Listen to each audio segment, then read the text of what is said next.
Puck Me Baby, written by Lili Valente, narrated by Lili Valente and Tyler Donne. Chapter 1.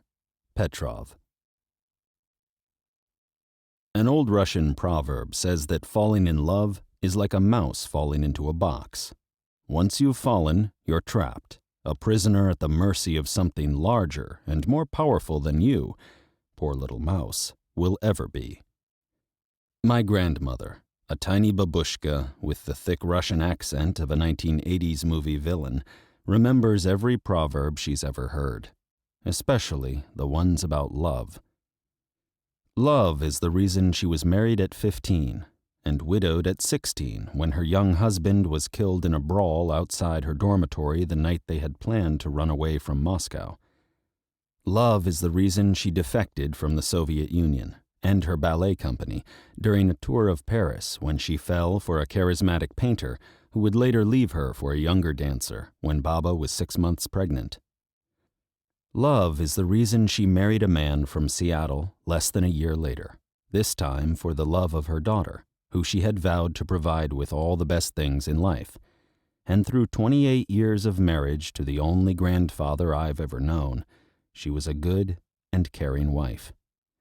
But she never loved Pop like a mouse falling into a box. She'd learned her lesson about that kind of love. "Love will love a goat, my sunshine," Baba would warn me in hushed tones when I was small and my mother and father would fight in the other room in French, the only language they spoke that I didn't understand. "Love will kiss the goat's face and call it the most beautiful face in the world.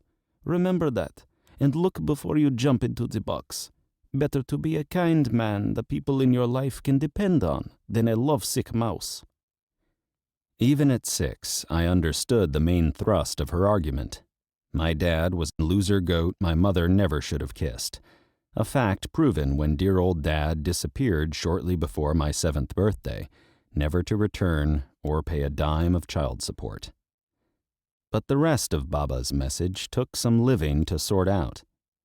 By the time I realized she was encouraging me to look for a long-term relationship based on friendship and mutual respect rather than passion, Renee had already lost the baby, blamed me for her pain, stolen the car I'd bought Baba with my Badger signing bonus, and run off to Vegas to marry a Colombian drug lord she'd met at Zumba class.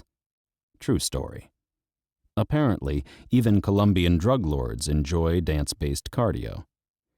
Since then, I've dated, even semi-seriously once or twice, but I've never landed in the box. I've danced around the edge, stared at the shimmering floor far below, even leaned over to sniff the romance and flower-scented air inside, but I've never fallen in. Like Baba, I know better. The air may smell sweet, but eventually that box is going to run out of oxygen, and then I'll be trapped, gasping for breath and praying for the love spell to break before I suffocate. Needless to say, I'm not looking to get romantically involved. And even if I were, I know better than to pursue a woman simply because the sex was hot the one night we spent together. Yes, Mandy was fun, witty, wild, and a wet dream on the dance floor. Yes, she has melted chocolate eyes, the kind of silky brown hair that makes my fingers itch to be buried in it, and a body that won't quit, but that body, with the curves for miles, seriously won't quit. And I can't quit stealing glances at the maid of honor over the heads of the couple getting hitched. I need to focus on my friend and teammate and the woman he's promising to love for the rest of his life. But I can't stop thinking about Amanda, naked in my bed, calling my name in ecstasy while I devoured her like a starving man given a jar of honey and a spoon. Her pleasure was delicious, addictive, and her body was by far the sweetest, sexiest thing I've laid hands on in longer than I could remember. That night, as we fell asleep tangled in sheets that smelled of her and me and all the fun we'd had, my alcohol and orgasm-buzzed brain had dared to contemplate something more than a night or a summer, something more than casual dating or friends with benefits. After just a few hours, this woman had me at the edge of the box, leaning over so far I could have brushed the glittering floor with my fingertips. There was just something about her, an instant attraction that was more than physical, and I was positive she felt it too. So positive that when I woke up to find my bed empty and not so much as a note or a phone number left behind, I was certain I must have missed something. I searched every inch of the house, looking for a scrap of paper that had drifted beneath the bed or been blown under the couch by a morning breeze. I even moved the refrigerator, just in case. But there was no note, no number, no sign that the girl with the suck-you-under-her-spell eyes wanted more than a one-night stand. After a few days of waiting, hoping she would swing by to pick up the sunglasses she'd left in my truck, I came to terms with the fact that I was never going to see her again and put her out of my mind. It was for the best, really. I was a month away from turning 30 and starting to feel my age on the ice. The last thing I needed was for a sexy distraction to blow my focus heading into my 8th season as a Portland Badger. But now, here she is, less than 3 feet away, standing up at the wedding of our mutual friends. All this time, we've been 1 degree of separation from each other, poised for another inevitable run-in with the chemistry that flares like tissue paper drenched in kerosene every time our eyes meet. As the man officiating the wedding pronounces Nowicki and Diana husband and wife, Amanda's gaze meets mine, locking and holding as I telegraph through the electrically charged air, "We should talk, don't you think?" "Oh my," her eyes respond. "Yes, maybe. This is complicated." My lips curve. "Only as complicated as we make it, Mishka. We could think too hard and talk too much, or you could come home with me." She swallows, throat working as her eyes go wide with a mixture of anxiety and temptation. It's the look of a woman who went fishing for a minnow and hauled in a 20-pound trout. I get it. I certainly didn't accept that invite from Saunders to hit 80s night at a cheesy dance club, thinking I was going to meet someone like her. But I did. We did. And the fact that we're both here, thrown together by the surprise wedding of friends so close they're practically family, means something. If there's one thing my grandmother instilled in me, aside from a hearty respect for the destructive power of love, it's that a man can't outrun destiny. Fate brought Amanda and I here, and fate won't be satisfied until we live out whatever story it has planned for us. After the ceremony, I give Mandy space, retreating to the bar to grab a beer while she's congratulating the happy couple. But I intend to corner her at the earliest opportunity. At least for the moment, my need to get her back in my bed is stronger than my wariness of the love box.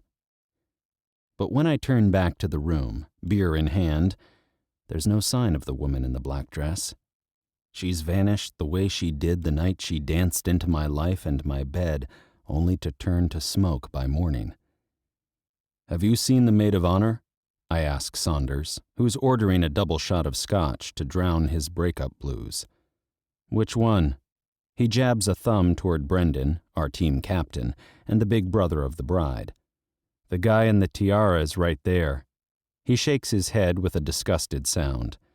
"I can't believe he wore that. The pictures are going to be all over social media before he gets to the parking lot." "I meant the brunette," I say, old enough to know there are worse things than wearing a tiara for your sister's wedding. Like saying no to something that makes someone you love as happy as that tiara made Diana. "The one in the black dress." Saunders growls low in his throat. "Don't, dude. Just don't. Trust me, it's the girl next door types who break your heart the hardest. They have no mercy. None at all." "I hear you." I clap him on the shoulder, encouraging him to hang in there as I move away from the bar. I prowl the party, then search the empty hallway outside the skybox. I duck my head into the employees-only area, scaring two girls sneaking a cigarette before they bring out more sandwiches, but there's no sign of Amanda. I return to the gathering, intending to ask Diana for more information on her friend, but abort the mission at the last moment. If fate truly intended this chance meeting to lead to something more, it would have. If not, then tonight must be destiny's way of assuring me that I'm better off without passion in my life. It's a sign that I should look for a good friend I'd enjoy to ease the loneliness that's made me a cranky bastard the past few months, instead of waiting around, secretly hoping lightning will strike a second time. I don't need lightning. Lightning leads to the kind of heartbreak Saunders, with his sad puppy dog eyes and tumbler of scotch, can't begin to fathom. In the early days after Renee left, I couldn't even drag myself out of bed to fetch the vodka from the freezer. I was so fucking low, I didn't even want to get drunk. Alcohol would have done nothing to numb my pain. The little girl we were going to name Sophia after Baba was gone. My fiancé had made it clear I was shit she couldn't wait to scrape from her shoe, and the happy future I'd been so sure of had crumbled in my hands, leaving only ash, bitter and sad, streaming through my fingers. Thinking of those days, and how close grief came to wrecking everything I'd fought for since my mother sent me to boarding school in Minnesota so she could follow Mr. Bad Idea No. 2 to a sheep farm in New Zealand, is enough to cool the heat that's seeing Mandy set loose in my bloodstream. I'm 4, maybe 6 years away from retirement, if I'm lucky and one of the increasingly creaky parts of my body doesn't give out sooner, and I want to go out with a bang, not a whimper. Besides, commitment to my team and my career has been proven to bear fruit. I've been a finalist for the Norris Trophy the past 5 years, even won it once, and am on track toward setting unbeatable defenseman records for the Badgers. All the relationship game ever got me was a battered heart and a bucket full of wasted time. Focus back on the game where it belongs, I say goodbye to my teammates, congratulate Nowicki and Diana on their marriage, and head for my truck. I'm halfway across the staff lot, pulling my keys from my bag, when I spot a figure sitting on the ground beneath one of the lights in the adjacent parking area. Even with the harsh glare from above casting her face in blackness, I recognize Mandy immediately. I'm already over the barrier between the lots, on my way to ask if she's okay, when she tips over, slumping onto her side. By the time I reach her still form, I've got 911 on the line. She's breathing, but she's out cold, I relay in a tense voice after I've given the dispatcher our location, my heart hammering as I check Amanda's pulse and find it swift but strong. There aren't any obvious signs of injury, but I didn't see her until she was already on the ground. "An ambulance is on the way, sir," the operator replies. "Just stay where you are, don't move the patient, and keep her still and calm if she regains consciousness before help arrives." Got it. I brush Mandy's bangs from her pale forehead and gently probe the back of her skull, but there's no lump. Not a head injury, then, thank God. I'm debating whether to call Nowicki and tell him what's happened to his wife's friend, when sirens pulse through the cool night air. A moment later, spinning red lights reach the edge of the lot. I wave my arm in a wide arc to make sure the driver sees us. A few heartbeats later, the ambulance rolls to a stop a few feet away, and 2 paramedics leap out with a stretcher. "Are you a friend?" A young woman with a long brown braid motions me out of the way as the other medics lift Mandy into the back of the ambulance. "Yes," I lie. "I want to come with her to the hospital." The woman nods. "All right, but you ride in the bucket seat by the doors. Buckle up and stay seated. We need you out of the way in case we need to treat her during transport." I agree and hurry into the ambulance behind the brunette, buckling in as the doors slam closed, and Mandy moans so softly I can barely hear her over the siren. But I catch the sound, and my attention is fixed on her face as her lashes begin to flutter. "She's waking up," I say, but the medic is already leaning closer to Mandy's prone form. Amanda? She puts a gentle hand on Mandy's arm. Amanda, I'm Kara. Can you hear me? You were found unconscious outside the arena and are on your way to the hospital. Can you tell me what happened, honey? Oh no, not again, Mandy mumbles, brow furrowing. I'm so sorry. Don't be sorry, sweetie, Kara says kindly. We just want to take care of you. Do you have any health problems we should know about?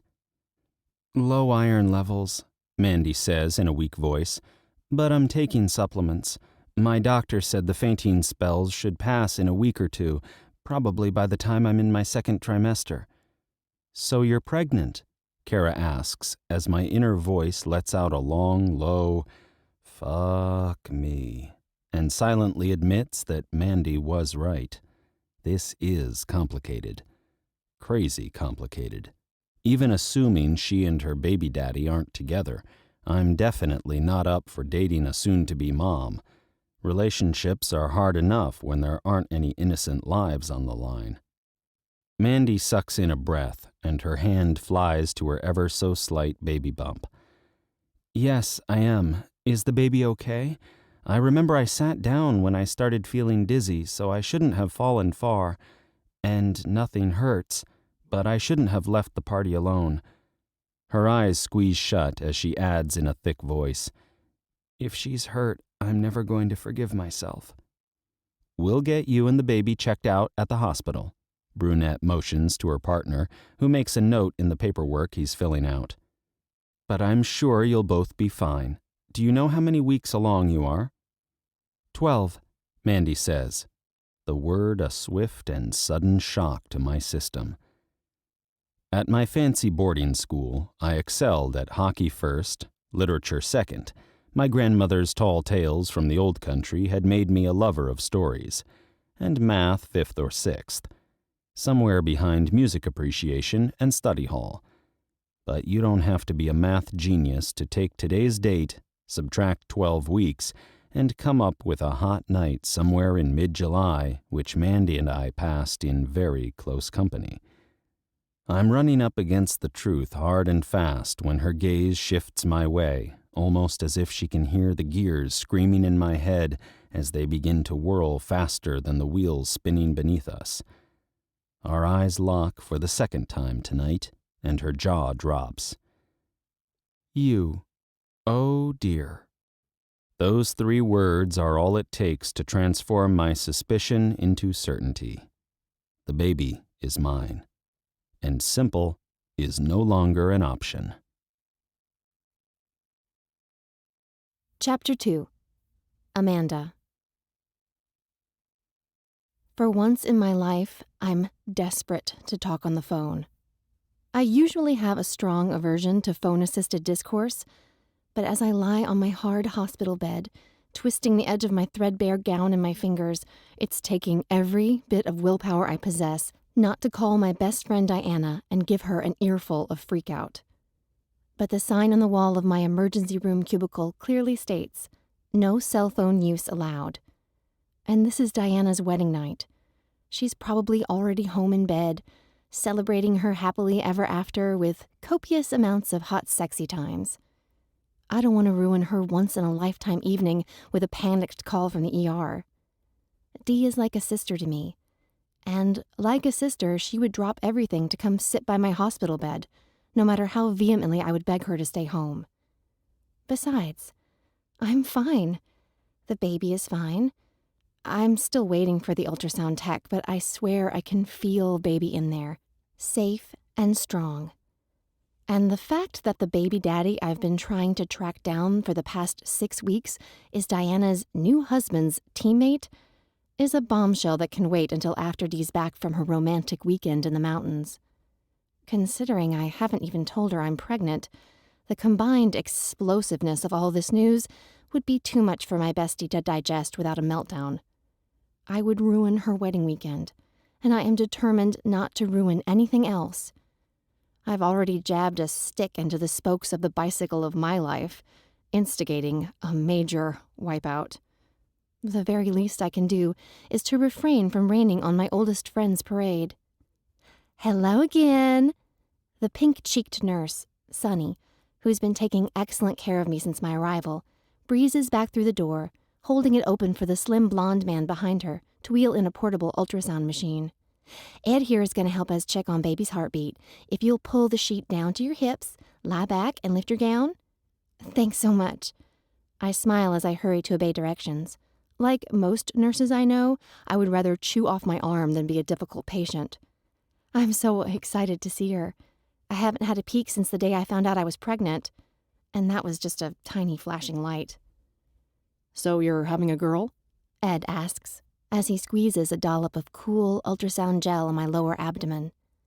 I don't know for sure, I confess, but all the women in my family have girls, so... 12 weeks might be too early to make a definitive call. Ed squints at the monitor as he swirls the wand through the gel, applying light pressure. But we'll see if we can get a pink or blue read while we're at it. Let's see here. I press my lips together, an anxious, metallic taste filling my mouth as Ed hunts for the heartbeat. Yes, deep in my bones I feel certain that my daughter is fine. But sometimes my bones lie. Sometimes my bones tell me that my beloved Blue Jays are going to win the World Series this year, even though Toronto hasn't made it to the playoffs since I was in kindergarten. Sometimes my bones insist that the promotion I've been gunning for is in the bag, only to learn that I've been laid off, the latest victim of nationwide healthcare cutbacks. And sometimes my bones swear that the man I love is going to stop playing games with my heart and make a long-term commitment, when, unbeknownst to me, he's already married to someone else. In fact, he has been married to this woman for 10 years. 6 years longer than he and I have been dating. Ed makes an unhappy sound low in his throat, pulling my thoughts back to the present. Is everything okay? My pulse throbs heavily in my throat, trapped between my neck and clenched jaw. Please don't let me be wrong about baby, I silently plead. Let my stupid bones get at least this one, oh so important thing right. Everything's fine, Ed murmurs, still scowling. But the cord is in the way. I can't get a good angle. Looks like we're not going to be able to tell the sex this time. Sonny and I exhale audibly at the same moment, and she laughs. Jesus, Ed, she says, slapping the tech lightly on the arm. You're supposed to be reassuring her, not giving her a heart attack to go with a fainting spell. Ed grins sheepishly as he pushes his glasses up his nose. Sorry, I'm at the end of a 10-hour shift. My people skills go south after hour 9. But yeah, everything looks fine. Let me turn up the sound so you can hear the heartbeat. He does, and I hold my breath, my chest swelling with wonder the way it did the first time I heard the steady beat of my daughter's tiny heart. Each whoosh, whoosh, whoosh is a gift, an inspiration, a miracle. Yes, she was unplanned, and there are times when I lie awake at night fretting about how I'm going to make it work as a single mom. But if a genie breezed into the ER and offered me 3 wishes, undoing this pregnancy wouldn't be one of them. I'm already in love with this little one. So in love that by the time Ed packs up his equipment to leave the room, my eyes are misty with emotion. I'll let the doctor know all the tests are in and you're shipshape and ready to head home, Sonny says, smiling from the doorway. We'll have you out of here in no time. If you need to call someone to drive you, go right ahead. I won't tell. Thank you. I smile as she closes the door, but my grin drops away the second I'm alone. I moved to Portland exactly 3 weeks ago. Diana is my only close friend in the area. I barely know the staff at the pediatric office where I've been temping until I find a permanent position.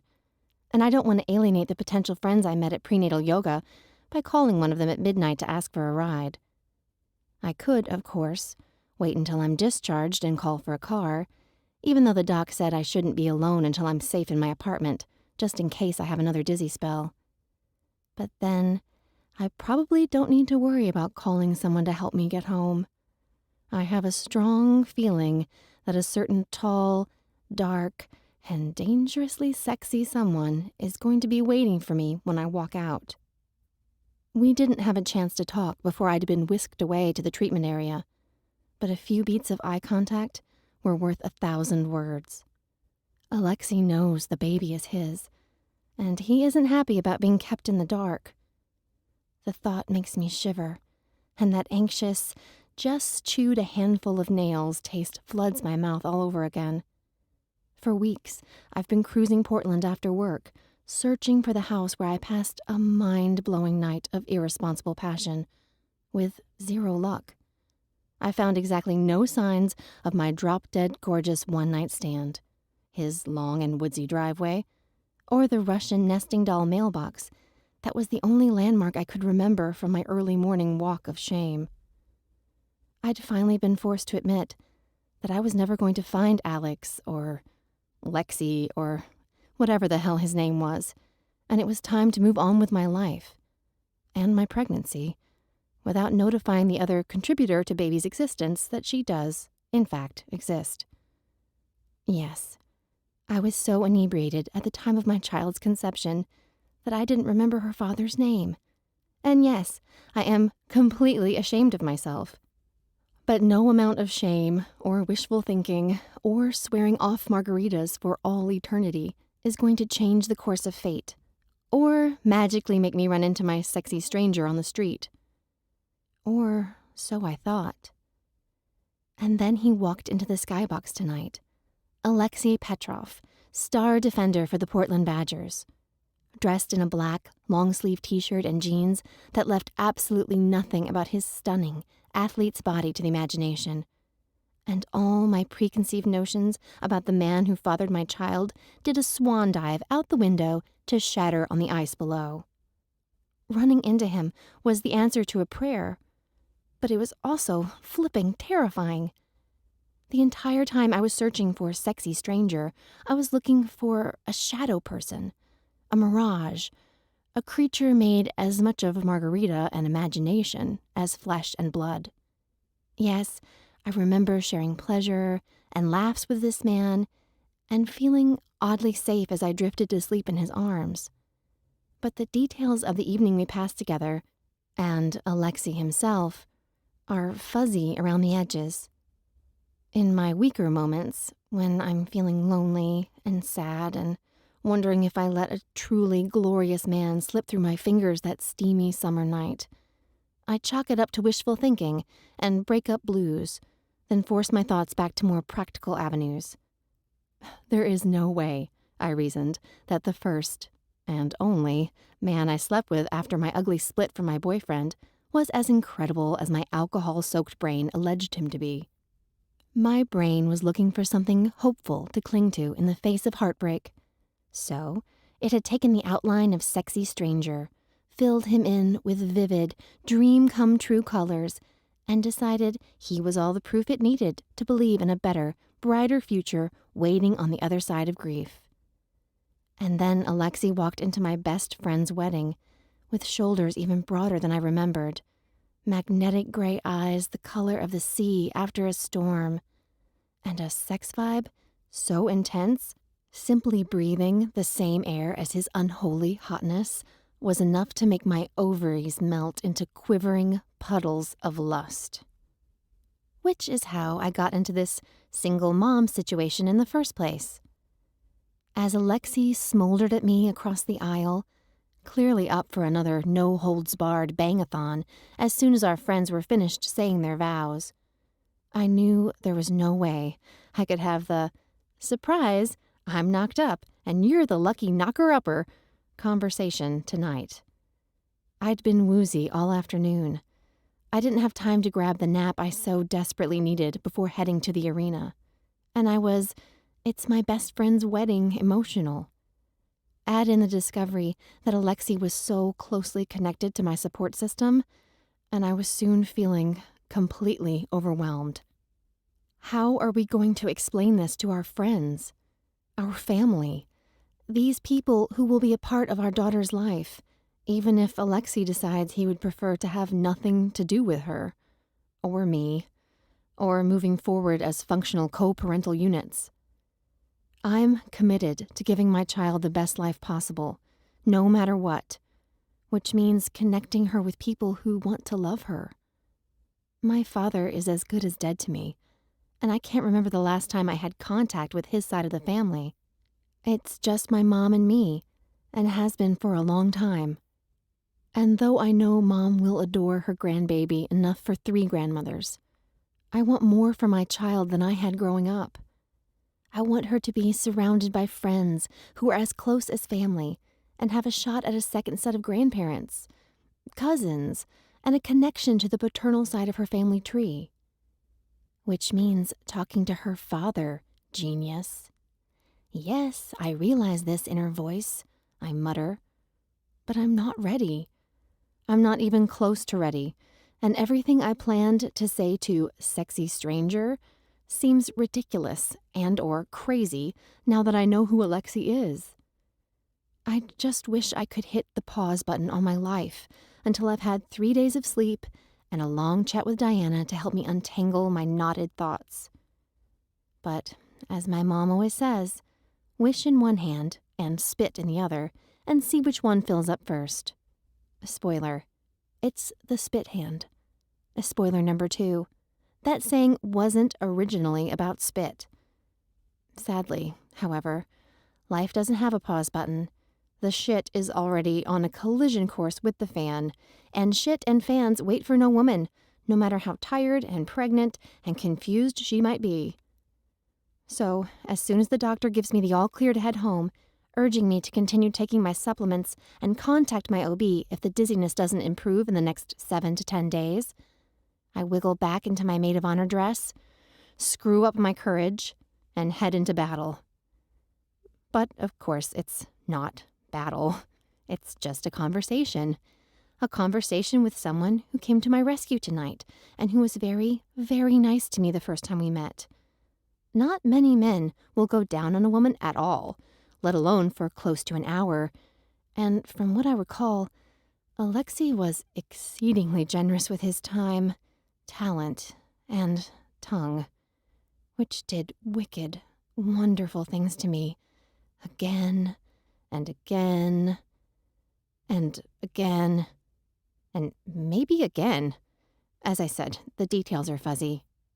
Don't think about sex, I chastise myself as I sign the discharge forms. Just don't do it. That's only going to make things even more awkward and weird. Excuse me? The heavyset woman behind the desk arches a dramatically penciled-in brow, making it clear the glass between us isn't as soundproof as I thought. Oh, my breath rushes out with a nervous laugh. Nothing, just thinking out loud. Cheeks burning, I force a smile. Thanks so much for your help. Everyone on the staff was wonderful.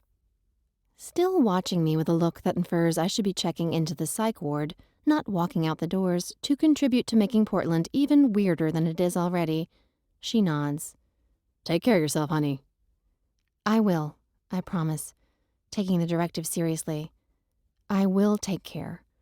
I will carefully approach Alexi and carefully explain the situation and carefully suggest that we get together at a later date to discuss the consequences of our unprotected banging while under the influence of nuclear-strong margaritas. I will remain calm and focused and ensure this potentially unpleasant conversation is as painless as possible for both of us. I've got my head on straight, and I'm ready to deal with the consequences of my actions. I am a grown-up wearing grown-up panties. And then I step out into the waiting room and lock eyes with the man by the door, the one with the dark, brooding stare, and the powerful body overflowing the narrow pink chair he's somehow leveraged himself into. And my calm evaporates in a puff of smoke. The expression on his face leaves no doubt how not at all amusing he's finding the evening's festivities. And the stubborn jut of his chin makes it clear he's not letting me walk out of this hospital without having words. Probably fairly strong words, if that ticking muscle beneath his eye is anything to judge by. Foreboding shimmies down my spine, and a panicked voice in my head urges me to run back into the ER and hide under the cranky discharge nurse's desk, if that's what it takes to avoid the impending confrontation. Maybe she'll decide to lock me in the psych ward, and I'll get those 3 days of sleep I was hoping for after all. But before I can reverse direction, Alexi is across the room, closing the distance between us with a speed and grace that makes it clear he's the deadly bird of prey, and I'm the prairie dog who took too long to leap back into her burrow. Dumb prairie dog, I mutter, bracing myself for the storm rushing in fast. Dumb, dumb, dumb.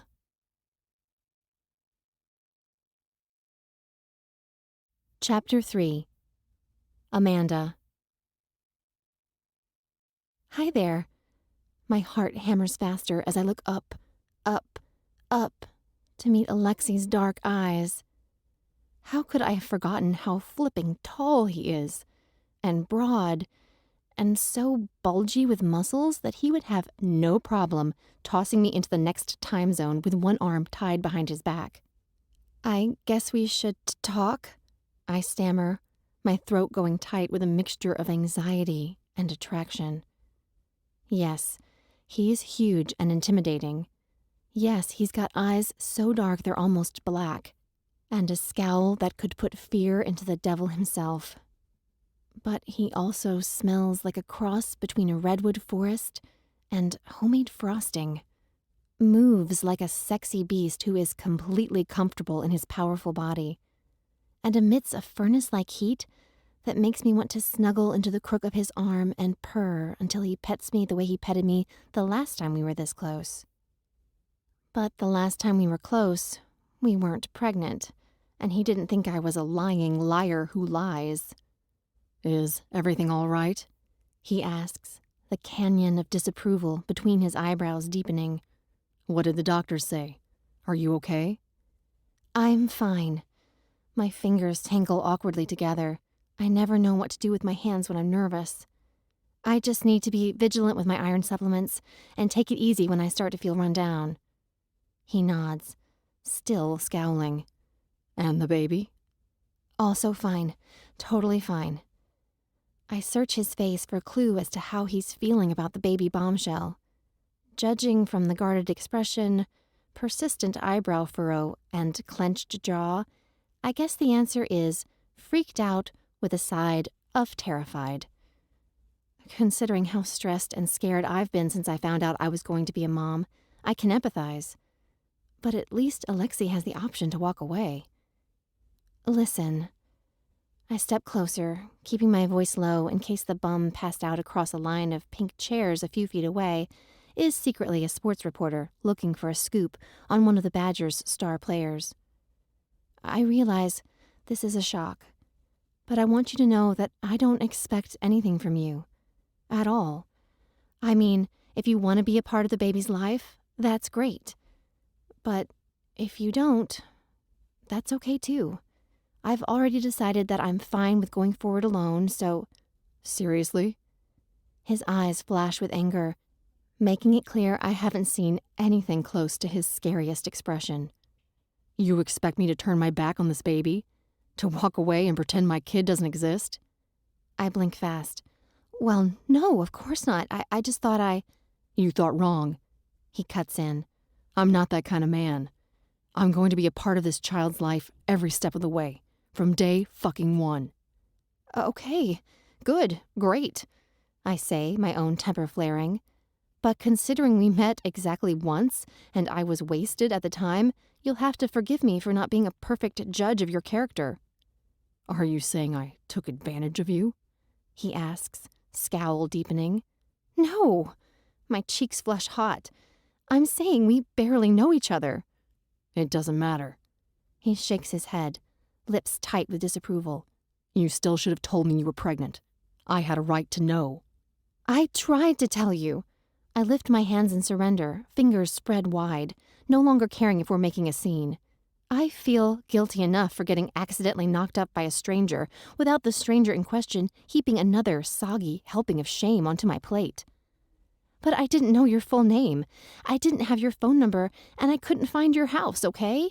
I swear I drove around looking for that stupid nesting doll mailbox all over this stupid city, but I couldn't. Some kid stole it, he says, his brow unfurrowing the slightest bit. I mean, I assume it was kids. Teenagers. I can't imagine an adult stealing a mailbox. Oh, I can, I say with a huff. I'm a nurse. I've seen the things adults do to themselves before they come running to the hospital to beg a doctor to undo it. The objects I've helped remove from blocked anal cavities alone would shake your faith in humanity. My faith in humanity isn't strong to begin with. That's probably smart. I nod for a little too long. I mean, better to be pleasantly surprised than continually disappointed. I've always thought so. Alexi's mouth softens, drawing my attention back to his lips. Those full, beautifully curved lips that, if my drunken memories are to be believed, are capable of delivering kisses so intense they literally made me weak in the knees. A fragment from our night together, me confessing that he'd kissed the cartilage out of my legs, and him laughing as he scooped me up to carry me to bed, where he kissed the rest of me into a puddle of boneless, breathless, multi-orgasmic bliss, dances through my head, making my heart skip a beat.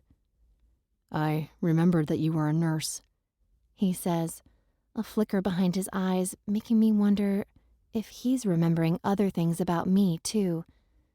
Things I may have screamed to the ceiling as he made me come, for example, or done with my tongue as I returned the oral favor with an enthusiasm I hadn't realized I possessed until I was in bed with a man as generous and gentle as he was drop-dead sexy. Stop thinking about sex right now. I bite my lip, shaking my head as I study the scuffed tile. I confess, I don't remember much about that night. I mean, I remember you were very thoughtful. My cheeks catch fire as I hurry to clarify. It was nice of you to have my car brought to your house so I could drive home in the morning. Super nice. So that was good, and my breath rushes out as my eyes slide closed. I'm sorry. I'm not making any sense. Yes, you are, he says softly. And I'm sorry I lost my temper. This has been an unexpectedly stressful night. I glance up with an I feel your pain arch of my brows. Tell me about it. Right. Of course. He frowns again, but this time he looks more depressed than angry. A fact that sends sadness rushing through me. Why couldn't we have done this the right way? If we had, we could both be as happy about baby as parents are supposed to be about welcoming a new life into the world. But instead, we're stressed and sad. And for the first time since the day I learned I was expecting, I want to cry. I take a deep breath, but the aching, sinking feeling remains. The strained silence stretches on, during which I assume he's mourning the end of his easy, stress-free existence, and I'm regretting stepping into that dance club with a fervor matched only by my regret for drinking that third margarita. Until he clears his throat and motions toward the exit. Let me take you home? I went back to the arena to get my truck while you were getting checked out. It's nice of you to offer, but I can call a car. I cross my arms as a woman carrying a little girl with flushed cheeks hurries through the ER's automatic doors, sending a gust of cool autumn air through the waiting room. A moment later, a man clutching a diaper bag hurries into the hospital behind her, clearly worried for his wife and daughter, making my heart squeeze painfully in my chest. Really, it's not a big deal. I don't want to inconvenience you. Alexi makes a cough growl sound it takes me a moment to realize is a laugh. When I do, I nod and sigh. Point taken. I wasn't trying to make a point. He shakes his head as he runs a hand through his hair. I just want you to know I'm here, okay? To help. With the pregnancy and the baby and everything else. You're not alone in this anymore. And just like that, the lump in my throat becomes a fist, and tears surge into my eyes. Before I can even attempt to control myself, I'm sobbing like a baby, shoulders heaving, tears streaming as I mop my face with the backs of my hands and search for a tissue in my purse at the same time. I'm sorry. Alexi rests a gentle hand on my back that makes me cry even harder. "Oh my God, you're so nice," I sob, abandoning my search for Kleenex. "You're so nice, and I'm so sorry." Making soothing, shushing sounds beneath his breath, Alexi guides me out the door into the night, away from the prying eyes of the adorable, normal family at the check-in desk, and the bum waking up from his nap with a burp so loud I can feel it reverberate through my chest. "There's no reason to be sorry." Alexi rubs his hand up and down my back as he guides me, blubbering, across the parking lot. "Yes, there is." My breath hitches as I struggle to suck in oxygen between sobs. "I must have missed a pill or something. I swear I thought I was covered for birth control, but I guess "We used protection." He stops beside a vaguely familiar white truck and turns to face me, adding in a softer voice, "Every time. I made sure of it." I sniff hard, tears subsiding in the wake of this surprising news. "We did?" He nods, holding my gaze as he says, "Trust me, I'm not the kind to take chances. And to my knowledge, none of the condoms broke." My cheeks heat again, proving I'm not even close to ready for this conversation. You would think a woman mature enough to have a wild, passionate, one-night stand would also be adult enough to discuss the consequences of that one-night stand without blushing like it's her job. But in my case, you would be wrong. My tongue slips out to wet my lips as I ask in a tiny voice, "Then how on earth did this happen?" "I don't know." He brushes my badly in need of a trim bangs from my forehead. "We just got lucky, I guess." And now it's my turn to huff, snort, and laughter. It's not a pretty sound, but it makes Alexi smile, which makes me smile too. As scary as he is when he's glaring out at the world with his stormy eyes, he's equally lovely when he smiles. So very lovely.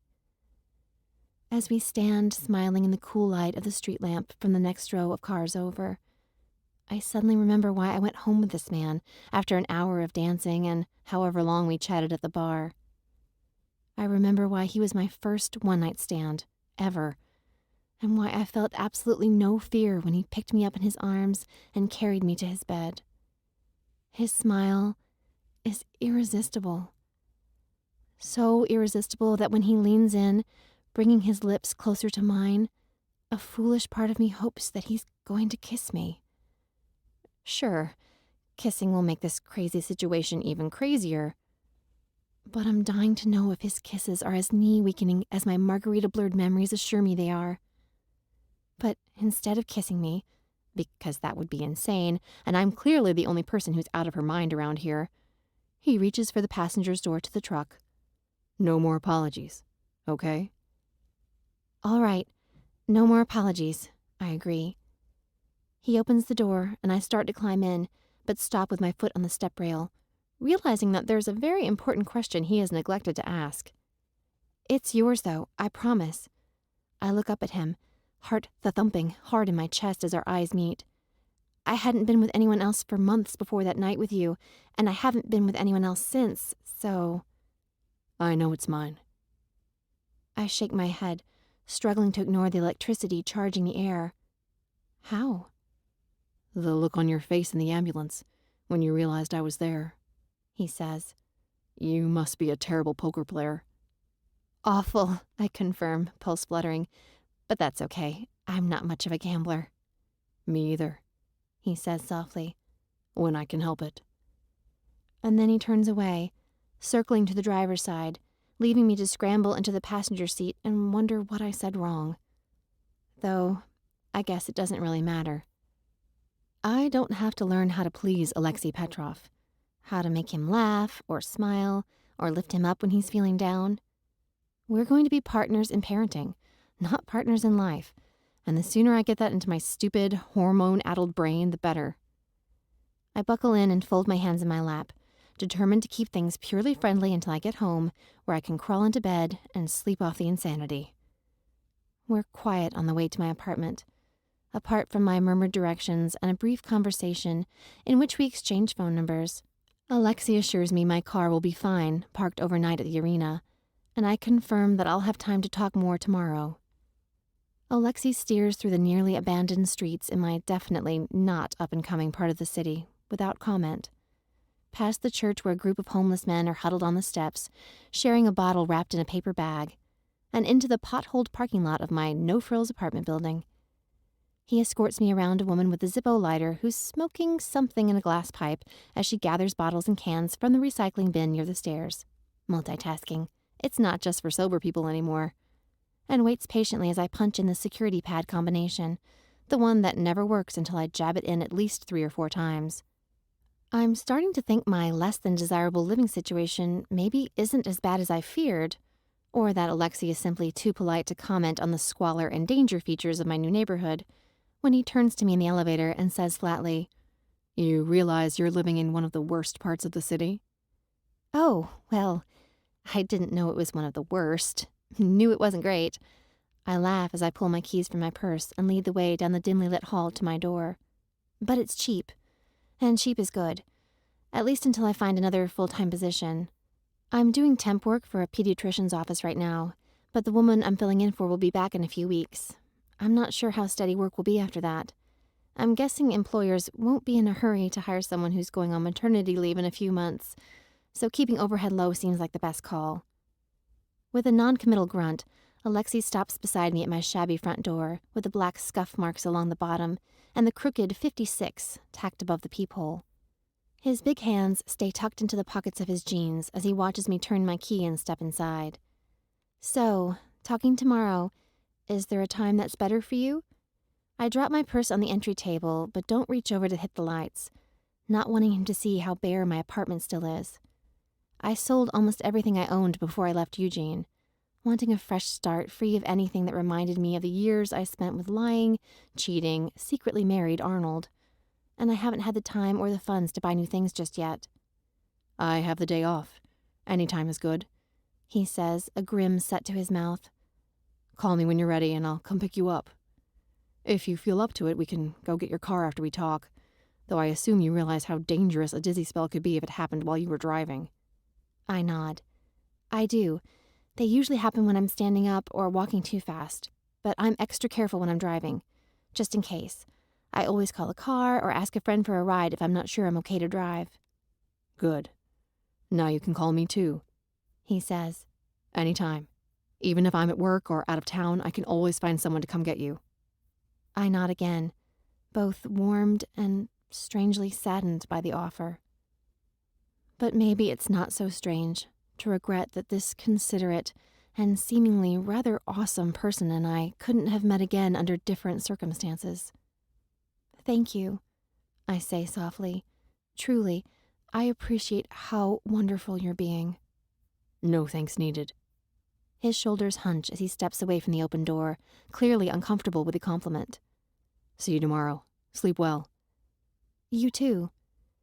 He turns to leave and I close the door, a wave of restlessness rushing through me as soon as I slide the deadbolt into place. On the drive over, I couldn't wait to crawl into bed and pass out. But now that I'm alone, I can tell sleep isn't coming anytime soon. I'm exhausted by the emotional roller coaster of this evening, but I'm also wired. I found Sexy Stranger. I finally found him, or he found me, and he's taking the news that we're going to be parents far better than I ever expected. Almost too well, the pessimistic inner voice offers as I brush my teeth and change into pajamas. Wonder how long this sweet, supportive act is going to last. I wrinkle my nose at my reflection. This is what I hate most about the way things ended with Arnold. I hate that the everything will work out voice in my head has become so jaded and cynical. But finding out your boyfriend is a married man with children by 2 different women, one of whom was an affair, just like you, tends to put a person off the Pollyanna routine. Arnold wasn't just a manipulative jerk who toyed with my emotions for years. He was a liar who had me completely fooled. I never, for a single second, suspected that he was keeping secrets, let alone that every word, every deed, every business trip to Arizona was a lie to conceal his secret life and secret wife. He messed with my head. I admit it. I swore to Diana that I was going to get back on the dating horse as soon as I finished licking my wounds. But I honestly don't know how long it would have taken for me to work up the gumption to get involved with someone again after realizing the man I'd loved, trusted, and slept next to for years was a con artist. Now you'll never have to find out. I flick off the light with a sigh and crawl into bed. Yes, I know that single mothers do date, and many go on to marry and have lovely families. But I can't imagine dating right now. It's not even on my radar. I'm so focused on getting my life in order before the baby comes that until tonight I'd assumed my sex drive had gone into hibernation until sometime postpartum.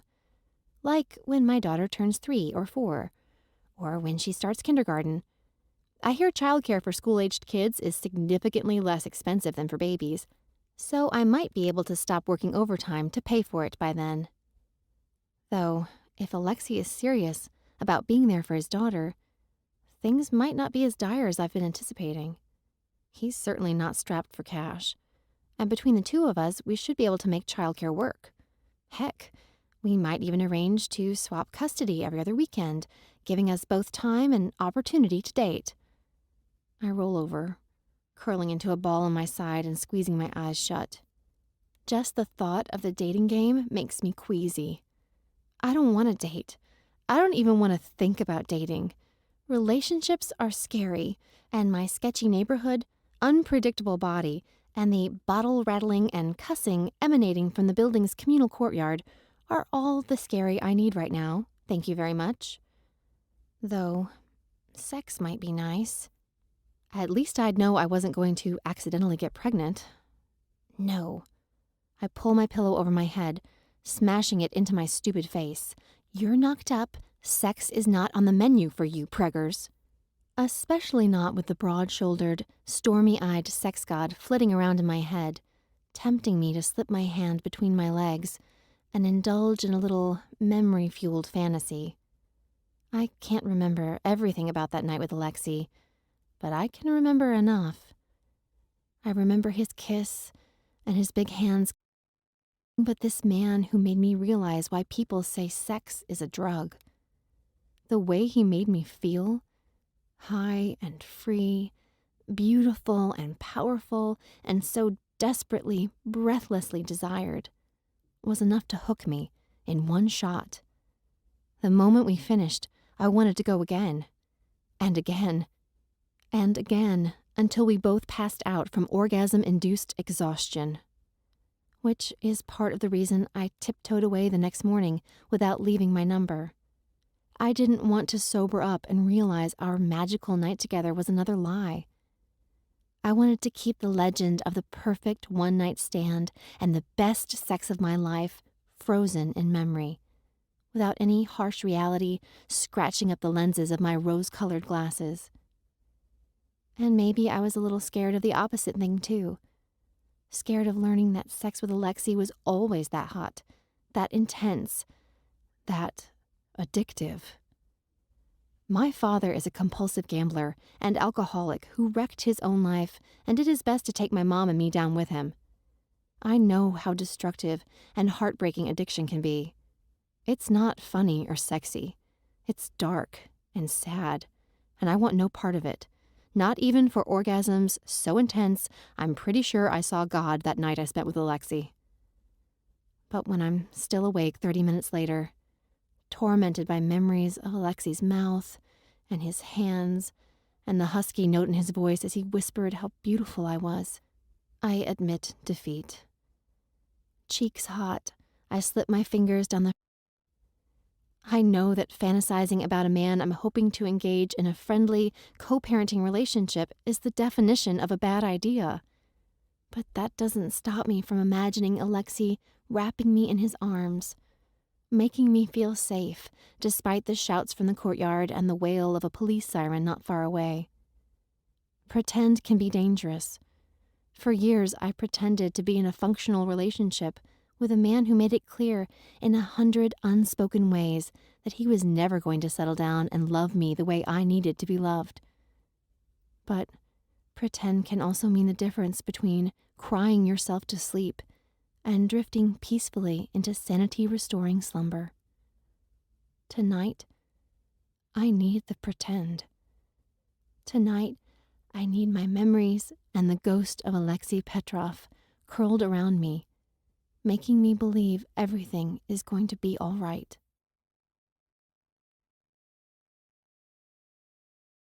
Chapter 4. From the text messages of Alexi Petrov and Sophia Baba Petrov. Sophia. Are you awake, my sunshine? Alexi. I am. Are you all right, Baba? Did you fall again? No, I'm fine. Just awake. I don't need much sleep these days. But what about you? Why are you up so late? Only you would text me in the middle of the night and then complain about getting an answer. I'm not complaining, but I do worry about you all alone in that big house. I'm fine, and I'm not 12 years old anymore. I know. You were much less stubborn at 12, and you trusted your Baba's intuition. Just tell me what's wrong, Alexi. You and I both know I'm not letting you sleep until you tell me why you're answering texts at 2 in the morning. If you were doing any of the fun things that happen this time of night, you wouldn't have responded until tomorrow. Stubborn runs in families, I hear. Indeed, and I can keep pestering you all night until you give me a straight answer. My stubbornness is matched only by my patience. Fine. You're right. I'm sorry to hear that. What's wrong, dear one, and how can I help? Something's happened. An accident. I tried to make sure it didn't happen. I took precautions, but it happened anyway, and now there are consequences. As there so often are. I know, and I'm not afraid to face them, but I am afraid to share them. There's an innocent person involved who doesn't understand the risk. But even if she understood, there's nothing either of us can do now but wait and hope for the best. It's too late for the truth to make any difference. So now I have to decide, tell her about the danger and scare her, or keep my peace and deal with the worry alone. If the horses have been killed, there's no sense waking the master to let him know the stalls are empty. But that's the thing. The horses might not be dead. They could be fine. There's a chance that everything is going to be all right, and there's no need to worry. It's just too soon to tell. Even more reason to hold your tongue. That's what I thought. But you don't have to carry the worry alone. I'll carry it with you and light a candle for the baby every day. I'm that obvious? You are. But I like that you're bad at keeping things from me. So who is this woman? Someone special? Yes, she's special and very nice, but we're not together. Sounds like you were together to me. I may be old, but I remember how babies are made. I'm not having this conversation with you, Baba. It's late, and you're my grandmother. Fine, but I want to meet her. Make sure she's not like the last one. She's not. I told you she's nice. That's what you said about the last one. I'm not going to talk about that either. All right. But I'm going to plan a visit as soon as the last of the sprouts are in. I need to see your pretty face. My face isn't pretty, and I'm not introducing you to Amanda. But as long as you're okay with that, my house is your house. Amanda, what a lovely name. Don't start. What? I'm not starting anything. I'm making a simple observation. So, is she going to give the baby her last name or yours? We haven't talked about that yet, and I'm not telling you her last name. Why not? I could look her up on the internet for you. I'm not busy. Sophia. They have sites where you can get all sorts of information. Credit scores, job history, criminal records. Amanda doesn't have a criminal record, and I'm not going to let you go poking around into her personal business behind her back. Are we clear? Fine. Whatever you think is best, sunshine. I'll keep my nose out of your business. But do your Baba one favor, all right? When you wake up tomorrow, leave your worry under the bed where it belongs. Worry isn't a tool, it's a waste of time. No field was ever planted by fretting over when the mule will get too thin to pull the plow. Imagining the worst only brings unnecessary suffering. I'm not going to imagine the worst, or the best. I'm going to take this one day at a time and survive as best I can. Life isn't something simply to be survived, you know, Alexi, and there are more paths to happiness than I think you realize. I'm not worried about happiness right now. No offense, but I have bigger things on my mind. Though I will try not to worry, okay? So don't worry about me worrying. Everything will be okay. Or it won't. Either way, I'll be fine. Of course you will. You're stronger than you realize, too. Good night, my love. Sleep well. Good night, Baba. You too. Chapter 5. Amanda. In my dream, Alexi is naked in the moonlight, stalking me across a sandy beach, trying to convince me to go skinny dipping for the first time. And it's working. Even though it's dark and I know sharks hunt at night, and I've never found the thought of sex in the ocean enticing, wouldn't the salt water get in places where you don't want salt water? And what about all the fish poo? Surely that can't be sanitary. But I'm about to toss my bikini top to the sand and let Alexi chase me into the waves anyway, when my phone chirps a series of musical bleats from the bedside table. My eyes creak open, only to slit against the beam of sunlight cutting through the greasy windows in the main room of the apartment. Damn it, I forgot to shut my bedroom door again. Or maybe it creaked open in the night. Nothing in this apartment works the way it's supposed to, from the stove that has 2 settings, lukewarm or scalding hot, to the shower that sprays a single, punishing stream of water capable of taking off several layers of skin if you don't remain in constant motion while washing. It's definitely not the lap of luxury here at the Portland Pines. Still sleep-fogged, I fumble for my phone, tapping in my access code wrong twice before I'm able to retrieve my voice message. When I do, hearing Alexi's deep, lightly accented voice is enough to make my body start to hum. Good morning. Hope you slept well and are feeling better. I'm finished at the gym and I'm going to grab a late breakfast in a few minutes. Give me a call if you'd like to join me, and I'll swing by your place to pick you up. I'd love to treat you to eggs or pancakes or whatever you like. There's a pause, and then he adds in a softer voice, I'm looking forward to learning what you like. Oh my. Looking forward to learning what I like. I would like you naked and in my bed, please, Mr. Petrov, I say with a sigh, even as I swing up to sit on the edge of my bed and type out a purely friendly response. Slept well and feeling great. Breakfast sounds wonderful. Meet you downstairs in 15 minutes? Oh, and I love eggs and pancakes, but French toast is my absolute favorite. After a moment, he texts back, Mine too. I know a great place. See you in 15. It usually takes me longer than 15 minutes to get prepared to face the outside world, but since I got knocked up, my stomach demands food within 30 minutes of waking. If I don't deliver, it gets progressively rumbly and nauseous until I end up in the bathroom bringing up whatever I had for dinner last night. Therefore, I've learned to take the world's fastest showers and cut my makeup application time down to 2.5 minutes flat. 13 minutes later, I'm clean, dressed in a cozy red sweater and one of my few pairs of jeans that aren't tight across the tummy yet, and have pulled my damp hair into a messy bun. I sweep on mascara and a hint of blush, but hesitate before reaching for my lipstick. Is it too early for red? And does red send a message I don't want to send?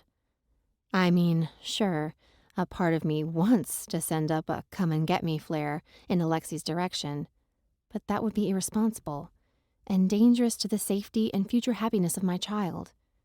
I need to concentrate on establishing a respectful, friendly partnership with the father of my baby. I can't afford to alienate Alexi by letting him know that I still find him sexier than if Sean Connery and Dan Rather had a love child they had raised together in the Russian wilderness.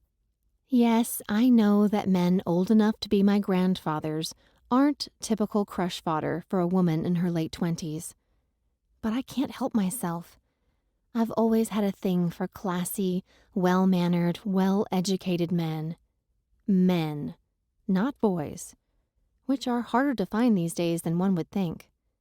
The majority of penis-having adults of my generation are trapped in prolonged adolescence, hanging on to their college-era lifestyle with a death grip matched only by their determination to sprout scraggly beards, play video games for hours every day, and make the man bun an acceptable hairstyle for the office.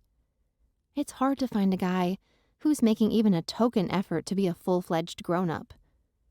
Thus far, Alexi seems to do a good job with adulting, but it remains to be seen if he possesses the manners or conversational eloquence of Connery or Rather. Or even Arnold. My ex was a compulsive liar, but he was also God's gift to the business suit and talked one hell of a good game. Or at least good enough to fool me. The reminder of my poor taste in men makes me toss the red lipstick back into my makeup bag and smooth on a coat of chapstick before grabbing my purse and heading to the elevator. Down in the lobby, the usual pizza and coupon flyer mess litters the floor by the mailboxes, and there's something brown smeared on the wall that I hope is chocolate, or mud, or anything other than what it smells like. Oh God, so gross.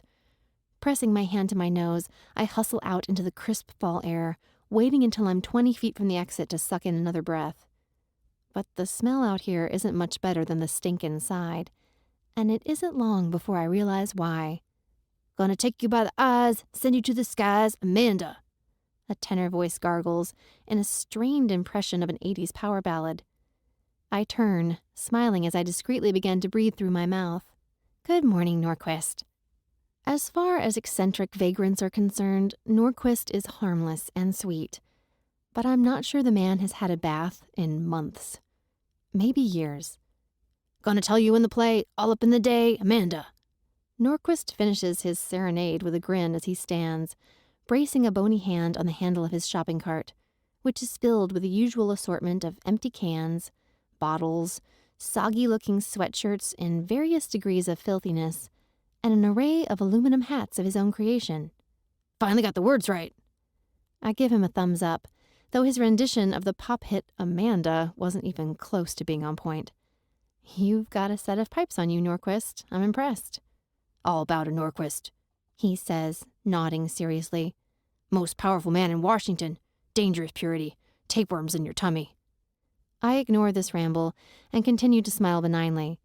I haven't known Norquist long, but I've learned to avoid discussing anything to do with Washington, taxes, the Electoral College, bovine growth hormone, daylight savings time, sudden oak death, karaoke, alien invasions, or parasitic organisms. These are subjects that upset him, and I hate to see people upset. Especially sweet people who are getting by on a wing and a prayer and without the psychiatric attention they clearly need. "Have you had breakfast?" I flip open the leather flap of my purse and reach for my wallet. "You know it's the most important meal of the day." He shakes his head. "Don't do Sundays. Line's too long. And the nuns don't let you wear hats inside the church." He reaches up, adjusting the handcrafted aluminum foil bowler hat he wears to prevent the aliens observing Earth from reading the secrets he's got locked inside his brain. "I remember that you don't like Sundays." I slip a $5 bill from my wallet and hold it out to him. "Why don't you hit the food trucks on 3rd Street? Get yourself some huevos rancheros with extra tortillas from Holy Guacamole. They have great salsa there, too." Norquist takes the bill with a grin, launching into another song featuring my name, this time a country ballad claiming I should have been a gentleman's wife, which makes me smile as he shuffles away, pushing his cart in front of him. My phone dings and I look down, pulling it from my purse. But before I can check the message, a loud crash and a pained cry fill the morning air. My cell falls from my startled fingers as I glance over my shoulder to see Norquist on the ground beside his toppled grocery cart, and two street kids in threadbare coats and dirty orange sock caps crouching over his prone body. One reaches into the pocket of the older man's jacket, pulling out the $5 I gave him and a few other crumpled bills, while the other smashes Norquist's aluminum hat down over his face, temporarily blinding him. Norquist begins to wail in distress, sounding more like a calf who lost its mother than a grown man, the poor thing, and the kids laugh, taking pleasure in torturing someone frail enough for them to kick around. Hey, stop that! I hurry toward the scuffle, waving my hands in a shooing motion. Get out of here! Leave him alone! Fuck you, lady, the shorter, thicker boy says, fists clenching at his sides as his pale blue eyes narrow in my direction.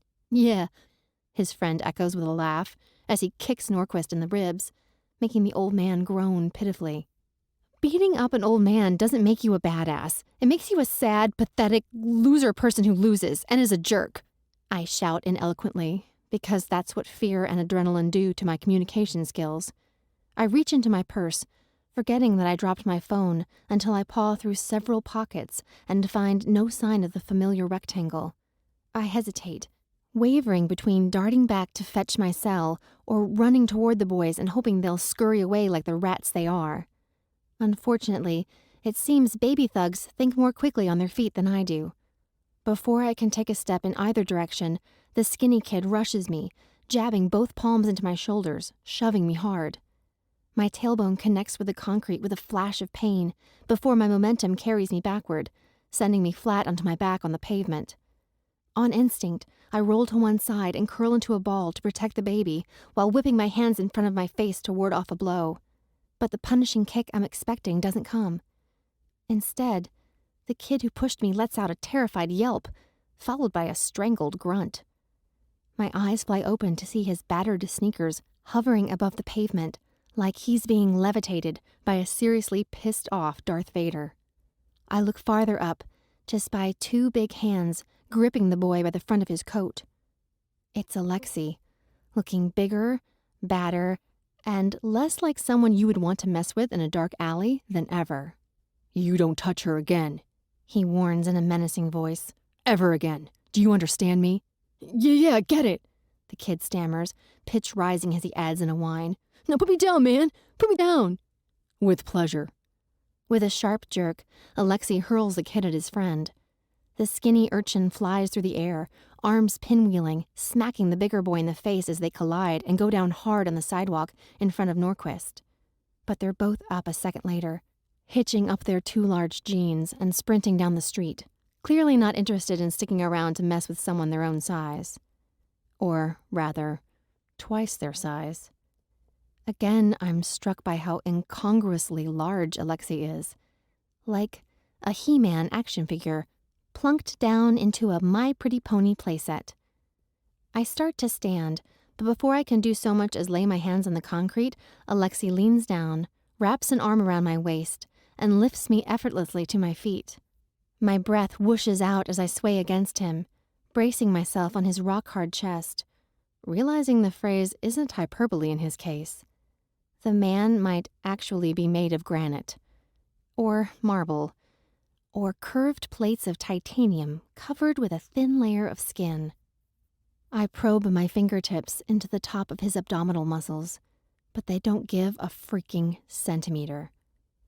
I'm sorely tempted to continue my exploration and determine if the rest of his chest is also pure man of steel, but I curl my fingers into a fist instead, realizing that openly fondling him isn't the best way to start a friends with shared parenting responsibilities relationship. Are you all right? Alexi's hands skim over my body from my hips to my shoulders and everywhere in between, making me dizzy all over again. I realize he's just checking to make sure I'm not hurt, but that doesn't make the experience any less flutter-inducing. My skin burns beneath his touch, insisting it's time to get out of my coat, and maybe the rest of my clothes while I'm at it. I do my best to look like I'm not on the verge of pulling him back to the ground and making out with his sexy face right in the middle of the sidewalk. I'm fine, I say with a breathy laugh, determined to put him at ease so he'll stop touching me before I make a fool of myself. Totally fine. You could have been hurt, he says, his tone taking on an accusing edge. But I wasn't, I assure him. I'm fine and... The baby could have been hurt, he cuts in with a scowl. You could have ended up back in the hospital less than 12 hours after you left it. What the hell were you thinking? My jaw drops. Seriously, he insists. I want to know. I was thinking that a man was being robbed and assaulted. I jab a finger toward Norquist, but the old man has abandoned his cart with its broken wheel and is already hurrying down the street, glancing fretfully over his shoulder. Don't run, Norquist, I call after him. Alexi is a friend. He won't hurt you, I promise. You're safe with us. But Norquist isn't buying what I'm selling. Holding his crushed hat tight to his head, he disappears around the corner, thankfully heading in the opposite direction of the boys who attacked him. I shake my head with a frustrated sigh. Shit. Those jerks broke his cart and took the money I gave him for breakfast. He's going to be starving by the end of the day. You should have gone inside and called the police. Alexi's fingers curl possessively around my hip, making it even harder to think straight. I probably should have, I admit. But it happened so fast. Someone was hurting an innocent person, so I tried to stop them. I'm sure you didn't do a personal safety inventory before you rushed in to save the day. I'm bigger than you are. His hand slides to my lower back, where his fingers do a soothing, kneading thing that would be very nice if he weren't chastising me like a naughty child. And I'm not pregnant. Well, some people have all the luck, I guess, I offer in a cool voice as I step away, breaking contact with his confusing fingers. In my next life, I'll arrange to come back as a dude with big arms and no pesky, vulnerable uterus, but for now I have to work with what I've got. His scowl grows even scowlier. Which clearly doesn't include common sense. I prop my hands on my hips with a huff and return his glare. You can insult me all you want, but I'm not going to stop standing up for what I believe in just because I'm relatively small, female, or pregnant. This is my life, and I'm going to live it the way that feels right for me, no matter what you or anyone else has to say about it. Is that right? He asks, the muscles in his jaw clenching. That's right. I lift my chin, clenching my own jaw for good measure, though I'm pretty sure my cheeks are too chubby for the expression to be intimidating. The 8 pounds I've gained has all gone to my waistline or my face. Alexi glares at me for a long, tense moment, while I fight the twin urges to stomp his foot and kiss his grouchy lips. Or maybe kiss his grouchy lips and then stomp his foot if he's still grouchy after I've finished kissing him. Before I can do any of these ill-advised things, however, he takes my hand with a nod. Fine. If you won't look out for yourself, I'll do it for you. He starts down the sidewalk to where his truck sits double-parked in the middle of 2 rows of vehicles, the door open and the engine running, proving he was in one hell of a hurry to save the day. The sight takes the edge off my irritation. He really did rush to the rescue. Who knows how bad things might have gotten if he'd arrived a few minutes later. And maybe he's a little bit right about me needing to look before I leap, especially now that I'm trying to stay alive for 2 people instead of 1. But thank you. I appreciate your help, I say, but he doesn't pause or slow his determined pace toward the truck. I really do. I tug my hand from his, only for him to reclaim it with a swiftness that makes me laugh. I'm not going to run out into the street. I'm not sure about that. This is ridiculous, I huff. I'm a grown woman and I need to get my phone, I insist in a louder voice when he shows no sign of setting me free. I dropped it on the sidewalk. I'll get your phone once you're safe in the truck. He opens the passenger's door, then lifts me into the seat, like a toddler who can't get in a car without assistance from a grown-up, which is a sexy display of manliness, but even my hormones are pissed off at this point. A scowl claws at my face as I remind Alexi, yet again, I'm not a child, and I'm perfectly capable of taking care of myself. In your opinion. He scoops my phone from the ground and returns to the truck in 2 long strides, depositing the cell into my lap with an arched brow. But I'm beginning to question the soundness of your judgment. Oh, yeah? I ask, volume rising. Well, join the club, because until a few minutes ago I thought you were a nice guy, and clearly my judgment was dead wrong about that. He braces his hand on the truck frame, leaning close as he says in a gravelly voice, I am a nice guy, but I'm also twice your size. What were you thinking, going home with me that night? I blink. The question so unexpected, all I can do is sputter, What? Leaving the club with me, after a couple of hours of dancing and drinks, letting me take you to my place, where we were completely alone in a house set so far back from the road that no one would have heard you scream for help. His voice drops to a dangerous whisper. I could have done anything I wanted to you.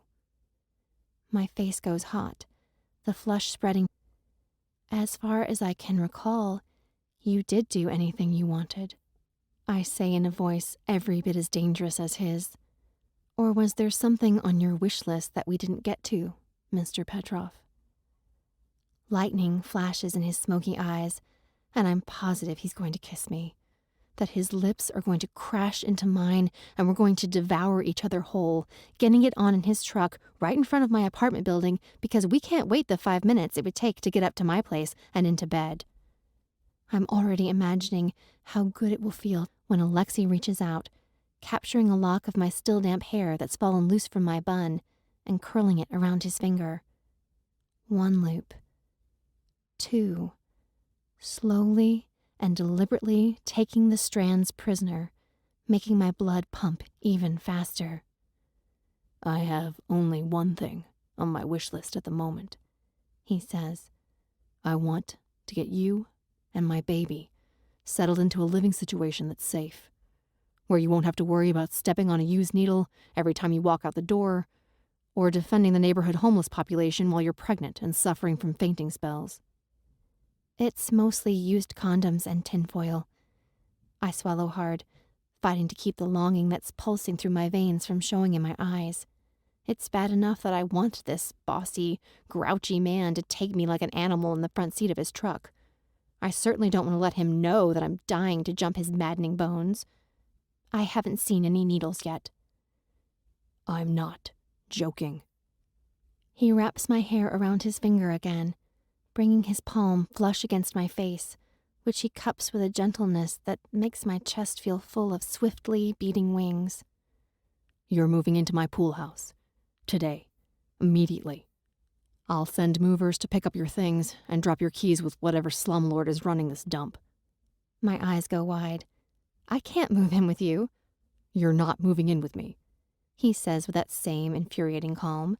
You're moving into my pool house, and it isn't up for discussion. I won't have you or the baby in danger. That isn't your call to make, I say, a frown burrowing between my eyebrows. I make my own decisions, Alexi. Even if you were my husband or my boyfriend, which you aren't, I wouldn't let you tell me what to do. So, you choose pride then? His thumb brushes back and forth against my cheek, sending conflicting emotions slithering through my anger. Pride over the safety of yourself and our child? It's not pride. I bite my bottom lip, fighting to stay angry. But it's not easy with him touching me so gently and gazing at me with those calmly rational, but still oh-so-stormy eyes. Then what is it, Mishka? He whispers.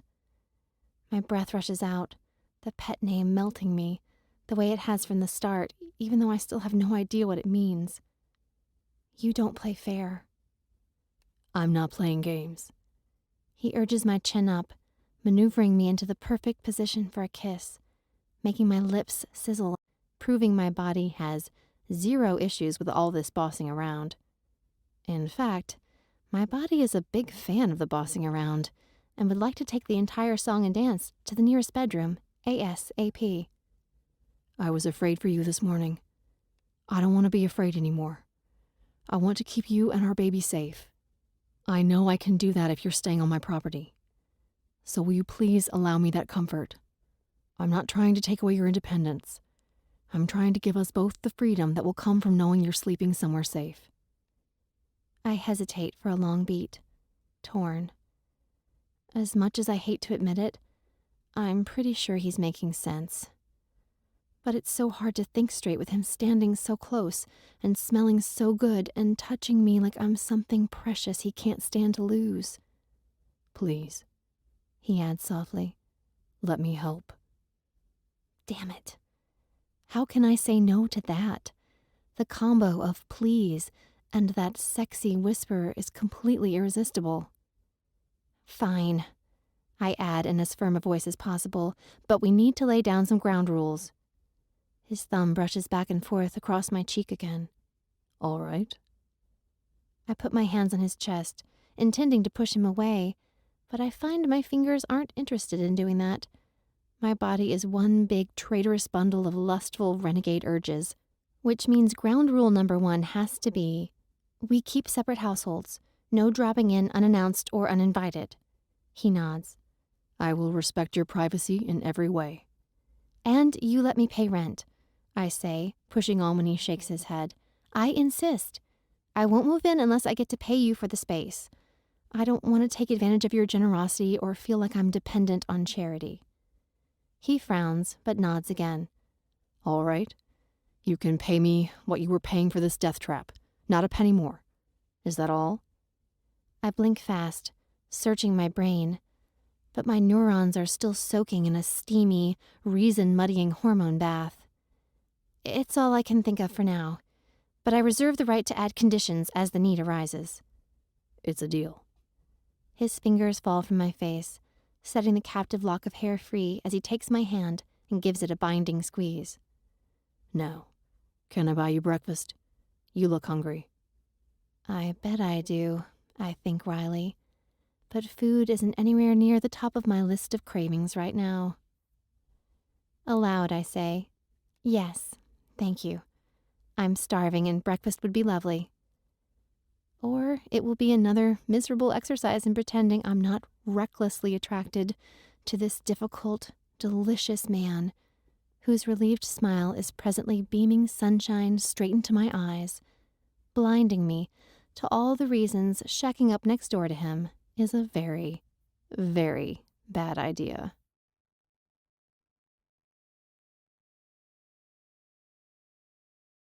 Chapter 6. Petrov.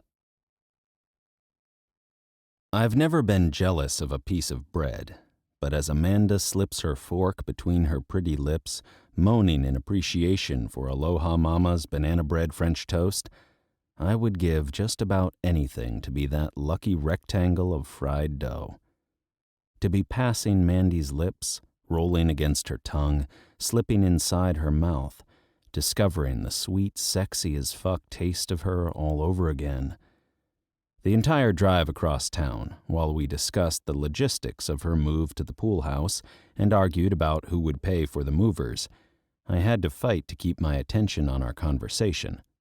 My thoughts kept veering back to how much I want to kiss this woman, to pull her stubborn mouth to mine and wage sweet war until she surrenders to the sparks trying to burst into flames between us. For a moment there, when we were talking by the truck, with my fingers in her hair and her lips so close to mine, I would have sworn she felt it too, this pull, this inexorable drive to get closer, to get naked and tangled up in each other until we can't remember why we ever got out of bed in the first place. I glance up from my plate, studying her in the autumn light filling the courtyard, cutting through the orange leaves waving overhead on this unusually mild October morning. The sun catches red highlights in her brown hair and caresses her golden skin, making her look like an angel from an Italian fresco. She's so beautiful. It's hard not to say the words out loud, to tell her she's the loveliest thing I've seen in years. But that, of course, would be ill-advised. The past 24 hours, hell, the past few months, have been overwhelming for her.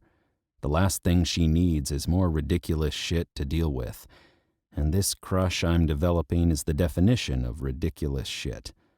I'm a one-night stand that ended in a stressful, unplanned pregnancy. Mandy didn't want to date me 3 months ago when things were chill and uncomplicated, so she sure as hell isn't interested in more than friendship and co-parenting now. So far, in fact, she seems to think I'm a bossy son of a bitch. Better a bossy son of a bitch than a liar. I push the thought away. I'm not a liar. I'm withholding a painful, pointless truth. At this point, it's too late for warnings. Better to spare her the worry for as long as possible. If we're lucky, it might be forever. We should probably talk long-term things, too, I say, knocking lightly on the wooden chair beneath me to keep from jinxing our chances of reaching the long-term stage. I guess we should. Her tongue sweeps across her upper lip as she sets her fork down beside her nearly empty plate, drawing my attention back to her stunning mouth and those plush lips, though I confess it's hard to know where to start. We can start with the basic stuff. I sit back to accept a coffee refill from the girl hustling by with her metal pot, forcing away images of Mandy on her knees between my legs. After Mandy waves away a refill for herself, I continue. I'll cover all the medical expenses, and as soon as the baby's born, I can get him or her on my insurance. It's a good plan and should cover everything he or she needs. Amanda nods. I've got insurance, so my expenses won't be an issue, but it's good to know you can cover baby, just in case I have trouble finding another full-time job with a good family plan.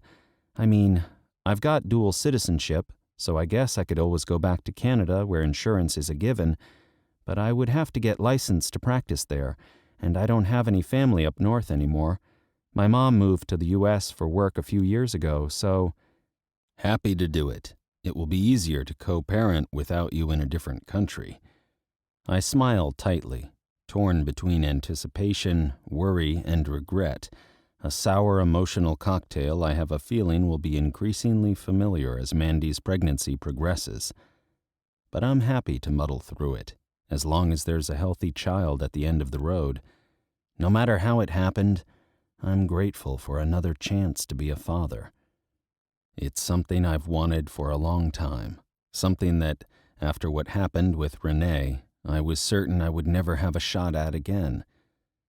I'll pay child support, too, I add, having zero issue with laying down money every month for the next 18 years as long as it guarantees me access to my kid. Whatever you need, but I'd like to have joint legal and physical custody and see the baby as much as possible. She nods swiftly. I want that too. I want you two to be close. I never had much of a relationship with my dad, so... Me either, I say. Haven't seen him since I was in first grade. He took me out for ice cream one day after school to tell me he was over my mom's bullshit, dropped me back at my mother's house, and never came back. Mandy's forehead furrows sympathetically. I'm sorry, though sometimes I wish my dad had bailed. Having him hang around being awful for years while he flushed his life down the toilet wasn't much fun. Has he passed? No.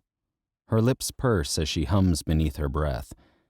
I don't think so, anyway. We haven't been in touch for a long time. The Christmas after I turned 16, he stole my tip money and left me stranded at a seedy hotel while he got wasted with strangers at the casino across the street. After that, I told him not to bother picking me up for summer visitation, and I haven't seen him since. She sighs as she shrugs. So I guess baby will have to get by without a grandpa, unless your mom remarried? My lips twist as I shake my head. She did, but they're divorced now too, and she lives in New Zealand. I see her once a year, sometimes less.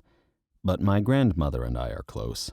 When I was growing up, Baba was more of a mom to me than my actual mother, and she's excited about the baby, I think. You told her? Mandy's brows lift.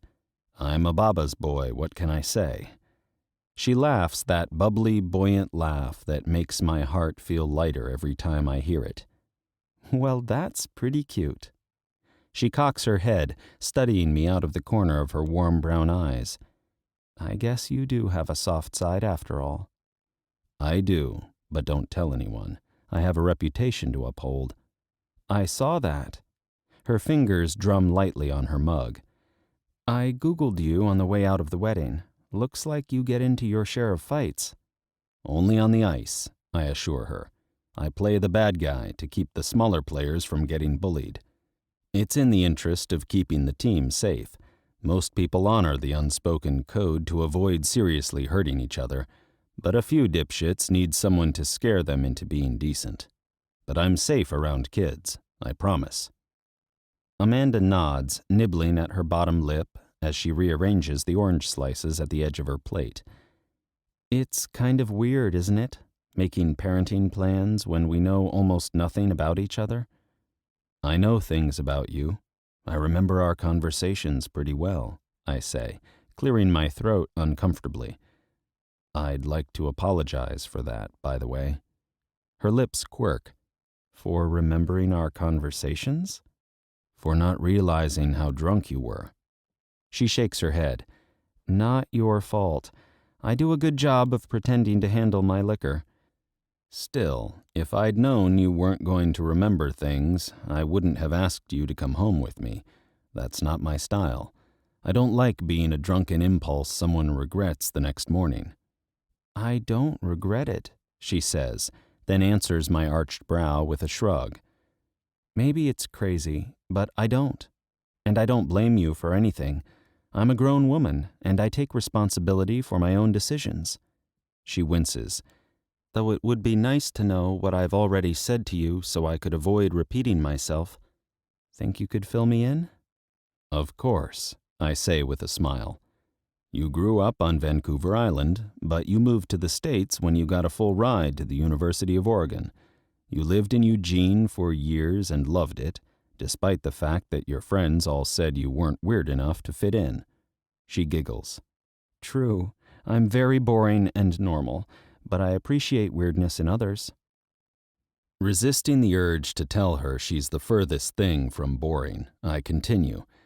You're a nurse and you love your job, but you plan to go to medical school so you can tell other doctors to shut up when they're being stupid and not listening to their nurses. Her hand flies to cover her mouth as she laughs again. Oh my God, did I say that? There's no way I can afford to go to medical school. I mean, I took the MCAT a couple of years ago and did pretty well, but I only did it because I lost a dare with a friend.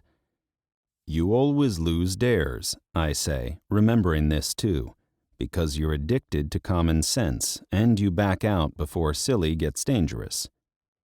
I do, she says in a bemused voice. And what about you? Are you addicted to common sense? I'd say I'm a worse case than you are.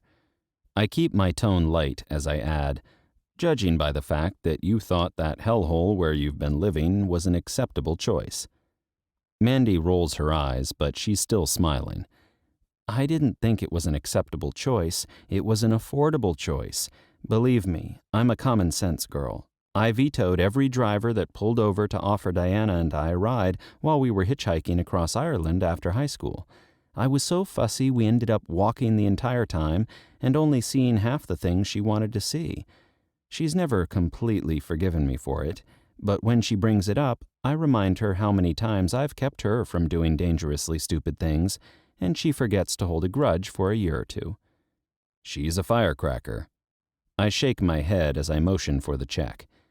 We've met several times. If I'd seen you with her... I let the words trail off, wishing I hadn't started the sentence. The what-if game is pointless at this stage of the game, and I don't want Mandy to think I regret spending the night with her. I was thinking about that, she says, her smile fading. If I'd introduced you to Diana before I put her in a cab, things would have ended differently. Because you wouldn't have gone home with someone you might have run into again somewhere down the line? I study her over the rim of my mug as I finish the last gritty sip of my coffee. Her lashes flutter as she nods. No, I wouldn't have. But not because of you. Because of me. I was 2 months out of an ugly breakup. I was looking for someone to help me forget, you know? Not for the start of something new. I nod, the revelation making her ghosting the morning after sting less than it did before. I get it. I know all about ugly breakups. We should exchange horror stories someday. She swipes a finger through the syrup at the edge of her plate and pops it between her lips. making me jealous of her finger this time.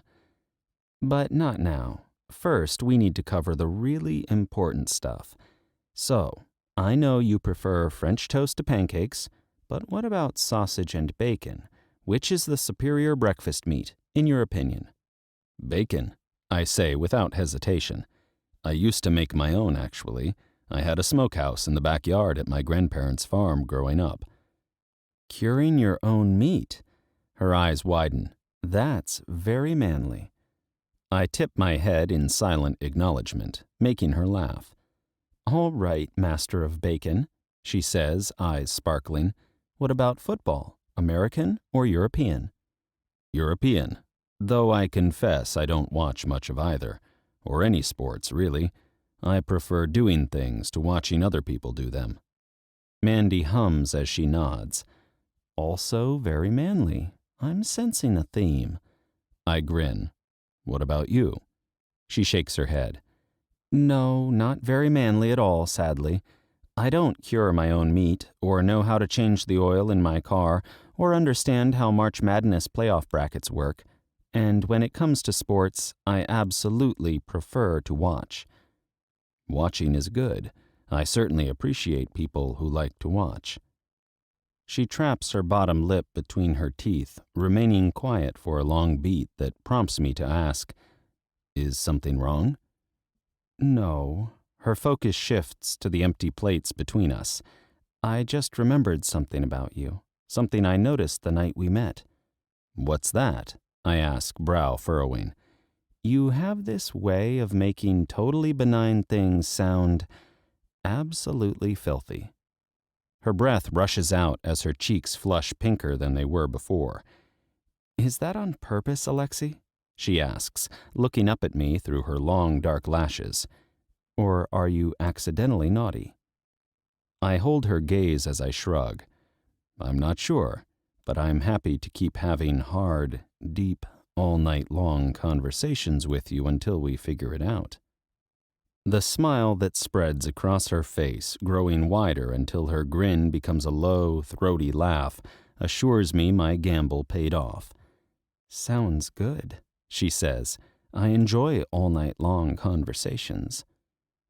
I'm on the verge of pushing my luck and promising I can definitely go all night, when the check arrives and our waitress says, Thanks so much, you two. You can pay at the register on your way out whenever you're ready. Mandy scoots her chair back, clearing her throat as she moves. Thanks so much. Everything was wonderful. She stands, but as she reaches for her purse, she sways, gripping the back of her chair as her eyes slide closed. I'm beside her in a second, my arm around her waist. Are you all right? Fine, I'm fine. She leans into me, her hand on my shoulder. Just stood up too fast and got dizzy, that's all. I keep forgetting that everything is different now. She tilts her head back, meeting my eyes as her lips part. But I'm fine, I promise. You're sure? Instead of setting her free, I draw her close, until the gentle swell of her stomach presses against my hip. On instinct, I reach down, laying my palm over the small bump. Hope, fear, and a completely inappropriate rush of awareness floods through me as her hand comes to cover mine. I'm not supposed to be showing yet, she whispers. All the books say first-time mothers don't get a bump until they're 4 or 5 months along. I'll probably be as big as a house by the end. I curve my hand, molding my fingers to the evidence of the life growing inside her. You'll be beautiful, I say, my voice rough. She sighs, and her eyes do that sexy, melting, soul-sucking, self-control-shattering thing they did the night we met, the night I took one look at her dancing under the flashing pink lights, and every other woman in the room disappeared. As her arms slip around my neck and her chin lifts, bringing her lips so close I can smell the maple syrup on her breath, I know I'm not going to be able to resist tasting her. Right here, in the middle of the restaurant, with dozens of people watching while I pull her close and stroke my tongue between her lips. But the moment I bend my mouth closer to hers, someone clears his throat behind me. I turn to see a guilty-looking busboy holding an overflowing black bin full of dirty dishes. "Excuse me, sir. Sorry, but these are crazy heavy," he says, fingers whitening against the black plastic. "No worries." I pull away from Amanda, making room for him to pass between the tightly packed tables in the courtyard. "Sorry to be in the way." "Yes, so sorry. We were just leaving." Mandy grabs the check from the table and darts around me, waving the slip of paper in the air. "I'm getting this, my way of saying thank you for the movers and the pool house and everything else." She hustles toward the front of the restaurant, hips swaying temptingly in her tight jeans, making heads turn as she passes. But Mandy seems oblivious to the fact that she's hot as fucking hell and easily the most beautiful woman in any room. But that's part of what makes her so stunning, the fact that she either doesn't know or doesn't care that she possesses the kind of beauty capable of bringing men to their knees. Even when she was still a stranger, I was helpless to resist her. Now that I know she's as sweet and funny as she is sexy, all I want to do is get lost on a desert island with Amanda Esposito, the sex toys of her choosing, and not a stitch of clothing. I want her in my bed until she remembers how good I can make her feel. Until you make her feel like shit, like she's in hell on earth and you're the one who put her there. Until you make her feel the way Renee felt when she left your ass for good. I ignore the thought, the way I ignore all mental activity that attempts to take my power away. On the ice, my ability to keep my focus positive and productive means the difference between winning and losing, between having a career that will live on in the history books and being another forgettable defender. In real life, the stakes are even higher. I can't go back to being the man I was after Renee left. I barely survived despair the first time. There were nights when I tortured myself listening to the sobbing messages she'd left on my cell, messages swearing I was the worst thing that had ever happened to her. Nights when I barely made it to morning and the sharp edge of a razor started to look like a way out, a tool I could use to cut a hole in the pain and slip away from it all for good. That man was no good to anyone, especially himself, and he wouldn't make a good father. And I'm determined to be a good father, the kind of present, invested parent neither of my parents could be bothered to be. I want to be a man my child can count on, no matter what, and the best way I can be that man is to establish a relationship with Amanda that is courteous, sane, and friendly. Because a friend isn't going to run away to Canada and take my baby with her, making sure I never see the kid as retaliation for a love affair gone wrong. And a friend isn't going to rip my heart out of my chest if things don't work out. She might try. She might rage and cry and swear she hates me more than every villain from every story she's ever read, but she won't have the power to bring me that low. She won't be able to walk away and leave me at the bottom of the box, bleeding from wounds that no one can see, but which hurt more than any stick I've ever taken to the face. No matter how much I want to do more than just get along with this woman, I need to be the man I am on the ice. The man who plays a part for the good of the team, the rational player ruled by his head instead of his heart. That's the only way to make sure no one gets hurt. So I keep my distance as I follow Mandy out to the truck and refrain from reaching for her elbow to help her inside. Hopefully, if I keep my distance and my hands to myself, I'll be able to get through this without losing my mind, my heart, or any other vital organs. Chapter 7. From the texts of Amanda Esposito and Diana Daniels-Nowicki. Amanda. I'm sorry for interrupting your honeymoon. If you're busy abusing Tanner's virtue or being romantic, ignore me, and we can talk when you get home on Tuesday. Diana. Hey, don't be silly. You're not interrupting. Besides, this isn't our real honeymoon. It's just the practice honeymoon. What's up? You promise I'm not interrupting the fun? Not at all. I disposed of the last of Tanner's virtue a few hours ago. He's so worn out he's taking a nap. So I'm hanging out by the fire, reading a thriller, and plotting all the ways I'm going to make fun of him when he wakes up. A professional athlete really should have more stamina than a professional photographer, don't you think? He really should. Right? I'm going to have to get him some vitamins or something. Or maybe acupuncture. I always feel more alive after I've been stabbed with needles for an hour or two. Sicko. Takes one to know one.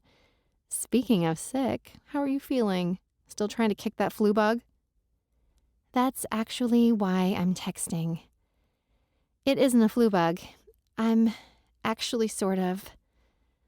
Well, I'm sort of pregnant. What? Sort of pregnant? Sort of? I'm calling you right now. Pick up the phone. No, don't call. Seriously, Dee, I can't talk right now. You must talk. You can't drop something like this on me via text. Jesus, how did this even happen? Well, when a man and a woman like each other very much and make special friends... Don't make jokes. This isn't the time for your comedy stylings, Esposito. And don't act like you don't know what I mean. You haven't even been dating, have you? Unless you've got love life secrets you've been keeping from your best friend. Oh, God. You're not back with Wonder Dick, are you? Please, for the love of all that's holy, tell me you're not having Wonder Dick's baby. Of course not. Is that what you think of me? That I'm so pathetic and desperate for love that I would go back to a sociopath who lied to me for 4 years? No, of course not. I don't think you're desperate or pathetic. I love you and think you're the prettiest and the sweetest and the best. I just know that Arnold had an evil power over you, that's all. Probably because he's evil and stupidly good-looking and talks a good game for a person who is a complete waste of human flesh. He does talk a good game. But that game doesn't work with me anymore. It's over with him. Forever. Good. Though that does leave me wondering. My due date is in April. In April. Oh, wow. So it's Sexy Strangers? From 80s Night? It is. Oh my God. You said that already. I know. Sorry. This is a lot to take in. So what have you decided? Have you decided? Do you need help deciding? I can be there in 90 minutes if you need me. I know I'm a boring old married lady now, but I'm always here if you need me. You are not old. And you'll never be boring, but thank you. That means a lot to me. I'm getting kind of choked up about it, actually. But that's not unusual these days. Pregnancy hormones are the worst. I can imagine. Normal hormones are bad enough. I'm going to murder someone one of these days if they cut me off in traffic at the wrong time of the month and sharp objects are close at hand. Justified. Any jury would acquit you. Probably. So are you deliberately avoiding answering my question? If so, I don't want to push, but if not, I'm kind of on pins and needles here. Sorry. Yes, I've decided. I'm going through with the pregnancy, and I'm going to keep the baby. I've always wanted kids, and 28 is a perfectly reasonable and responsible age to become a mother, so... It is. And you will be the best mother any baby ever had. There is no doubt in my mind. And I'll be there to help anytime you need me. Tanner and me both. He doesn't have younger siblings the way I do, but he's very paternal with his pig, and I have no doubt he'll be a brilliant co-babysitter. We'll be your backup parental units anytime you need a break. Ugh. Now I'm crying for real. Why do you have to be such a great friend? Because I like to make you cry. I like to shower you with my sweet love and then watch your gratitude spill out of your pretty melted chocolate eyeballs while I soak up your tear juice on a sponge. Now I'm laughing and crying. There's snot everywhere. It's gross. You're welcome. I love you. I love you too. That works out then. So, in other wonderings, are you going to tell Sexy Stranger? I mean, assuming you can find him again, since you didn't take my advice and at least write down his address before you made a break for it the morning after your night of sweet lovemaking? Yeah. About that. He's not a stranger anymore. He's a friend. Sort of. And he knows about the baby, and he's being totally, unexpectedly great about it. And I just finished moving into his pool house. What? Amanda's phone rings. Don't call me. I don't want to talk on the phone right now. Pick up the phone, woman. Amanda's phone rings. I can keep denying these all day long. And I can keep calling back all day long, so pick up the phone. I need to know why you've moved in with a stranger. What if he's a crazy person? What if he's secretly planning to kill you in your sleep so he won't have to pay child support for 18 years? I know that these aren't the things a trusting soul like yourself worries about, but as someone who understands that at least 20% of the population is composed of crazy and or evil people, I need to make sure you aren't putting yourself in danger. I'm not in danger, I promise. He's a good guy. Bossy and opinionated, but good. You can't know that for sure. No offense, but you've spent all of, 12 hours with this guy before now? 12 hours during which very little talking happened, and you were so tipsy you said yourself there were gaps in your memory the morning after? I know for sure, because it turns out he's a friend of a friend, and the friend in question is someone whose judgment I trust. Oh, yeah? And who is this friend? Because, I'll be honest, some of your friends are not as street smart as I am.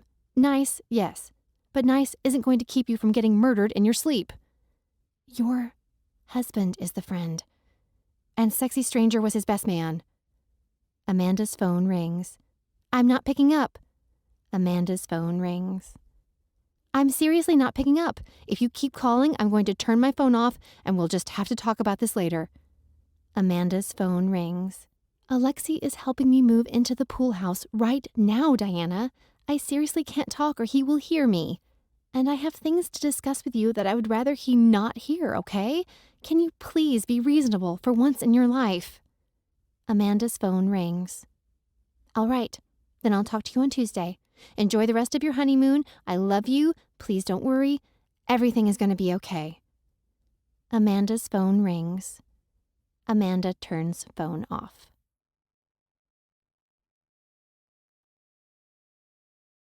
Chapter 8. Amanda. By the time Alexi and the team of bulky, scowly, Russian-speaking movers he summoned finished moving my furniture into his garage, where he nicely offered to store it until I figure out what I want to do with my few measly possessions, and the rest of my belongings have been dispensed to various corners of the pool house, it's nearly 6 o'clock, and Alexi is offering to feed me again. But considering the last time we ate together, I barely resisted the urge to jump his bones and ravish him on top of a bistro table still covered with half-eaten French toast. I plead exhaustion, tell him I want to settle into my new digs, and show him to the door. You're sure? It's no trouble. He hesitates in the doorway, his shoulders so broad they block most of the light from the setting sun, which glows orange and lovely through the trees that shade the estate. This place is way too sprawling and fancy to be called a mere house, or, heaven forbid, a backyard. The main home is a craftsman masterpiece of dark, polished wood, decorated with tasteful red accents. It looks relatively modest from across the wide lawn, but I know for a fact it's large enough to get lost in, and has at least 5 bedrooms and a massive kitchen tricked out with 2 ovens, 2 dishwashers, and enough upmarket food prep equipment to outfit a 5-star restaurant. But though the avid amateur chef in me drools with excitement at the thought of getting back into that kitchen to try out the upright blender, and the woman in me is dying to find out if Alexi knows what to do with all those fancy kitchen tools he's acquired, it's important to start as you mean to continue. And I intend to lead my own life, separate from Alexi's, aside from our mutual interest in our child's well-being. Spending my first night here hanging out at his place, letting him cook for me, sets the wrong tone. As does all the accidental and not so accidental touching we've been doing since he rushed in to rescue me this morning, which is why I'm careful not to get too close as I put my hand on the door, ready to close it as soon as he steps outside. I'm sure, I say with a friendly but not too friendly smile, I'll just make a sandwich and get back to settling in. I'm working a lot this week, so I won't have time to unpack if I don't do it now. The furrow between his brows deepens. You're not working too much, are you? Your doctor said it was okay for you to be on your feet, even with the dizzy spells? Because if you need to work less, I'm happy for you to stay here for free. I wag a finger between us. That's not the bargain. I pay you rent, you take the rent, you buy things you need with the rent. That's what we agreed on. All right, but your health is more valuable to me than a few extra bucks, he says, making my heart do that swooping, melting, fluttering thing it did this morning when he told me I was going to be beautiful, even when I'm as big as a blimp. Please keep that in mind. I will, I promise, wishing him good night and closing the door before I do something stupid like swoon into his chivalrous arms. Whoever said chivalry was dead has clearly never met Alexi Petrov. He's been so incredible that I'm even more terrified to tell my mother about the pregnancy than I was before. My mother is a wonderful, devoted, selfless person, but she's lived through some dark days that instilled in her a determination to expect disappointment and prepare for the apocalypse. I know she's going to urge me to lawyer up ASAP and get promises on paper before Alexi can run off and leave me to support our child alone, the way my father left her years ago. She's going to foretell doom all around. Doom for this baby, who will never know what it's like to live with both her parents. Doom for my relationship with Alexi, who can't possibly be as kind and honorable as he seems. And doom for my prospects, which will be drastically reduced now that I've become a single mother who will have to balance the demands of my job with the demands of motherhood. No doom, I mutter, as I open the curtains on the far side of the combination living room kitchen, revealing a view of the Art Deco pool with intricate yellow and blue tiles on the bottom and a carefully maintained garden surrounding the water. I'll have to tell my mother about the pregnancy eventually, and turn my phone back on and call Diana, who I know won't be satisfied with waiting to chat until Tuesday. But tonight I want to enjoy the view, the peace, and the cozy luxury of my new home. But first, to feed the little alien, making me feel like I need to devour a hooved animal whole every few hours. I do some poking around in the refrigerator, which Alexi's housekeeper keeps stocked with a few basic items, and find bread, butter, and cheese. With my stomach already growling, I make a grilled cheese sandwich, the crusts of which I dip into some gourmet tomato soup that was also lurking in the fridge. When I run out of crust before I run out of soup, I make a second grilled cheese and devour it as well, refusing to feel shame for consuming more calories than the still tiny fetus inside of me requires for her healthy development. I'm hungry, damn it. And a sexy-as-hell man told me I was beautiful today. And I actually feel beautiful for the first time in a long time. Since the night I spent in his bed, now that I think about it. Don't think about it, I order myself as I wash down my grilled cheese with a glass of milk and arrange my dirty dishes in the dishwasher before heading into the bedroom to unpack my clothes. The bed is a super soft-looking white cloud floating in the center of the pale yellow room, and as soon as I lay eyes on it, all I want to do is take my perpetually exhausted pregnant self to bed and sleep for a solid 12 or 14 hours. But my work schedule truly is crazy this week, and if nothing else, I at least need to get my scrubs unpacked before I succumb to sleep. I flip open the boxes sitting on the bench at the end of the bed, and then move to the chest of drawers behind me, sliding open the wide, shallow drawer where I intend to put my lingerie. Unfortunately, the giant, hairy spider inside the drawer has other plans. As light spills into its lair, the monster crouches low, then leaps to perch on the edge of the open drawer before I can slam it closed again. With a squeal of terror, I back away from the bureau, fumbling in the box behind me for a weapon as the spider springs once more, soaring through the air to land on the carpet near my bare foot, where it then makes a beeline for the dark recesses under the bed. Like hell, spider! My grasping fingers latch onto something solid inside the box, and I lunge for the floor, weapon brandished high. There's no way I'm letting that nightmare escape. It has to either die or be relocated to the outdoors before I go to sleep, or I'm going to spend the entire night lying in a puddle of my own terror sweat, waiting for it to deliver the bite of death. I'm not scared of bugs in general, but by God, a spider isn't a bug. It's an 8-legged devil, escaped from the depths of hell to torment humanity with its creepiness, and I will not tolerate its presence in my new home, let alone beneath my bed. Gripping the thick, cylindrical object I've fetched from my box tightly, I bring it down on the carpet in front of the spider. The lightning-swift beast abruptly changes directions, hauling thorax back toward the bureau. But it will find no safety there. My big-ass dildo and I are going to make sure of it. Months ago, I jokingly asked Diana to buy me a dildo because I needed a battery-operated boyfriend post-breakup, but was too embarrassed to buy one for myself. And, of course, Dee thought it was hilarious to have the most enormous, hideously veiny rubber I've ever seen delivered to my new apartment, indicating in her order that the messenger should tote it over in the box with a picture of the giant clearly visible on the front. Because that's the kind of thing my often strapped-for-cash best friend is willing to drop $80 on. Giant dildos and the priceless joy of embarrassing me in front of the old woman who lives across the hall and the blushing delivery boy who was beet red and sweating profusely by the time he reached my door.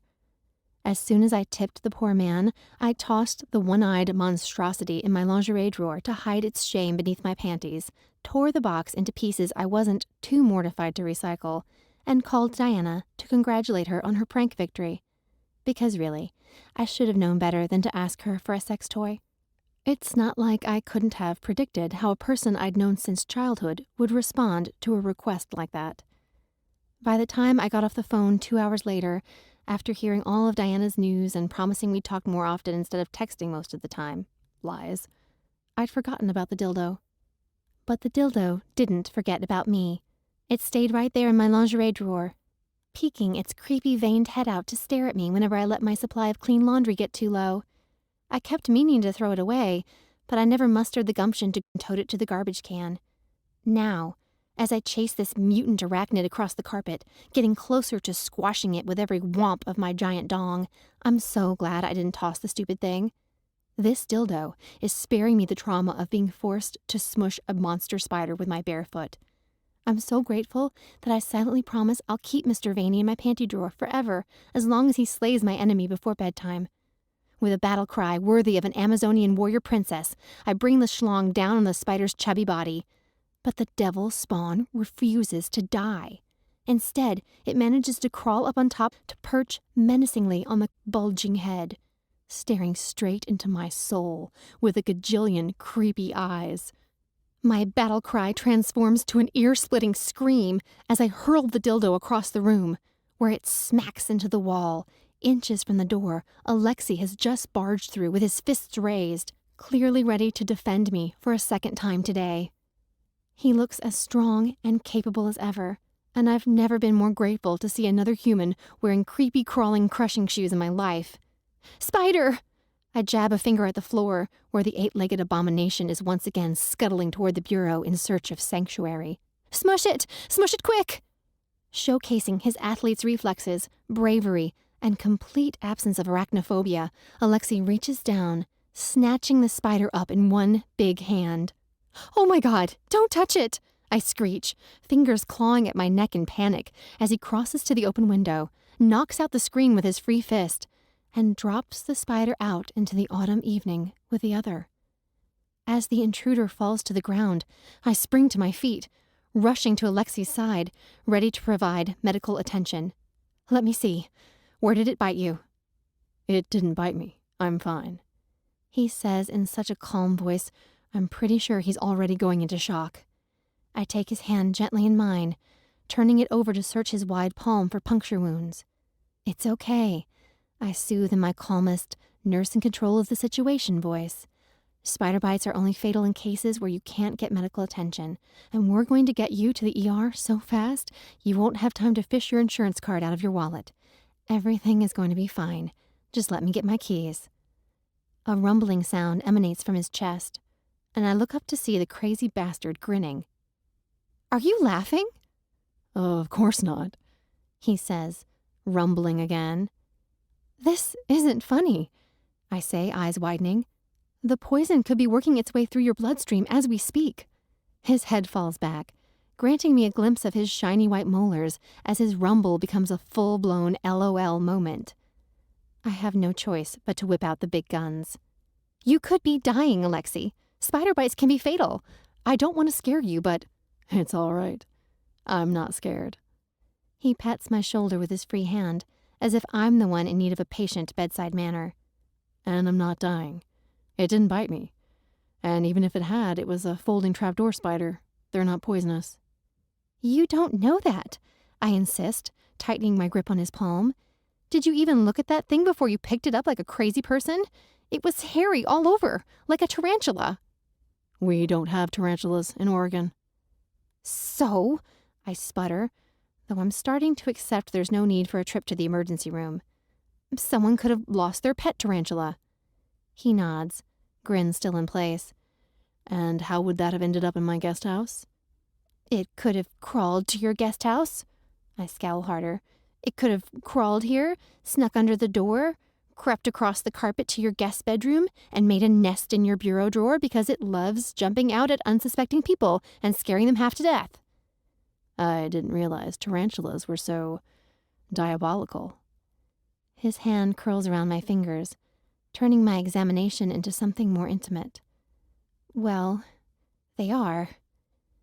I'm highly aware that we're touching inappropriately again, but lack the willpower to pull my hand from his. Spiders, in general, are dangerous and diabolical, and your lack of self-preservation around them is troubling.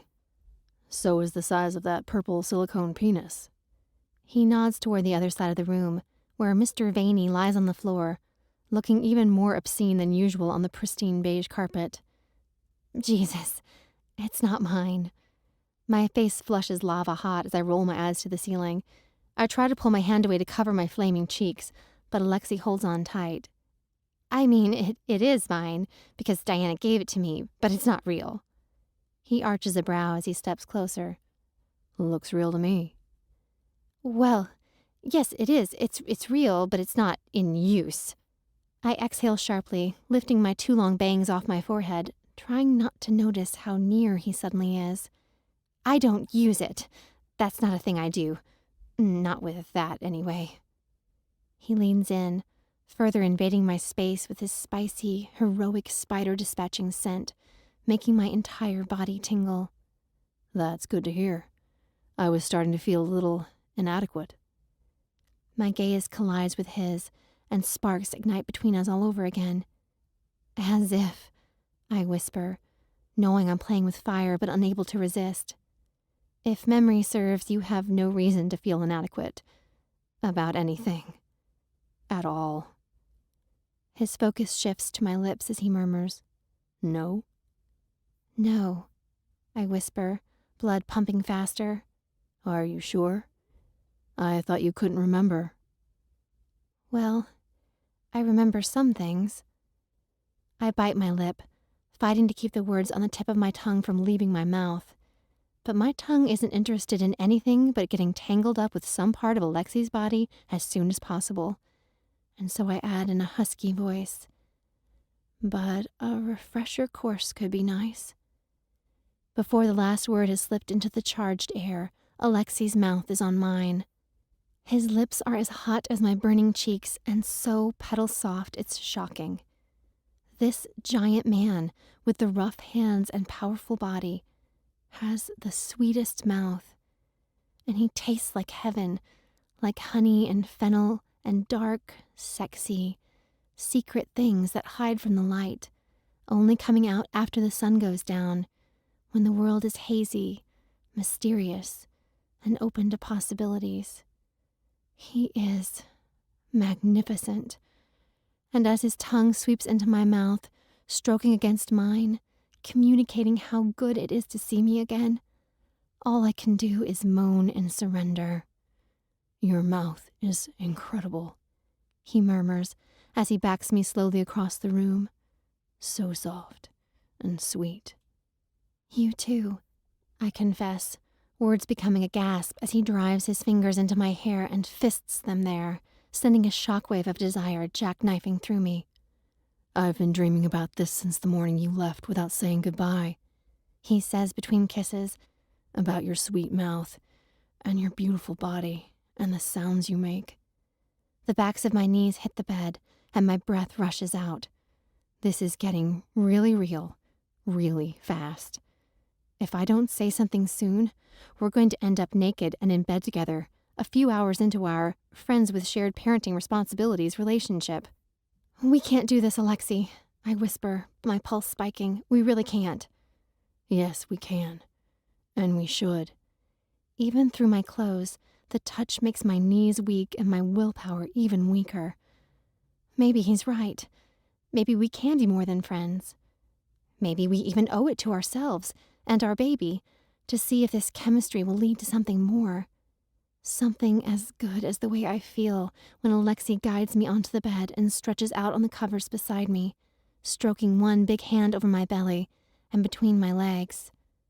I bite down hard on my bottom lip, determined not to groan in relief or utter any other unsexy sounds that will make him stop what he's doing with those brilliant fingers that seem to know exactly how to unravel me.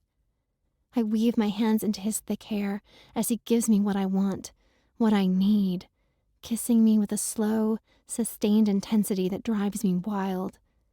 His tongue strokes into my mouth.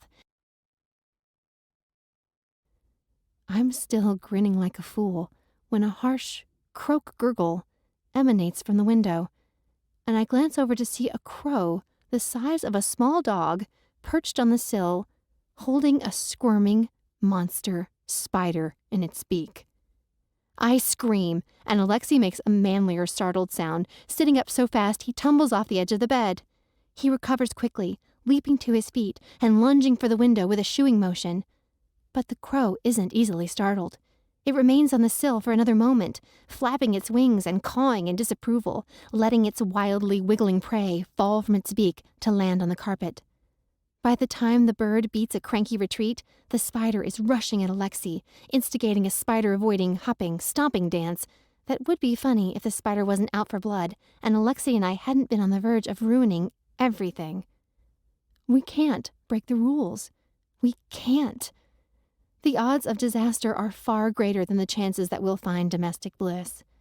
I may have been out of the dating game for a while, but years of first and only dates with a plethora of Mr. Wrongs taught me how hard it is to find a relationship-worthy guy. And I owe my daughter better than this. If I can't give her two parents madly in love with each other, I can at least ensure she has a mother and father who are good friends, without any failed love affair baggage making life awkward for the next 18 years.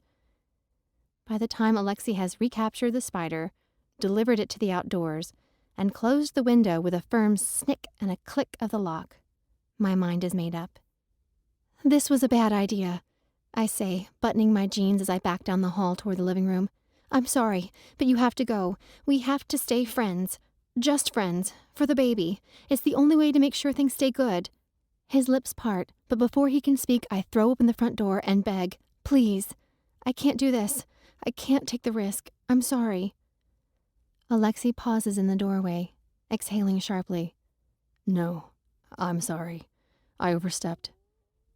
It won't happen again, I promise. Thank you, I whisper, studying his chest, knowing better than to look up. If I lock eyes with him again, there's a chance I'll be swept back into the sex tornado that swirls around him, sucking up every last bit of my willpower. See you later. Later, he echoes, as he steps out into the evening shadows, striding briskly toward the big house, where he will get on with his life, while I get on with mine. And it will be fine.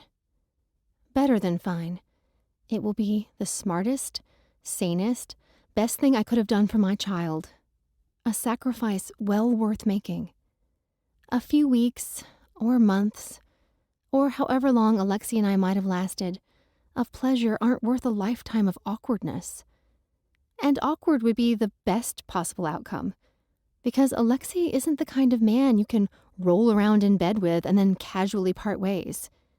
He's the kind who gets under your skin, working his way into the fabric of your life so deeply that it's impossible to imagine a future without him, and nearly as impossible to move on when he decides to say goodbye. For the best. It's for the best.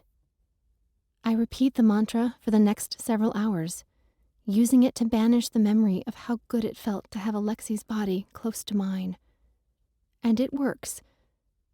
Mostly. At least, good enough.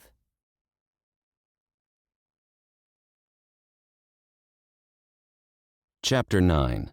Petrov. It's the first time we've played the newbies from Las Vegas, but Pendleton isn't new to me. He's the same smart-mouthed punk-ass he was when he played for Florida and L.A., though he does look prettier in his new black and gold jersey. I make sure to tell him so. "Nice jersey," I grunt as we crash into the boards for a loose puck. "Brings out the shit brown in your eyes." "That's what your mother said when she was sucking my d. Anytime you want to go, drop the gloves, you Cro-Magnon." "You're not in my weight class." I win the battle, out-muscling the weaselly little stooge. He hooks and grabs, but he can't take what's mine. I slap the puck over to Cruz and glide away from Pendleton, glad to have taken the upper hand. It's always irritating to lose to a runt, especially when that runt is a complete prick. In addition to his filthy mouth, Pendleton has an uncanny knack for getting away with dirty hits and sticking his stick places sticks aren't meant to go. Like my ass. And my dick. If he gets near either one tonight, I'm going to smash his rat face against the glass. 99.9% of the time, I'm putting on a show out here, playing the big, bad, you'd better not fuck with my team enforcer. Yes, I protect the players who need protection and demand respect for the Badgers on the ice. But mine is mostly a head game. I don't have to hit hard, I just have to make the other guys afraid of how hard I'm going to hit them on the day I finally break. Like so many things in life, hockey is 80% mental, and I have my mental house in far better order than I let on when facing down a rival team. But tonight, I'm this close. A hair's breadth between my finger and the trigger. I've spent the past week pretending I'm fine with being platonic friends and future parental units with the sex goddess living in my pool house. But I'm not fine.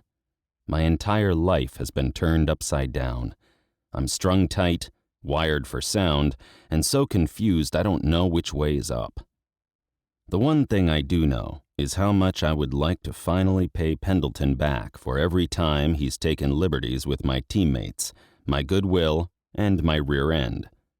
What kind of shady motherfucker deliberately tries to ram his stick up your ass when you're not looking? I would suspect he has designs of an amorous nature if he weren't the biggest womanizer in the NHL. But that tiny Don Juan gets all of it. He probably has 10 different kinds of crabs living on him right now. It's a testimony to my state of mind that I decide it's a good idea to tell him so. Pendleton slams his shoulder into my gut in response. "At least 3 from your mom alone." And even though I haven't seen my mom in 6 months, she lives on another continent, and I know for a fact this has never even met her, let alone done anything else with her, his tone gets to me. Sometimes it's all about tone. I repay his shoulder to the gut with an elbow to the ribs as I start toward the play underway on the other side of the ice. But before I can get out of range, something hard rams into my upper thigh, right in that tiny unprotected area between pad and jockstrap. Pain flashes through my muscles, creeping into my balls, but it's the explosion of anger that makes me see red. With a roar of not at all pretend rage, I turn on Pendleton and slam the handle of my stick into his shoulder, propelling him across the ice and into the boards. Immediately, whistles shriek, and every Las Vegas douchebag on the ice converges around me. But their attempts to shut me down, as more Badgers join the fray and the refs circle the mob of sweaty bodies tugging players apart, are unsuccessful, to put it mildly. I return each elbow jab and sweaty glove in my face, shouting obscenities in every language I know. I'm fluent in 3, but profanity fluent in 5. By the time a ref reaches me at the center of the chaos, wrapping me in a bear hug to escort me to the penalty box, I'm not much more than a spitting, snarling ball of rage. But it's not until I see the replay on the Jumbotron that I realize how far down the rage spiral I let myself slip. Slip. I can't afford to slip. Nothing can slip, not my control, not my tongue, and certainly not my grip on my temper. I promised Mandy the goon bit was all an act, and that's a promise I need to keep. We don't know each other well, but there's no doubt in my mind that a big, scary, out-of-control psycho isn't the kind of man a pediatric nurse, or any other sane woman, wants around her baby. I duck my head, hiding from the penalty box camera as best I can, considering it's right there in my face, while I pull my shit together. And I do a good job. Even when my indiscretion leads to the Las Vegas newbies getting a power play and pulling ahead by a goal, I don't let that hot head buried deep inside out to play again. He's had his episode for the season, and now I'm back to being a cool, collected defender. Control is good. Control leads to good things, I'm reminded once I'm back on the ice, swatting the puck from the air with my glove. I shut down what would have been a sweet tap-in goal for Las Vegas and calmly feather a pass to where my forwards are waiting at center ice. And my forwards, who are some of the fastest and slipperiest in the league, work a tic-tac-toe play worthy of SportsCenter's highlight reel to tie the game. It's all downhill on an avalanche for Las Vegas after that. Our first line scores again a minute later, and yet again a few minutes after that. By the time the horn blows at the end of the game, our fourth liners have logged more ice time than the past 3 games combined, and Las Vegas slinks down their tunnel with shame dripping from their shiny new uniforms. I've all but forgotten about my break when Cruz slaps me on the shoulder in the locker room on my way out of the shower and mutters, "Text me later if you need to talk, Big Scary." "Talk about what? I'm fine," I scoff, to which Justin replies, "Whatever you say, Big Scary." But Big Scary is scary, and he needs to stay in timeout so we don't frighten the children. Though it was sweet to see Pendleton get his, Saunders says, cruising toward the showers behind Cruz. He's such a shit weasel. That's offensive to shit weasels, Cruz says, raising his voice to call out, "Talk to Big Scary, Brendan. You have good grown-up words." "I don't need grown-up words," I shout, tugging my shirt on with a sharp jerk of my elbows. Brendan shifts on the couch in front of the big screen, glancing at me over his shoulder. "Ignore them. You snapped. Everybody snaps." "Thanks," I say, shoulders relaxing away from my ears. "But if you want to talk about life-changing stuff that might be wearing on you, let me know. It's been a while since I had a baby in the house, but I remember the newborn stress. Makes the playoffs seem like a walk in the park." It's a kind offer, and clearly well-intentioned, but it only makes the black feeling in my chest start swarming again. There's no baby in the house yet, and why am I still stupid enough to think my private shit is going to stay private? "Private shit never stays private," Brendan says, "but sometimes that's a good thing. I know the baby isn't here yet, but I'm sure anticipating all the changes you'll have to make is stressful. That's all I'm saying. That I get it, and I'm here if you need an ear." I rake a clawed hand through my damp hair. "Who told you?" "Nowicki." Brendan nods toward the locker room door, where Nowicki is slipping out with a guilty look on his face. But he wasn't talking shit. He wanted to help and thought I would be in a better position to offer advice. "I heard Amanda's living with you." This time I can't help but laugh. Jesus, this team gossips more than my grandmother and her quilting circle. "Don't give Cruz any ideas," Brendan says. "He's already trying to make me learn how to knit." I roll my eyes. "I know. I sat next to him on the bus last week. I was about to give in and cast on just to get him to shut up." Stepping into my boots, I drop my duffel by the couch and sag down onto the well-used leather cushions beside Brendan. This couch is a piece of shit, but so comfortable we won't let management replace it. The couch was here, already old and faded, when I was a rookie, and it will probably be here long after I'm gone. I run a hand over the creases near the edge of the cushion, wondering when I'll start to crack. If I can't even keep my shit together for 3 or 4 days of living next door to Mandy, it might not be long. I sigh. So yeah, Mandy's pregnant. It's mine, and she's living in my pool house. The pool house, Brendan grunts. Okay, so there's some distance. You aren't diving in head first before you've checked the water. No, but, well, I wouldn't mind if she was living a little closer. If there's anyone I can confess my weakness to, it's Brendan. We're both senior members of the Badgers, and we've been through more shit together, on and off the ice, than any other 2 players on the team. I was there when his daughter was born, drove him to the hospital the day his wife died, and will have the privilege of standing up with him at his second wedding this winter. If anyone's going to get what it feels like to want something you're not afraid to reach for, it's him. His brows lift. Is that right? There's something about her, I say softly. There aren't many people left in the locker room at this point, but this confession isn't something I want any of them to overhear. I have a reputation as a hard ass who's not to be fucked with, and I'd like to maintain it, if nothing else, just to keep the pranks at my expense to a minimum. I barely know the woman, but every time we're together there's this feeling. I shake my head, fingers curling into a fist as I search for the right words. Like relief, almost. But stronger, better. It's just so easy to be with her, even when it's not easy. If that makes any sense. Brendan smiles. I get it. When there's something there, it's there from day one. Like with Laura. She always felt like a friend, someone I could trust even back when we'd barely spoken a dozen words to each other. Something about her was always familiar. Right, I say, relieved to hear the crazy things I've been feeling validated by someone who doesn't open up easily or often. That's exactly what it's like. For me anyway, though I'm pretty sure Mandy wants nothing to do with my ass. Living in your pool house doesn't sound like nothing. It sounds like she trusts you at the very least. I think she does. I brace my forearms on my knees, guilt tightening my jaw, though I have no reason to feel guilty.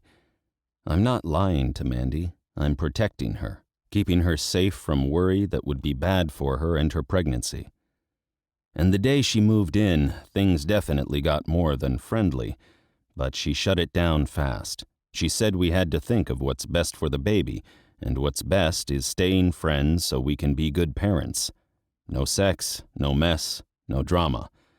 So, that's where we are right now. Friendly and strained. Brendan grunts. It's got to be hard, navigating such an intimate situation without the, intimacy. I nod dryly.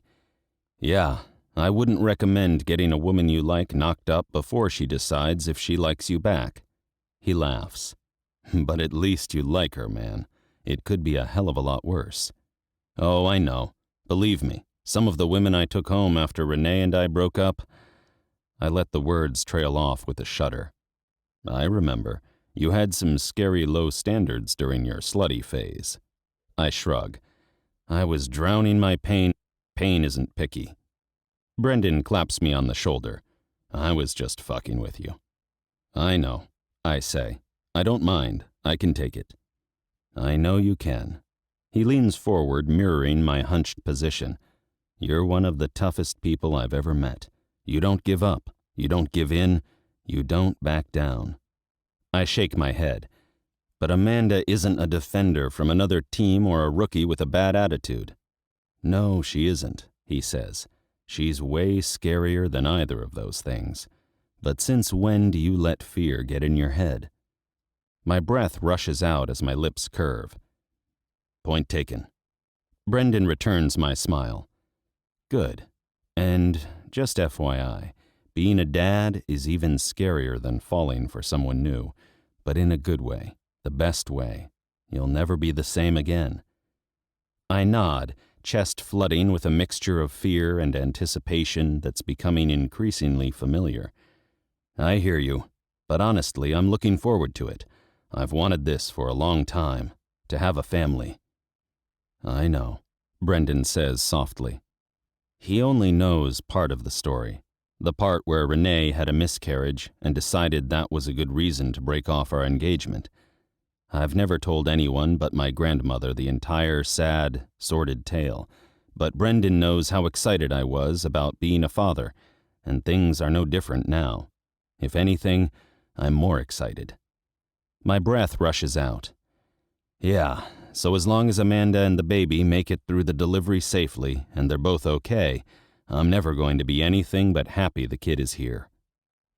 A soft noise from the entrance to the locker room makes both Brendan and I turn.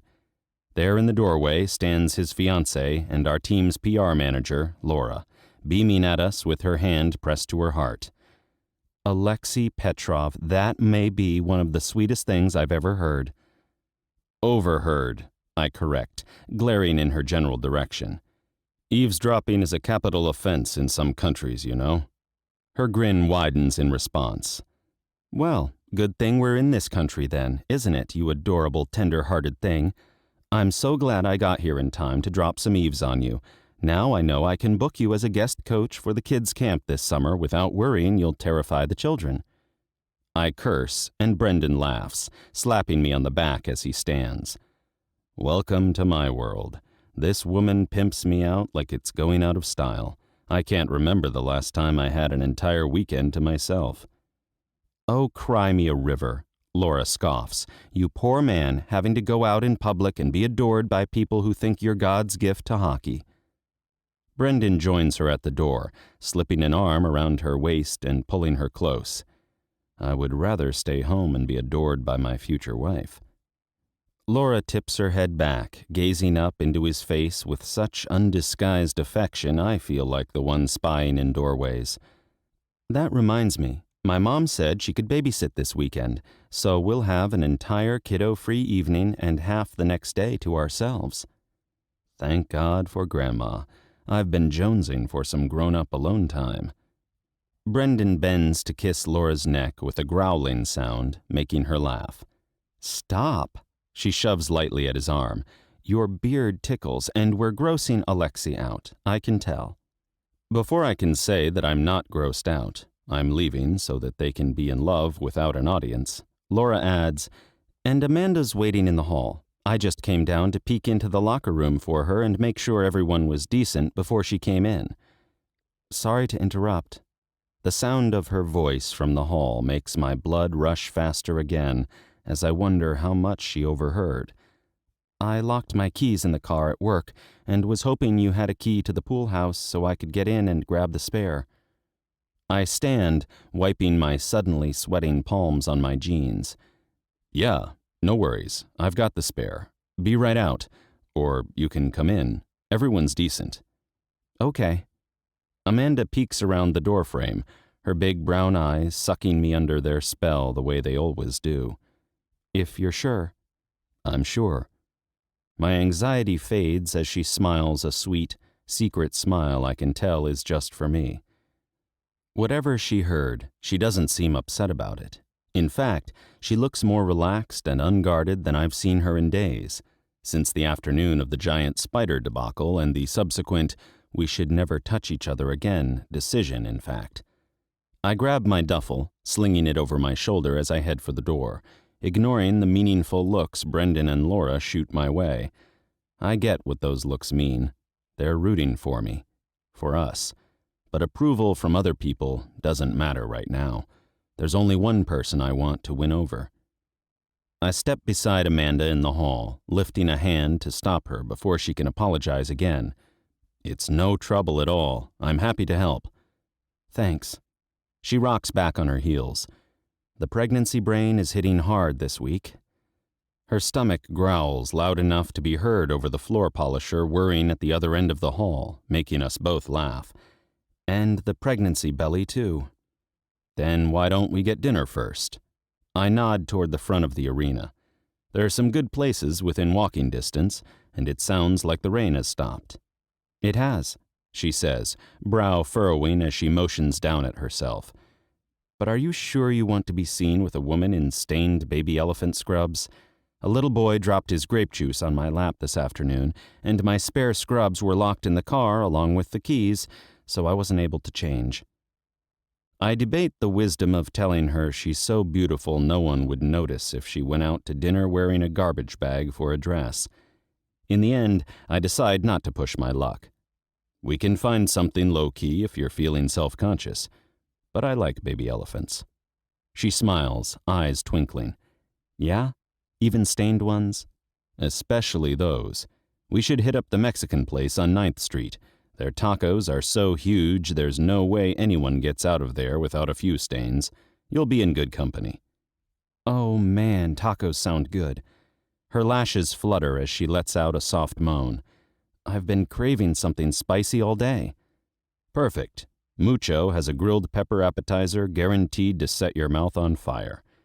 I start down the hall, managing not to think about all the ways I would personally like to set this woman on fire. Yes, I'm attracted to Mandy, but right now, I'm just glad to see her relaxed and happy, letting me hold the door for her as we step out into a clear-skied evening without a hint of rain in sight.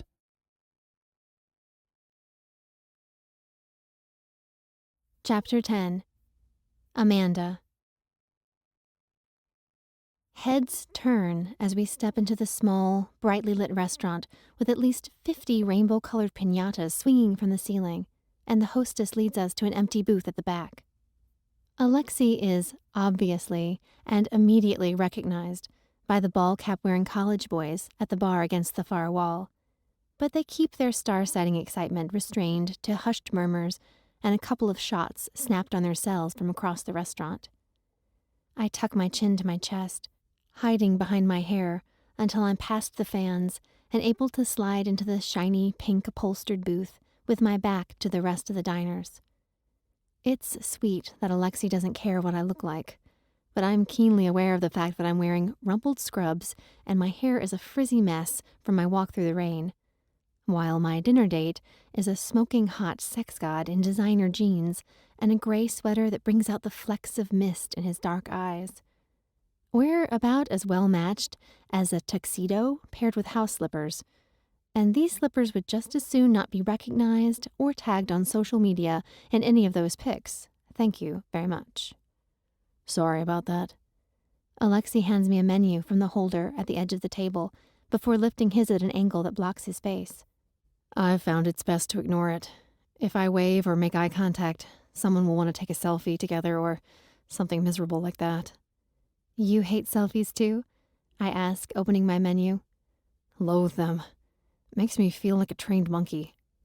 When I signed on to play hockey, I didn't sign on to give a piece of myself to any schmuck with a cell phone who's looking for a few likes on social media. I smile. I just hate feeling like the fun isn't real unless we interrupt the fun to take a picture of it. And my left eye is squinchier than my right when I smile, so I worry about that and end up glaring at the camera like a psychopath. He laughs. I doubt that. It's true, I say with a sigh. You'll see the evidence as soon as Diana shares the pictures from the wedding. But I get where you're coming from, too. You love the game, not necessarily all the other stuff. I don't mind the other stuff with someone who's a real fan, he says. I'm happy to take pictures or sign autographs for people who love the team and are excited about the way I play.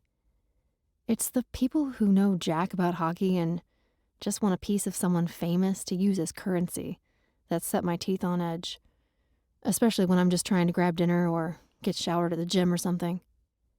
I understand, I say, though I'm not sure I do. Not in any meaningful way.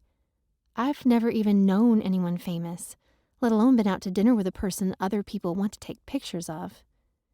You did a lot more than go out to dinner with this man, girl, and sooner or later the world is going to find out about it. Someone's going to figure out that the dumpy, lumpy potato person Alexi's been spotted with around town is the one-night stand who's having his baby, and you'll need a lot more to hide behind than your hair or a menu. My breath rushes out right as my stomach lets out another long, tortured moan. Damn drama queen of an organ. And I become acutely aware of how unpleasant it is to be hungry and riddled with anxiety at the same time. We can go somewhere else. Alexi's concerned eyes meet mine over the top of his menu. I shake my head. No way, it's fine. I'm just thinking too much. Always a bad thing, but especially bad on an empty stomach. What were you thinking about? He asks. About what your fans are going to think of me? I answer honestly, motioning to where my thickening waistline is hidden beneath the table. Me and the pregnancy and everything else. I've never been in the public eye, and I can imagine at least some of your fans aren't going to approve. He frowns. Why not? I'm the trashy one-night stand who trapped you with an unplanned pregnancy. I lean in to whisper the last two words, just in case the people in the booth behind us are hockey fans too. People live to hate that girl. She's the one girl men and women can both agree is the very worst. Alexi lays his menu down flat between us. It takes two people to make a baby. And I'm a grown man, not a teenager who let himself get led around. I wasn't trapped into anything. Well, of course I know that, I say, cheeks heating at the mention of the part of his anatomy I haven't been able to stop thinking about since it was pulsing beneath my hand Sunday afternoon. But like it or not, that's the way a lot of people think. He grunts, apparently still doubting my woman's I know how gossips roll intuition. Well, as far as I'm concerned, there's no reason for the fans to know anything about our relationship. I cock my head and arch a brow. His scowl softens, and his lips curve on one side, in that half-smile that makes my stomach flip every time it comes out from behind the cranky Russian clouds. Point taken. So when the time comes to make a statement, we'll say that we're happy to welcome our first child in the spring. First implies that we're in a long-term relationship, without giving any specifics about how we met or what our current status is. Hopefully that will be enough to keep speculation to a minimum until something more exciting comes along to distract the gossip rags. Sounds good. I glance back down at my menu, not wanting him to see the regret I'm so shitty at hiding these days. Alexi is continuing to be absolutely wonderful, even after the disaster in my bedroom, and I don't want him to think I'm ungrateful, just because I have a hard time not wishing that I really was expecting the first of many children. I've always wanted at least 3 or 4. Lots of babies, and lots of sisters and brothers for them to turn to when times get hard. They say you can't miss something you've never had, but growing up an only child, I can verify that is completely untrue. I missed the siblings I might have had if my mother and father had been able to stay in love a little longer. I missed them like crazy, until Diana and I became best friends in elementary school, and I finally had the surrogate sister I had always wanted.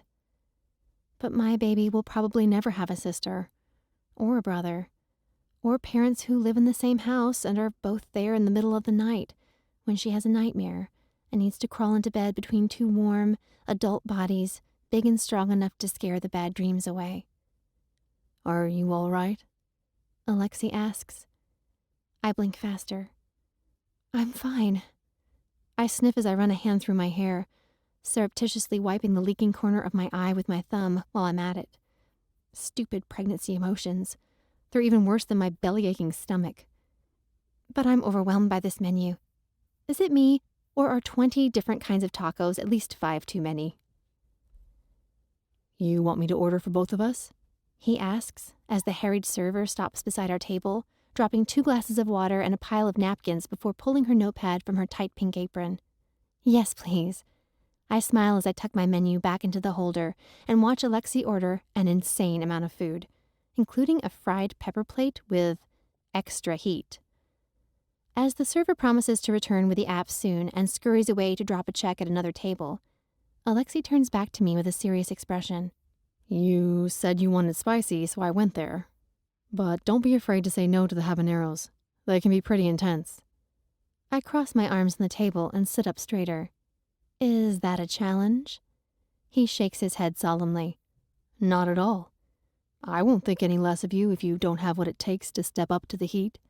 Most people don't, especially people who have trouble choosing tacos. I laugh before scowling in mock anger. Oh, that's it. It's on, Petrov. You've awoken the beast within. Really? His eyes dance. You think you've got what it takes, baby elephant? I'm not a baby elephant. I'm a dragon, with taste buds forged in fire. I was drowning my eggs in hot sauce back before sriracha was even a thing. I took red pepper flakes to elementary school in my backpack. I'm a bona fide hot food-eating veteran of all the spicy wars. His lips turn down hard at the edges as his shoulder lifts and falls. I huff. What's that supposed to mean? That little shrug. It means we'll have to wait and see. There's a difference between red pepper flakes and a pepper ripped from the depths of hell. I hold out my hand with a grin. Fine. You want to make a bet, badass? What kind of bet? He grins, clearly enjoying this game as much as I am. If I can handle the heat and take down at least one of every pepper on that appetizer plate, my new nickname is Dragon, not Mouse. He shakes his head. Mishka is a pet name, not a nickname. And dragon doesn't sound very sweet in Russian. The way he says pet name, and that voice that makes it clear he still wants to pet me, even though I've turned his life upside down and sworn I want nothing more to do with his magnificent body, makes my stomach flip and my voice tremble as I say, "That's okay. Victory will be sweet enough for me." All right. He arches a brow. And if I'm the winner, what's my prize? I don't know. What do you want? My heart skips a beat as his eyes darken. Many things, he says, reaching a hand across the table. I want many things. But I'll settle for hiring a driver to take you to work and home again every day. I want to be sure you're never locked out in the rain again. I pull my hand back, refusing to shake on a bet like that. That's very sweet, but too unselfish. You should ask for something you really want. I really want to get you a driver, he insists. And I'm not sweet. If you haven't realized it yet, I enjoy being in control.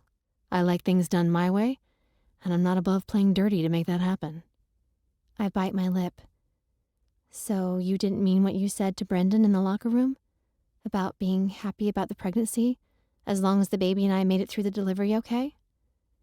Of course I meant it, he says, expression serious.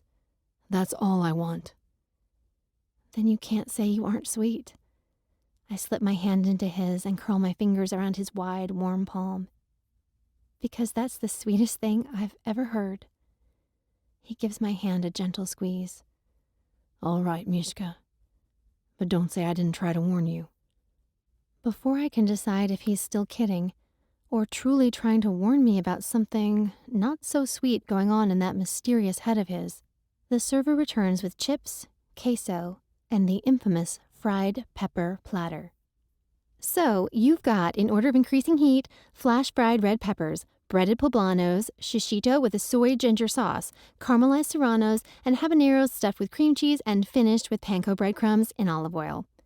The woman sets a small white ramekin next to the vibrantly colored assortment. And here's your emergency yogurt on the side, just in case. Water will only spread the heat around, so be sure to use the yogurt if you need it. Anything else I can get you to right now?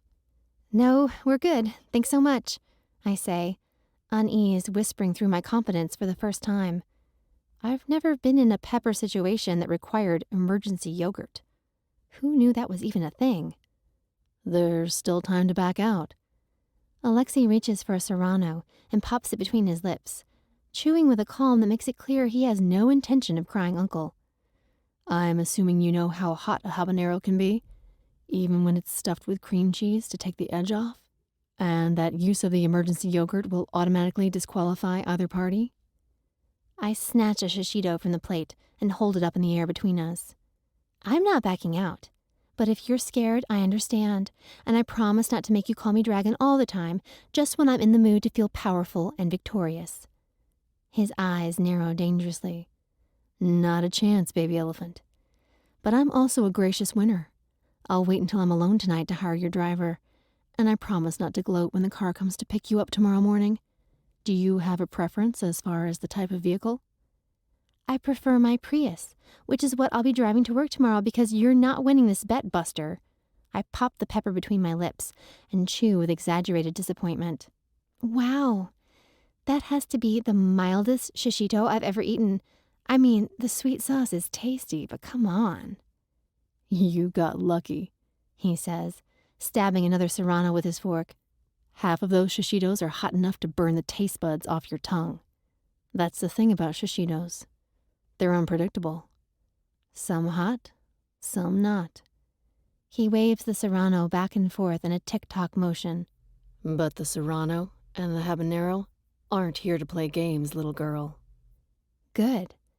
I go straight for the habanero, plucking a plump, lightly breaded beastie from the plate and holding it up to face off against Alexi's serrano.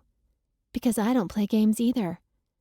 Determined to prove my badassery in at least this one area, I open wide, place the pepper delicately on my tongue, and bite down. The surprise in Alexi's eyes transforms to grudging respect as I begin to chew, slowly, thoroughly, taking my time masticating the little spice bomb exploding in my mouth. And at first, that's all it is, a little spice bomb. It's intense, no doubt, but nothing earth-shattering, and for a few innocent moments, I'm naive enough to think that's as bad as it's going to get. Then the second wave hits with a vengeance, with fire and brimstone and flaming arrows raining down. Like a fire catching a backdraft, the flames licking my tongue suddenly become a roaring inferno. I swallow fast, praying that getting the pepper out of my mouth will alleviate my suffering, but that only causes the pain to go streaking down my throat into my churning belly. The pepper lands on my empty stomach, which immediately growls like a cat whose tail got slammed in a door. That wasn't a good sound, Alexi teases, still unaware that I'm on the verge of bursting into flames, like a vampire who stepped out into the sun, except my death blow is coming from inside the house, inside the stomach, inside my mouth, which is throbbing like an open wound. He's still grinning when I suck in a breath that sounds like a death rattle, and tears begin streaming down my cheeks in my body's futile attempt to put out the fire. I'm not crying, I rasp, my throat raw from toxic pepper juices. It's an involuntary response. Shit. His smile falls away as he pushes the pepper plate to the side and slides the yogurt close to where my fists are clenched on top of the table. Drink the yogurt. It helps. I shake my head and reach for my napkin to swab away the tears, determined not to break. The first rush of spice is always the most vicious, which means the worst is already out of the way. I just have to hold on a little longer and eat 4 much less evil peppers, and victory will be mine. Your face is bright red, Alexi says, worry tightening his mouth. You look like a cherry jawbreaker. Drink the yogurt. I shake my head more emphatically, but don't risk speaking. Moving my mouth to form words feels like lemon juice poured into 1,000 tiny cuts in my tongue. Alexi tips his chin down, pinning me with a stern look that would be right at home on the face of a 1950s TV dad. Amanda Esposito, forget the bet and drink the yogurt. No, I gasp, blinking as fresh tears fill my eyes and dancing devils stab pitchforks into my mouth. I've got this. I'm totally fine. You're not totally fine. You look like you're about to pass out, and I'm not taking you to the emergency room over a stupid bet. A second later, he's in the booth beside me, holding the ramekin of yogurt to my lips. Drink it. You won. I admit defeat. I press my lips together and make a sound as I motion for him to drink the yogurt first. Are you serious? He asks, glowering down at me. I nod and sniff again, refusing to be intimidated. If he were seriously angry and worried, and not still competitive about this pepper business, then he would already be drinking the yogurt. I'm about to tell him so when he lifts the ramekin. Fine, if that's the way you want it. He tips the white tumbler up, downing every last drop of the sweet relief I was desperate to slurp down my burning throat, as soon as he sipped some first. I'm about to crawl over him and make a run for the kitchen, where I will not be too proud to beg for yogurt, or tortillas, or a soggy sponge from the sink, or anything else that might put out the flames, when Alexi pulls me close, and his lips meet mine. My lips part in surprise, and his tongue strokes into my mouth, carrying a wave of sweet, sweet relief. Never in my life had I imagined what it would be like to French kiss a man who was holding a shot of cool, slightly sour, drinkable yogurt in his mouth. But at the moment, it is the sexiest, most relief-giving, fantasy-fulfilling thing that's ever happened to me. Bar none. Oh, God, thank you, I murmur against his lips as he kisses me deep and slow, exploring every inch of my mouth with his tongue until the inferno has become a different kind of fire. The flames travel south, licking at my skin, making me ache and need and wish we were anywhere but in a crowded restaurant. All I want to do is roll Alexi beneath me and show him how grateful I am for his yogurt kisses by riding his beautiful body for at least 45 minutes straight. Or maybe an hour and a half. Call me crazy, but I think the devil peppers may have kicked my already hyperactive sex drive up to the next level. You are the best man in the entire world. I kiss him with the words before flicking my tongue back and forth across his full bottom lip. The very best. So, you're feeling better? He asks, still making sweet, yogurt-flavored love to my mouth with an intimacy that's way too intense for a public place. Much better, I murmur. I know we should stop before we cause an even bigger scene than we have already. But damn, can this man kiss? And kiss. And kiss until I forget that I have anything more pressing in the world to do than taste him, devour him, take everything he offers and silently beg for more. No more fire? He asks, his voice low and deliciously rumbly. No, I breathe against his lips. Not that kind of fire anyway. But I'm pretty sure we broke the just friends rule. Fuck the just friends rule, he says, the words making my pulse leap. I don't want to be your friend. I want to kiss you like this while you're c***ing for me. Because of me. Because I know how to give you pleasure better than anyone else. But we agreed. I trail off as he does that thing with his teeth and my top lip, and then my bottom lip, and oh my. We agreed we should work together to do what's best for our child, he says. And I think we work very well together when you're naked in my bed. Oh my. My panties melt and my willpower drifts away on a river of need as my fingers dig into his thigh through his jeans. Take me home, Alexi. Let me get the food to go first. You need to eat. I don't need to eat, I insist, strung out on my recently vanished pain and the desire still raging beneath my skin. I need you naked. He makes a hungry sound low in his throat. Soon. But you're going to eat at least one taco on the way home. I don't want you passing out in the middle of all the things I intend to do to you, Mishka. Dragon, I murmur, cheeks heating as I do my best not to look like my dinner date is touching me intimately beneath the table. You drank the yogurt first, so I win the bet. He mutters something in Russian. What does that mean? I ask, biting my lip.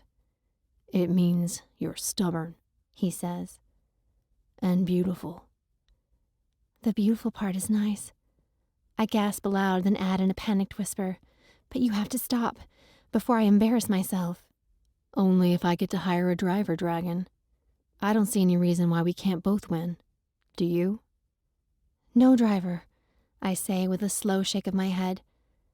But I can think of other ways we can both win. He arches a brow. Is that right? It is, I murmur, and I'll show you every one as soon as we're home.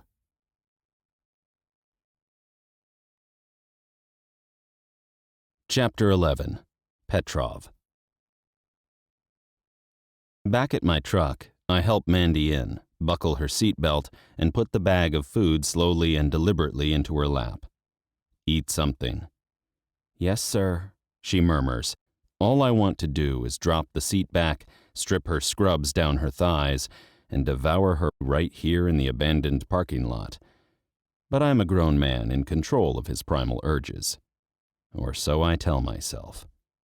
But obeying the speed limit feels like an exercise in cruel and unusual punishment, and the 15-minute drive through downtown and into the smaller, quainter streets of my neighborhood takes an eternity. Add in the fact that Mandy is dismantling her chicken taco with soft moans of appreciation that remind me of the sounds she makes when she's about to. And by the time we pull into the driveway, I'm breaking out in a cold sweat beneath my shirt. "You were right," she says, her voice breathy as she wipes her fingers and tucks the napkin into the bag of food. "I needed to eat, and that taco was amazing." "I'm glad you enjoyed it," I say, jaw tight, even if listening to you eat it almost killed me. "Really? How so?" Her tone is pure innocence, but when I shove the truck into park and turn to her, she's grinning. A naughty grin I can't wait to kiss off her pretty face. "You know exactly how so." I reach for her seatbelt. "Put the food in the fridge and meet me upstairs. I'm going to run you a bath." Her lashes flutter. "Why? Do I smell like grape juice or tacos? Grape juice tacos?" "You smell like heaven, and I can't wait to get my mouth on every part of you." "God, that feels so good," she says, fingers threading into my hair. I kiss her jaw, her cheek, lips hovering over hers as I confess, "That's all I want, to make you feel good, and to join you in the bath, if that's all right." "So all right." She shivers, "though I might need some time to get used to being naked with you again." "Why's that?" "Honestly?" She swallows, her teeth digging into her bottom lip. "I'm a little intimidated by you, Alexi. Like I said, I don't remember everything about that night, but I remember enough to know I'm out of my league with you in every way." "Not even a little bit true. You blew my mind, Mishka." "Yeah?" Her breath rushes out. "Since the moment you crawled out of my bed, all I've wanted to do was to get you back in it. I dream about your body." I nip her earlobe before murmuring into the shell of her ear, "About you hot and wet." "Me too. I dream about that too." Her nails dig into my neck as our kiss grows hotter, deeper, more frenzied and wild, until she pulls away with an urgent finger jabbed toward the house. "Inside. Now." "Yes, ma'am." I swing out into the cool evening air and jog around to open her door, but by the time I get there, she's already climbing out of the truck, looking so adorably rumpled from our makeout session, I can't help but smile. She tugs her shirt down with a lift of her chin. "What? It's not my fault. You made me look like this, or at least helped the disaster along." "You're not a disaster. You're beautiful." I stalk her across the lawn. "Now get your ass inside. You're going to look even prettier without clothes on." Too impatient to wait for her to meet me upstairs, I end up tossing the food in the fridge myself as I kiss her against the freezer door. I kiss her across the kitchen, up the stairs, tugging her shirt over her head and popping the clasp on her bra as I guide her down the long hall to the master bath. "You have to stop touching me or I won't be able to walk," she says, the hunger in her voice making my blood race faster. "Seriously, Alexi, my legs are turning to jelly. I don't know how much—" Her words end in a gasp as I scoop her into my arms and carry her the rest of the way down the hall. "You won't be able to do this in a few months," she says as I step into the bedroom, kicking the door closed behind me. "I'll be too big." "No, you won't," I say, more encouraged by that casual "a few months" than I probably should be. But fuck, I want this woman, and I want her for longer than a few weeks. Pressing a kiss to her forehead and silently praying for the strength not to rush, I sit on the edge of the oversized oval tub with her on my lap, holding tight when she tries to slip away. "Let me stand up," she says as I reach over to adjust the water temperature. "I'm in the way." "You're not in the way. You're in the perfect position." "Oh my." Her head falls back, pressing her soft skin closer to my mouth. "I feel that everywhere." "Oh my God," she sighs moments later, her head heavy on my shoulder and her body limp and pliant on top of mine. I smooth her hair from her face. "Good. Good, she agrees before adding in a huskier voice. Again? Again, I agree with a smile as I draw her into another kiss, and then another. This time, we turn the shower on and take our time soaping every inch of each other before I spin Mandy to face the cool tiles. We finish in my bed with her damp hair spreading out on my pillow. Crazy. It's all crazy. Everything that's happened since the night we met. But so far, I wouldn't change a minute of it. Should I go back to the pool house? Mandy asks, hand in mine as we lie side by side, remembering how to breathe. Don't you dare. I draw her closer until her cheek is on my chest. Stay. But we have rules. No rules right now. Let's just relax and see where things go. She hums softly. I can do that, especially if things go as well as they went tonight. I grunt as I hug her closer. Wait until I get a hold of you on a day when I haven't had practice. I'm going to redefine your understanding of the word stamina. That sounds a little scary, she says with a laugh. You realize I'm ridiculously out of shape, right? As in, occasional fast walking is the extent of my fitness regimen?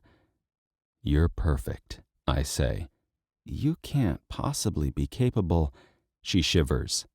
Already? Already. I smile as I roll on top of her, ready to show her just what I'm capable of.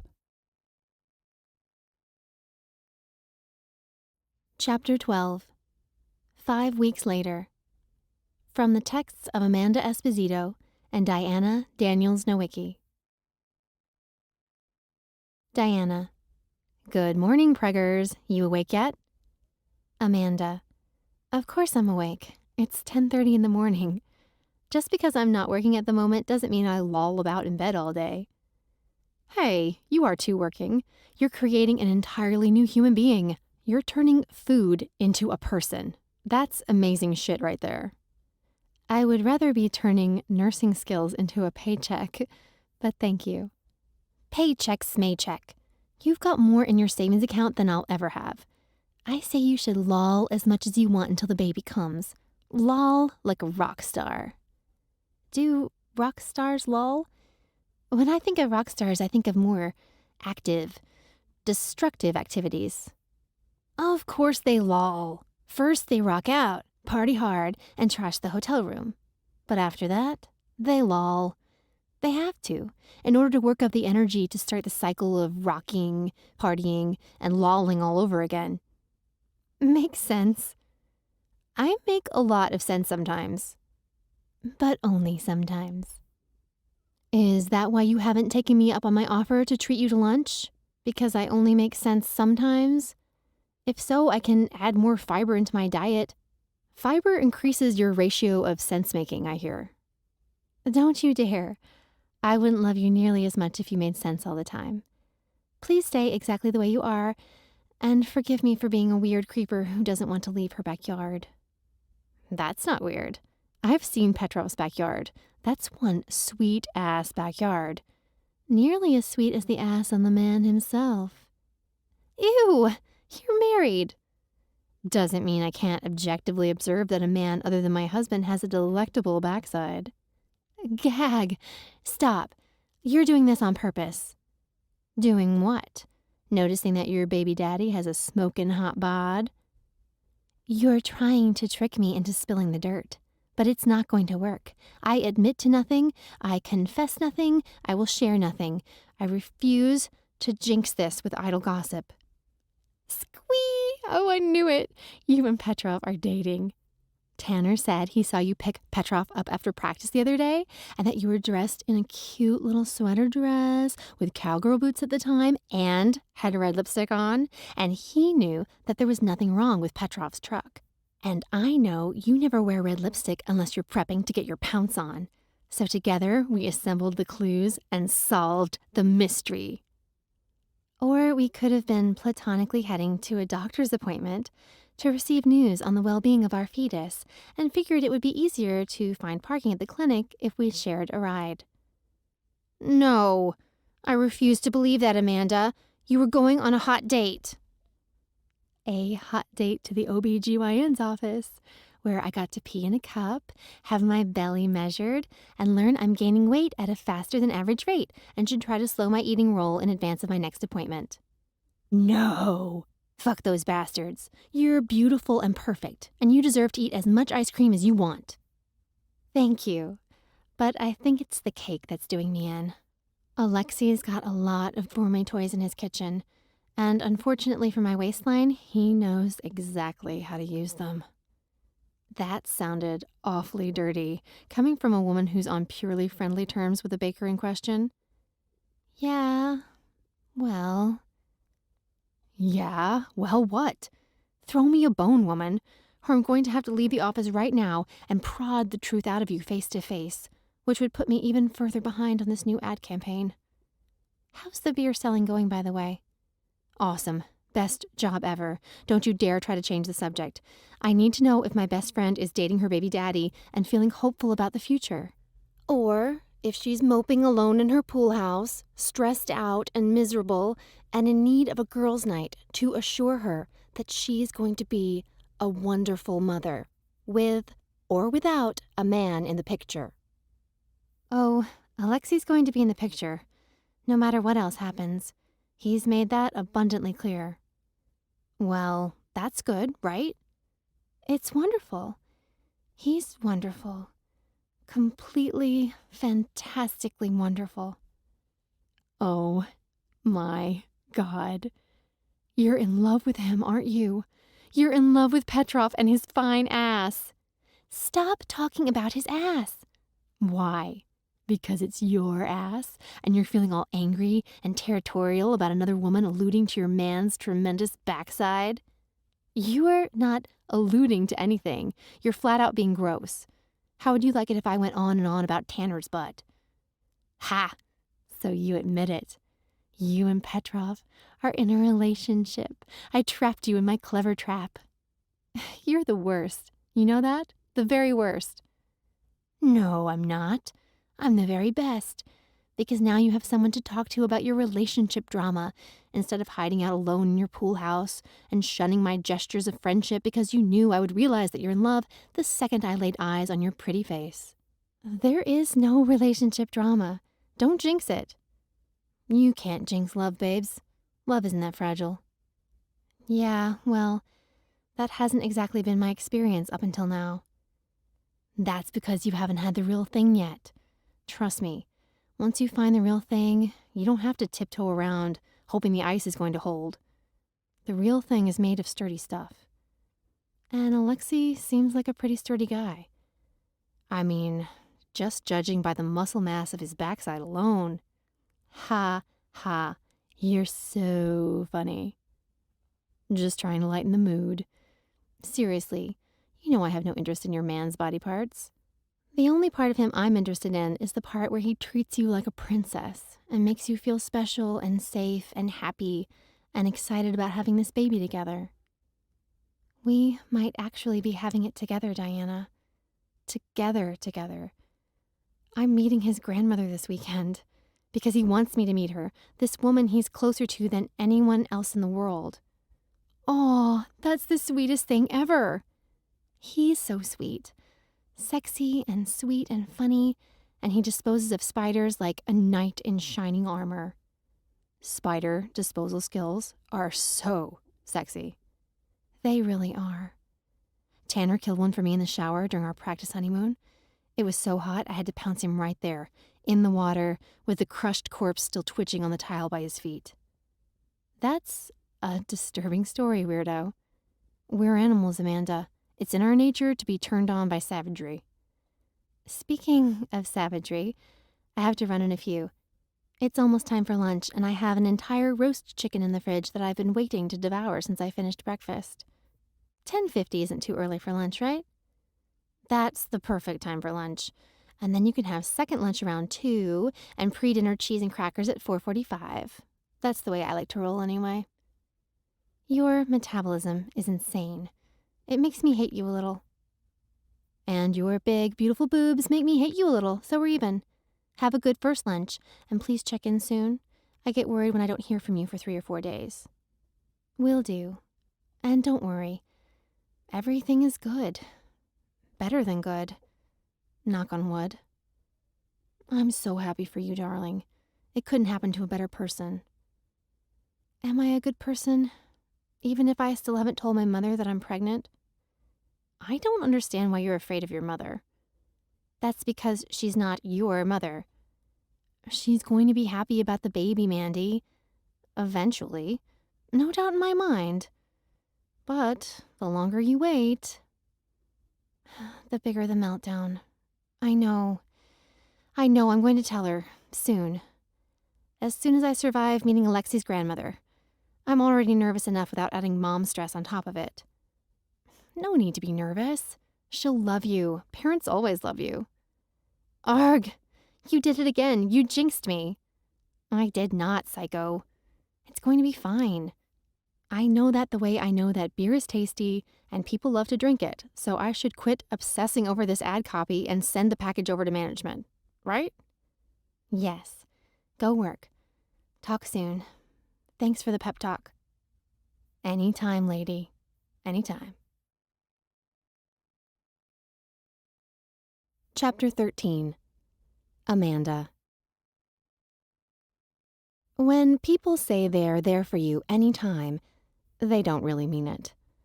Even Diana, the most loyal best friend a girl can ask for, doesn't want me texting her in the middle of a tense-as-hell game, during which her husband is playing first string and has been smashed into the glass no fewer than 3 times by the opposing team's obscenely large defenseman. Besides, this is nothing I can't swing on my own, without textual hand-holding. Sure, I thought Alexi would be with me to make introductions the first time I met his grandmother. And, admittedly, I assumed those introductions would take place in a location free of screaming fans, where we could hear ourselves think, and it would be easier to be chatty and charming. And yes, it's strange to be prepping for an important meeting while watching my sweet, supportive boyfriend become a vicious, nightmare person on the ice, when I know in real life he's one of the nicest people in the entire world. Or so you would like to believe. But what if the sweet side is the act, not the tall, dark, and terrifying part? You've only been dating the man for a month, for God's sakes, and we all know your instincts are shit when it comes to deciding who you should trust and who you shouldn't. Before I can push the freak-out thoughts to the back of my mind, where I shove all the emotional baggage I know would derail my new relationship faster than confessing to my professional hockey-playing lover that, while I enjoy hockey, baseball will always be the game of my heart. A thin hand comes to rest on my shoulder, making me flinch and my heart start pounding 100 miles a minute. I look over my shoulder to see a tiny woman with a significant amount of steel gray threaded through her halo of frizzy black curls and a sparkly silver shawl that glitters almost as brightly as her gray eyes, staring down at me with an intensity that's unnerving. I jump to my feet with a breathy laugh and hold out a hand. Hi, you must be Sophia. I'm Amanda. It's so great to meet you. Alexi's told me wonderful things. The woman nods, but doesn't reach out to take my hand.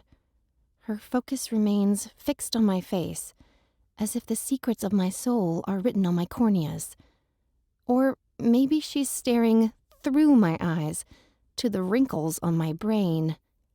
The longer we stand here, locked in a polite standoff, the more it feels like someone's poking around in my skull, probing for weak spots, like I'm a melon that's about to go bad. Finally, when the uncomfortable moment has stretched on for at least 2 endless, awkward, gut-gurgling minutes, I find myself confessing in a strained voice, I should make a run to the ladies' room before we settle in to watch the rest of the game. Suddenly, I have to pee so badly, I'm not sure I'll make it up the stairs in time. The pregnancy bladder is bad enough, without adding anxiety into the mix. Sophia arches a thin brow as she cocks her head, as if considering whether or not to allow me out of the aisle she's currently blocking with her thin body and long black cane. First, your hand. She holds hers out, palm up, twitching her fingers impatiently when I hesitate. Come now, I won't bite. I place my hand in hers, determined to be courteous and respectful, even if Sophia seems inclined to loathe me at first sight. Sure, I was hoping for more warmth from this woman who, from what I've gleaned from Alexi's stories, is the only reason he had anything resembling a normal childhood. But I've lived long enough to know that you can't make everyone like you, no matter how hard you try. Bottom line, this woman is the reason Alexi grew up to become the amazing man he is, and I'm grateful to her for that. So, no matter how uncomfortable I am, I will be kind, cooperative, and friendly. As long as she lets me go to the bathroom in the next few minutes. If not, all bets are off. I'm all for playing nice, but not if it means wetting my maternity jeans in public. Sophia turns my hand over, capturing my pinky finger in one bony claw and my thumb in the other, spreading my palm like a sock she intends to turn inside out, stopping just as the stretching sensation is about to become truly painful. Once she has my palm laid open like a startled starfish, she leans down, ignoring the roar of the fans around us as the Badgers score another goal. I glance up, seeing it go up on the scoreboard, but I have no idea who got the puck in the net. I'm too busy watching a tiny Russian woman whisper to my fingers, her mouth so close I can feel her breath warm on my skin. I'm beginning to suspect that this granny might be out of her mind, and wondering how I'm going to break the news of her advanced dementia to Alexi, when she begins poking the various lines of my palm with her nails, muttering ominous-sounding things about lifelines as the pressure in my bladder builds to the stinging place. I squeeze my thighs together and bite down hard on my bottom lip, casting a frantic glance to the row of seats a few bleachers away, where Diana is sitting next to Tanner's mother and stepdad. But Dee is deep in conversation with her new in-laws, and there's no way I can text her with only one hand free. There will be no hero riding to the rescue this time. I'm going to have to rescue myself, something I have to admit I'm not the best at. I'm a put up with bad stuff until it gets bored and goes away on its own kind of girl. I prefer not to make waves or ruffle feathers. I can count on one hand the number of times I've incited conflict, and most of them involve my father, while he was in the middle of an alcohol and stimulant-charged spree of poor decision-making that could have led to both of our deaths if I'd allowed him to bully me into a car. Even when things were at their worst with Arnold, I would simply hold my tongue and wait for his dark mood to pass. A part of me had always known I wasn't the true target of his anger. Arnold was Arnold's own worst critic.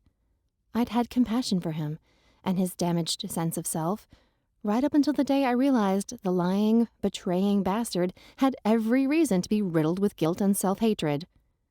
But Sophia isn't my father, or my rotten ex-boyfriend. Sophia is a stranger, and I have never been abrasive with a stranger.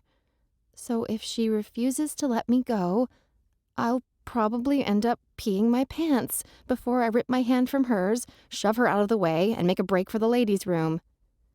You shouldn't be here, she finally says, lifting her sharp chin. I swallow the anxiety lump rising in my throat and squeeze my thighs even more tightly together. Excuse me? Oh, God. Is she one of those old-fashioned people who thinks pregnant women need to stay safely indoors with their feet propped up until the day they deliver? If so, I guess I could tell her I'm sorry and that I'll head for home right away. At least then I'll be able to get to a bathroom before it's too late. Sophia jabs a sharp nail into the deepest line on my palm. Right here. Your lifeline is broken in 3 places. Oh, I didn't realize that, I say politely, as sweat begins to beat on my upper lip and my bladder cries out in agony. 1 break is significant, but 2 or 3? She shakes her head, eyes narrowing again into that brain-prickling stare. I'll need to take prints of both of your hands and bring them to my teacher. This is too serious for me to risk a diagnosis alone. We'll do it here. I brought my ink pads and parchment paper. I nod too fast. All right, whatever you need, but could I please run to the bathroom first? What if I say no? Her grip on my hand relaxes, but she doesn't let me go. What if I said, you have to give me the prints right now, and there will be no bathroom break until I've gotten what I need? I don't know. I wince in pain, having trouble focusing.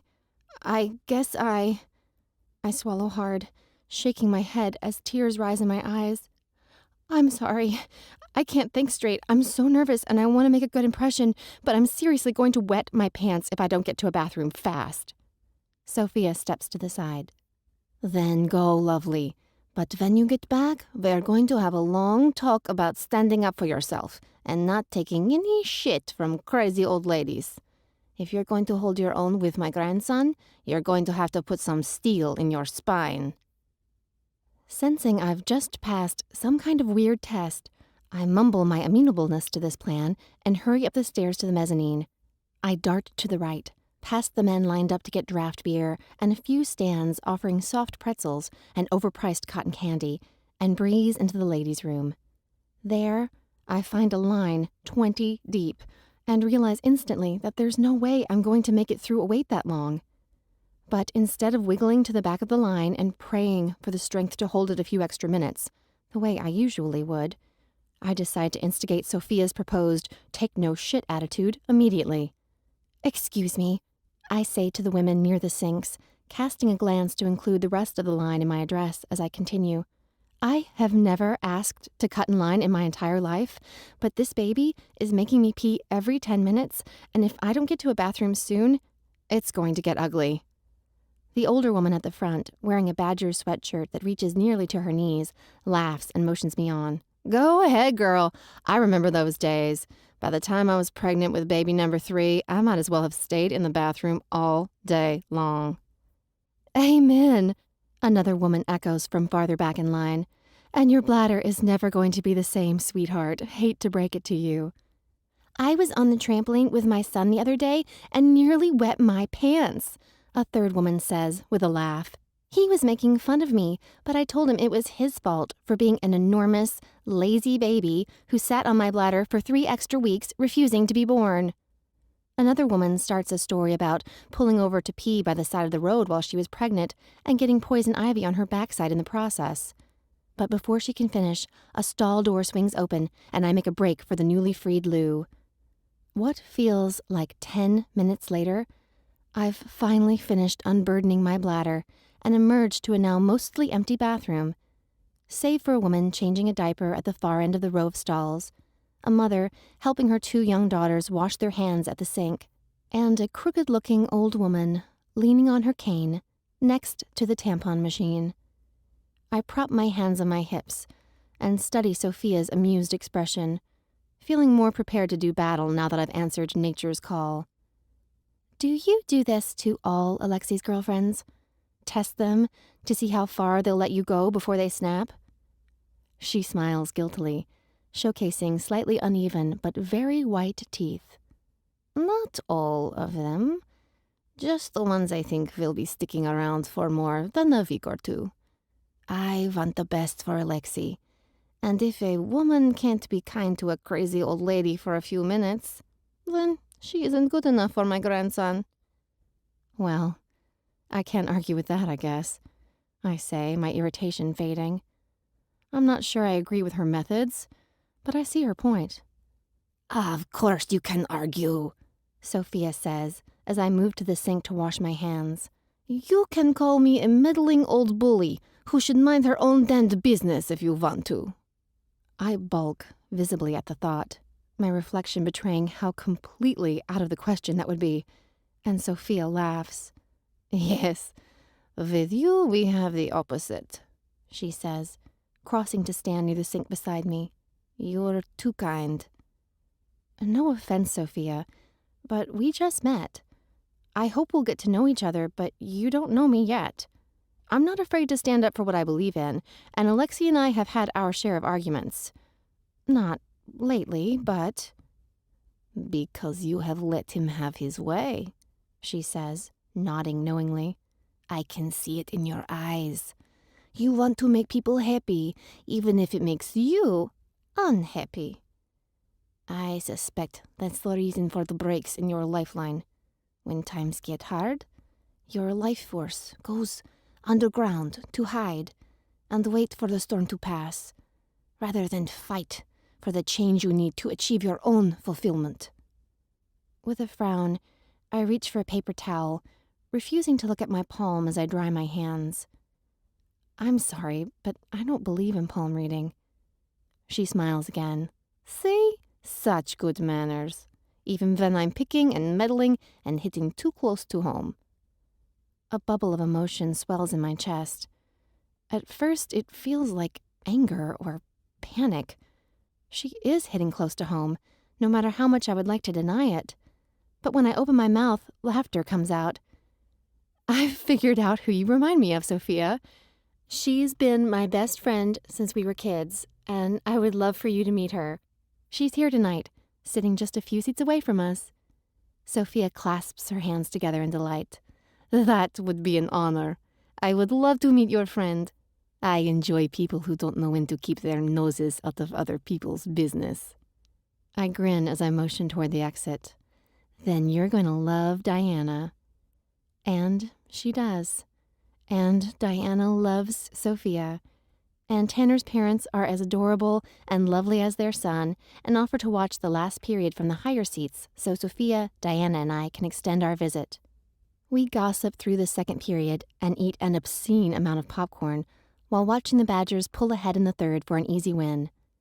By the time the game is over and we're heading down to the green room to wait for the boys, I feel like I'm among friends. If I let myself, it would be easy to forget about the awkward start to the evening. But as I sit in an overstuffed chair with my phone, pretending to read through the menu for the restaurant Diana suggested for late-night snacks, and beer for those who aren't knocked up, I can't seem to focus on the list of apps and salads. I keep looking at my right hand and that dash, dash, dash lifeline. The first time I went underground, I was 14, and things with Dad were getting really bad. My memories of those years are still blurry, smudged and faded by stress and fear, and the feeling that I was drifting across the surface of my life, too scared to be fully present, to be above ground. I suppose the second break could have been when Arnold and I were locked in our sad, downward spiral. But that doesn't ring true. Arnold hurt me terribly, no doubt about it, but I never felt like I was underground, underwater, under so much pressure that I had no choice but to retreat from life, simply to stay sane enough to keep putting one foot in front of the other. It makes me wonder if something worse than Arnold, something as bad as Dad changing from a loving, if distant father, into a person so lost to addiction he didn't care if he lived or died, or who he took out with him, is waiting for me down the road, somewhere in the future that only this morning seemed so bright.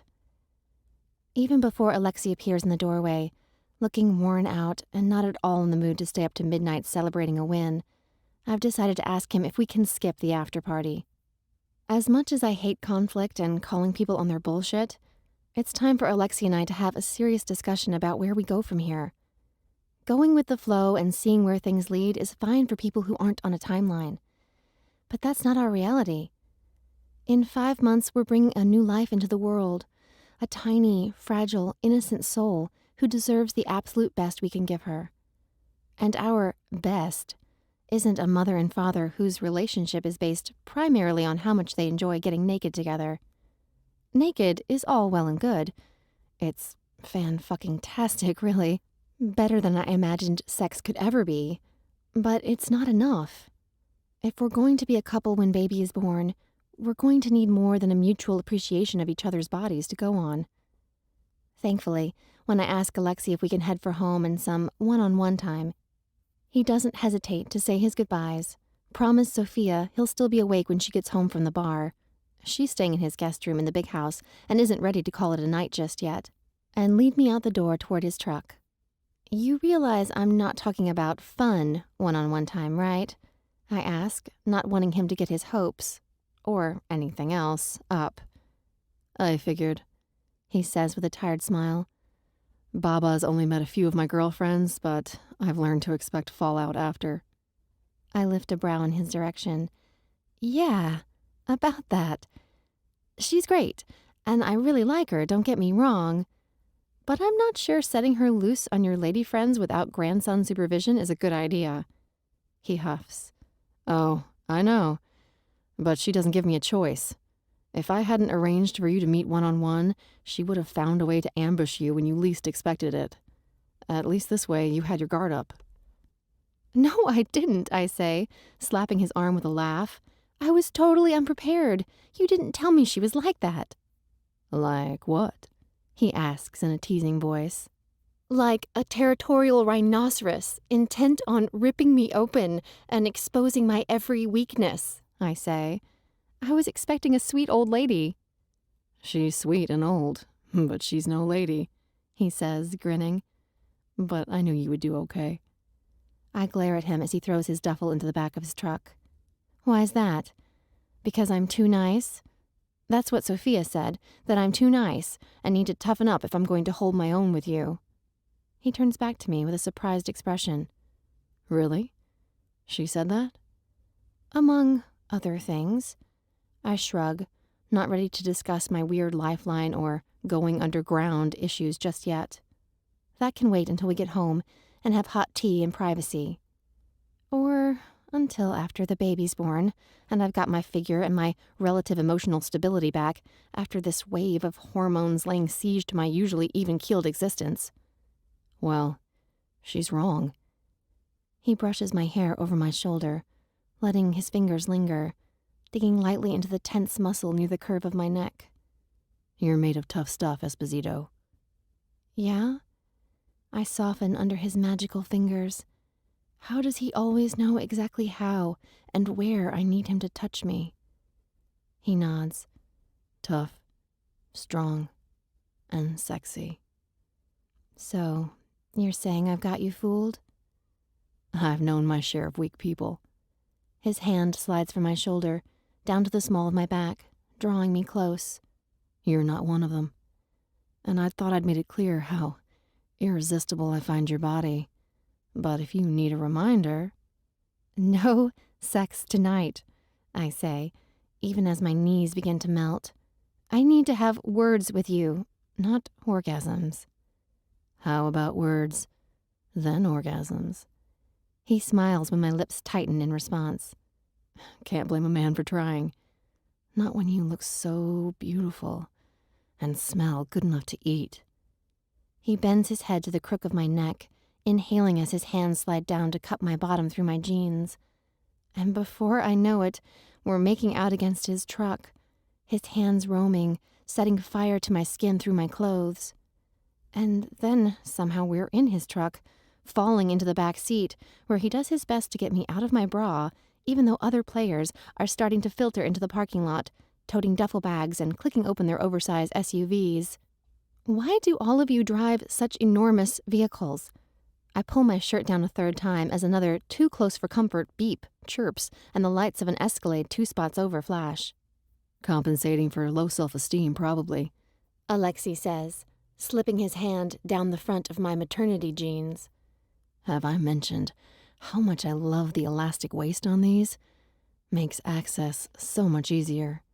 No access, I hiss, slapping his wrist until he reluctantly reverses course, calling off his panty invasion. Someone is going to see us, and I'm serious about talking. I need to talk to you. Because sometime tomorrow, you're going to leave, and I'm going to be alone. And when I'm alone, I start doubting things and worrying about things, and I don't want to do that anymore. He sits back, expression sobering. Doubting what? Things, I say vaguely, sinking lower in the back seat as Justin Cruz walks by on the way to his car. I'm pretty sure we've avoided detection, and I'm starting to sit up again when Justin shouts over his shoulder. You two should get a room. I mean, surely somewhere in those 2 houses you own, Petrov, there's a place you and your old lady can be alone. Go fuck yourself, Cruz. Alexi calls back good-naturedly, making Justin laugh. He turns back to me, the sexy half-smile fading. All right, let's head home and talk. But we should probably go to your place. I can't guarantee Sophia won't come home early and do a couple's tarot reading at midnight if we're at the big house. My place it is, I say, nose wrinkling. Though I'm afraid I won't be able to offer you any snacks to go with your tea in that case. This guy I know has been cooking for me non-stop, so I haven't bothered to get groceries in over a week. Alexi nods seriously. No worries. That guy made 4 loaves of banana bread this afternoon, so he could whip up some banana bread French toast tomorrow morning. We won't starve. I sigh. That guy is pretty sexy when he's making sure I'm fed. Alexi leans in to murmur in my ear. Confession. That guy has noticed that good food makes your clothes fall off. He has ulterior motives. That's okay. My heart gives a bittersweet jerk in my chest as he kisses my cheek. I like his ulterior motives, too. I more than like them. I'm pretty sure I'm falling in love with them, actually, which means it's past time to have the "where are things going" talk, no matter how afraid I am of scaring this man away. But he's right. I am strong. Strong enough to tell him I'm out if he can't promise more than another week or 2 of seeing where things go. I already know where I would like things to go. Now I just need to find out if my wish has a chance at becoming reality. Chapter 14. Petrov. Back at the house, I grab banana bread, a bowl of fruit salad, and some leftover cheese and crackers from a platter Mandy put together a few days ago, and head back out the door, across the darkened yard, to where lights are flicking on in the pool house as Mandy moves around, bringing the place back to life. That's what she does. She brings things to life. Conversations, lazy afternoons, my previously dormant relationship-craving instincts. I want to be the man in her life. Hell, I was ready to hook up exclusively pretty much the moment I met her. I took one look into her dancing, laughing, heart-on-her-sleeve eyes and knew she was someone I'd like to keep close. And that was before she was having my baby, before I knew she was kind, easygoing, funny, generous, and so sexy I can have her twice before bed and still wake up in the middle of the night aching for more. There are times when I want her so much it feels like something deep inside of me is about to break, to shatter into 1,000 useless pieces and leave my soft, gooey center exposed and vulnerable. If that final wall falls, even once, even in the privacy of my own home, in my own bed, I'm not sure I'll be able to prop it back up again. And I don't trust humanity to have mercy on me if I start walking around with my heart on my sleeve. Even big guys can't get away with shit like that without consequences. And my livelihood depends on being a scary motherfucker, not a big cuddly teddy bear. That wall-crumbling feeling is the only reason I haven't asked Mandy to quit pretending we aren't going to end up in bed together at least every other night, no matter what time either of us get home from work, practice, a game, or the 8 o'clock prenatal yoga class, and move in with me for real. That, and the sneaking suspicion that I'm on the verge of jumping into a box so deep that once I start falling, I might never hit bottom. Before Mandy, I thought I knew the worst the love box could dish out. But I'm beginning to think I was wrong. I'm beginning to suspect that if I let myself get any closer to this woman, she might literally end up holding my life in her hands. Losing Renee almost killed me, and in a little over a month, Amanda has pulled me deeper under her spell than Renee or anyone else ever has. She's all I think about, all I dream about, the only thing on my mind when I board a plane for an away game, already counting down the minutes until I get to be with her again. And that scares the shit out of me. It would probably still be scaring the shit out of me, even if there weren't any secrets between us. But there are, And those secrets, that fear that's been hanging over my head, a cloud growing darker and more ominous the closer we get to the time when problems might start to show, is why I can't make Mandy any big promises tonight, no matter how much a part of me wants to ask her to be mine. I stepped through the pool house door to find her at the kitchen island, arranging tea things on a tray while the plug-in kettle burbles on the counter. When I close the door behind me, she looks up, a smile curving her mouth. "Hey, tea's almost ready. Want to sit on the couch or at the table?" "Either is fine, whatever you want," I say, adding silently, "But please don't want a big commitment. Not now. Not yet. Just give me a little more time. Another month, maybe 2, and then we should know." "Table, I guess, then?" she says. Easier to clean up crumbs that way, though I have to confess I'm not very hungry. I make a shocked sound, and she laughs before adding, "I know, right? The bottomless pit might not be bottomless after all, or I might just be nervous." I set the snacks out on the table before wiping my sweating palms on my jeans. "Yeah? Why's that?" She shrugs as she pours the hot water into the mugs, eyes focused on the task at hand. "I don't know. You look pretty green around the gills, and I've found that men turning green when you say you want to talk feelings is usually a bad sign." I want to laugh, but my throat is too tight. "I'm not green, I'm just tired." "Would you rather talk tomorrow, then?" I shake my head as I pull out a chair. "Nope, let's do this." She arches a brow. "And get it over with as quickly as possible?" "I didn't say that." "You didn't have to." She smiles as she places the mugs on the tray and brings it over to the table, setting a steaming cup in front of me. "It's red raspberry tea. I hope that's okay. It's all I have." "It's fine," I say, wrapping my hands around the mug. "And I don't want to get this over as quickly as possible. I want to talk until you don't feel worried anymore." Her breath rushes out. "Okay, good." I wait a moment, watching her watch the ribbon of steam rising from her cup before prodding. "So what exactly are you worried about?" Well," she fiddles with the cheese plate, turning it in a circle before picking at the cling wrap at the edge. "Maybe cheese does sound good." "Cheese always sounds good," I agree, before adding in a gentler voice, "Specifics are good too. I can't do much to help you feel better without them." Mandy pulls her hand away from the cheese plate with a sharp nod. "Right, and I can give you specifics, because I'm not too nice." "You're just nice enough, the perfect amount of nice." She sits up straighter. "Right, and your grandmother doesn't know me, and palm reading is dumb." I frown. When did Sophia pick up palm reading? I make a mental note to encourage her to start dating again.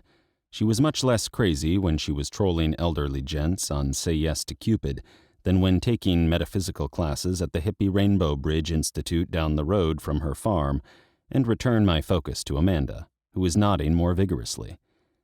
"Okay, so I'll just tell you. I'll tell you that I'm not okay with just seeing where things go anymore. Because that's the truth, and when you're sleeping with someone on a regular basis, you should be able to tell them the truth." "Absolutely," I say, shoulder muscles tightening. "So, what does not okay mean?"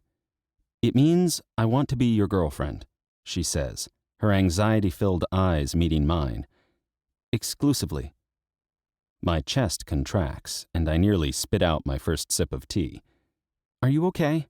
Her forehead knits as I cough with my mouth closed. "Do you need help?" I shake my head, fighting to keep from snorting tea into my nose. "Are you sure? You look like you're choking." She starts to rise, but I motion for her to sit with another slashing motion of my arm.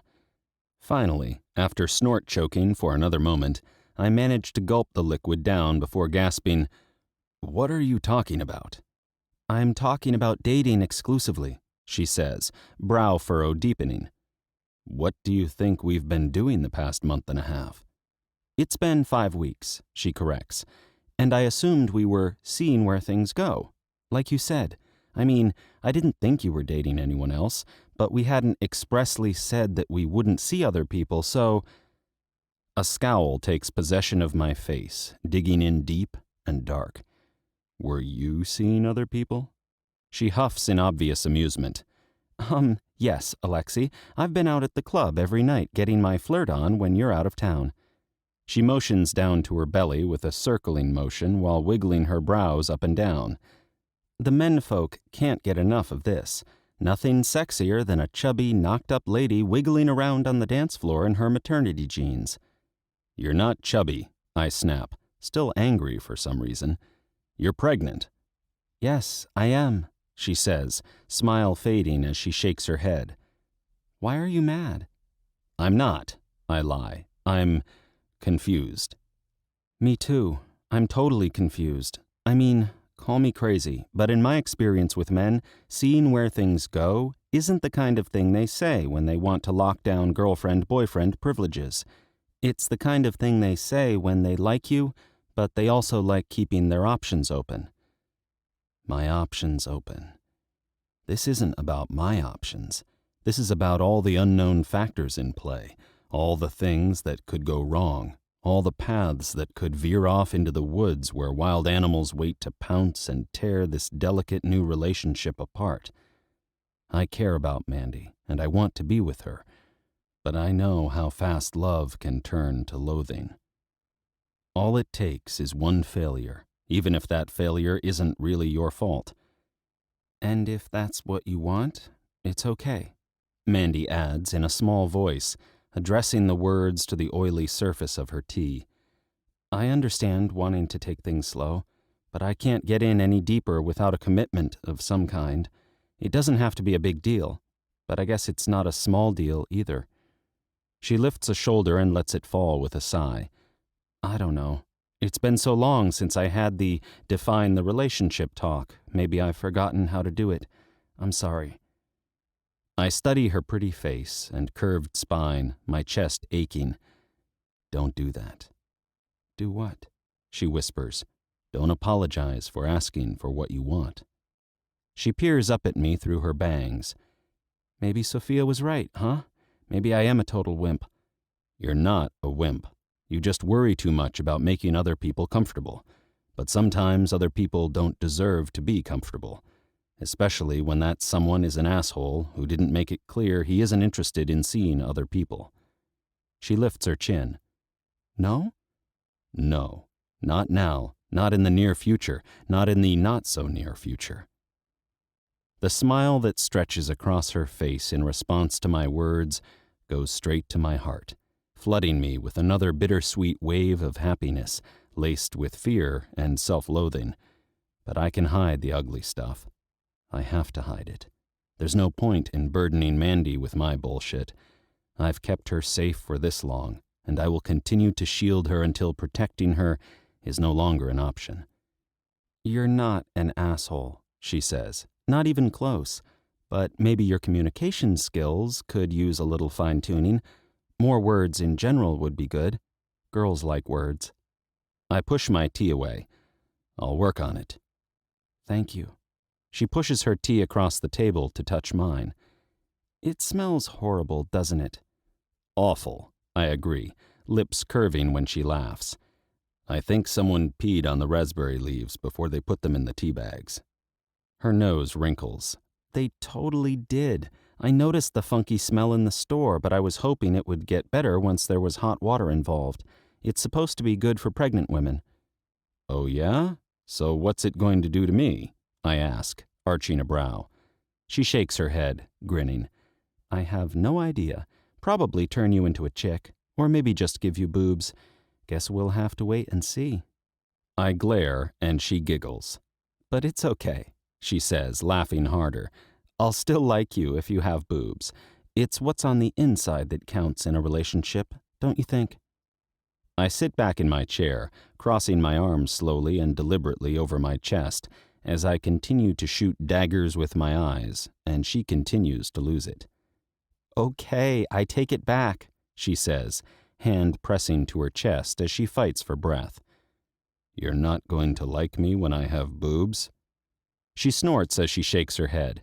No, not about that. About more words. Some situations are funnier without them.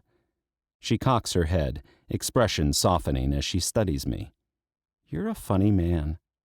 Most people don't think so, I say, dropping the angry act. Most people don't see what I see. Her eyes meet mine, catching and holding as the energy in the room changes. Thanks for letting me see the real Alexi. I didn't have much of a choice, I confess. There's something about you, Esposito. Yeah? She whispers. Yeah. Something that's probably going to break me, I add silently. I'm 75% certain I'm making a mistake, but that doesn't stop my lips from parting or my next question from emerging into the charged air. Will you move in with me Monday morning after Sophia leaves? Doubt and excitement flicker across her features as she traps her bottom lip between her teeth. Are you sure? I'm fine with living separately. We don't have to rush into anything. I'm sure. I want you in my bed every night, Mishka. What about you? I'm very interested in being in your bed every night, she says, heat in her eyes. But I want you to cash my last rent check before I move out of the pool house. I noticed today that it hadn't cleared. Absolutely not. I don't want your money. But that was part of our deal. There's a new deal now. I push my chair away from the table. And the new deal is that you're my girlfriend.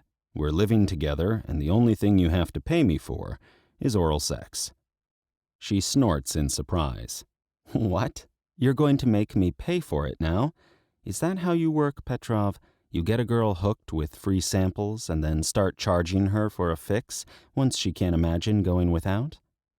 I stand circling the table. That's exactly how I work, and if you want what I've got, you're going to have to pay. Mandy takes my hand, letting me pull her to her feet. Name your price. I draw her close, bending to kiss her long, slow, and deep, waiting until she melts against me before I whisper, back scratches. She hums as her nose brushes mine. Back scratches?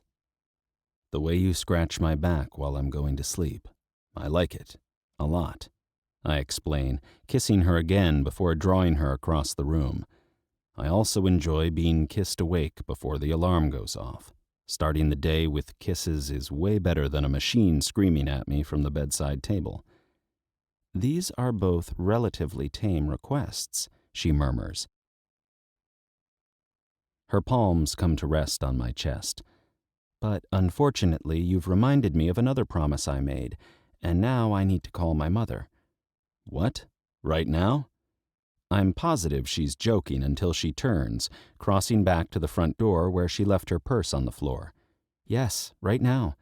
She bends down, digging through the small red bag. I promised myself I would do it as soon as I made it through meeting your grandmother. I've put it off for way too long already. Put what off? I prop my hands low on my hips. Mandy stands, glancing back at me as she scrolls through the contacts on her phone. Telling her about the baby. My eyes go wide. What? You haven't told your mother that you're pregnant yet? She shakes her head as she taps her screen. Nope. But you're really pregnant. I know. She smiles as she brings the phone to her ear and whispers, It's ringing. I hope she answers. I can't wait to introduce you to. Chapter 15. Petrov. I shake my head, panic dumping into my bloodstream as I back toward the door leading out to the patio on the other side of the kitchen. I'm about to escape into the darkness, where I will happily jump into the pool fully clothed if that's what it takes to avoid an awkward first phone meeting with Mandy's mom only seconds after she's learned that her daughter is pregnant. When Mandy coos, Hey, Mom, so glad you picked up, and waves her hand in the air, urgently motioning me over. Yeah, I know it's a little late, but I've got some news I've been wanting to tell you, and I figured I might as well get it over with tonight. I'm pregnant. Surprise! You're going to be a grandma. There's a squawking sound on the other side of the line, and Mandy winces, pulling the phone away from her ear as she adds in a louder voice, Yes, Mom, I really am. I'm not kidding. I'm pregnant. A little over 4 months pregnant, in fact. More urgent-sounding words I can't make out from across the room seethe from the speaker as Mandy covers the bottom half of her cell and whispers to me, "Come here. I'm going to tell her about you. I want you two to say hi." My mouth goes dry, and my pulse leaps frantically in my throat, but I force my feet to shuffle in her direction. This is going to have to happen sooner or later, I guess. Might as well face the music now. Though I would have preferred at least a few fucking minutes to prepare. What the hell am I supposed to say to this woman? Do I apologize? Pretend the baby was planned? Avoid saying anything of substance and try to come off as the supportive boyfriend type who's here for Mandy while avoiding potentially uncomfortable questions about how the baby came to be? Yes, Mom. Mandy nods some more, her smile frozen on her face as she takes in the seemingly endless freakout coming at her from the other side of the line. Yes, I know I haven't mentioned a boyfriend in Portland, but you're going to love Alexi. He's a professional hockey player for the Badgers. Yeah, Alexi Petrov. She rolls her eyes. Yes, he's the big, scary one, Mom, but he's not scary in real life. At least not too scary. Just scary enough to, keep things interesting. I widen my eyes dramatically, silently asking her what the hell she's thinking, but she simply grins and waves a dismissive hand in the air before continuing. Yeah, sometimes he yells, and he frowns a lot. He's got like 20 different frowns, and those are just the before breakfast ones. But that's his personality. It's fine. I'm used to it by now. I frown intently, severely, willing her to stop throwing me under the bus. Yes, Mom, she says, beaming angelically up at me. I know I usually can't stand grouchy people, but Alexi is different. Which is good, because we're moving in together on Monday. Yeah, as soon as his grandmother leaves. She shrugs.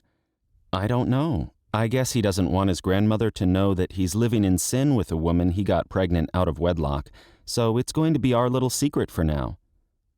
At this point, I'm pretty sure my eyes are bulging out of my head, but Mandy's voice is breezy as she adds, No, seriously, it's fine with me. He's a great guy, and the sex is incredible. So yeah, with all the orgasming I'm doing, I really have no reason to complain.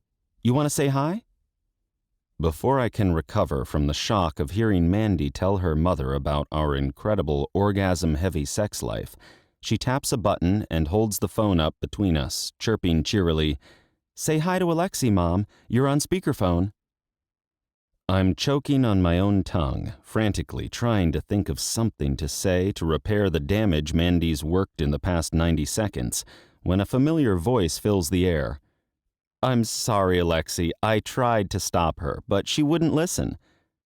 Diana? I croak. Yes, it's me, and Mandy's mom has no idea you're a champ in the sack. You're safe, my friend. Oh, thank God. My ribs unlock, allowing the trapped air to rush out of my lungs. Mandy giggles maniacally, pointing a finger at my chest.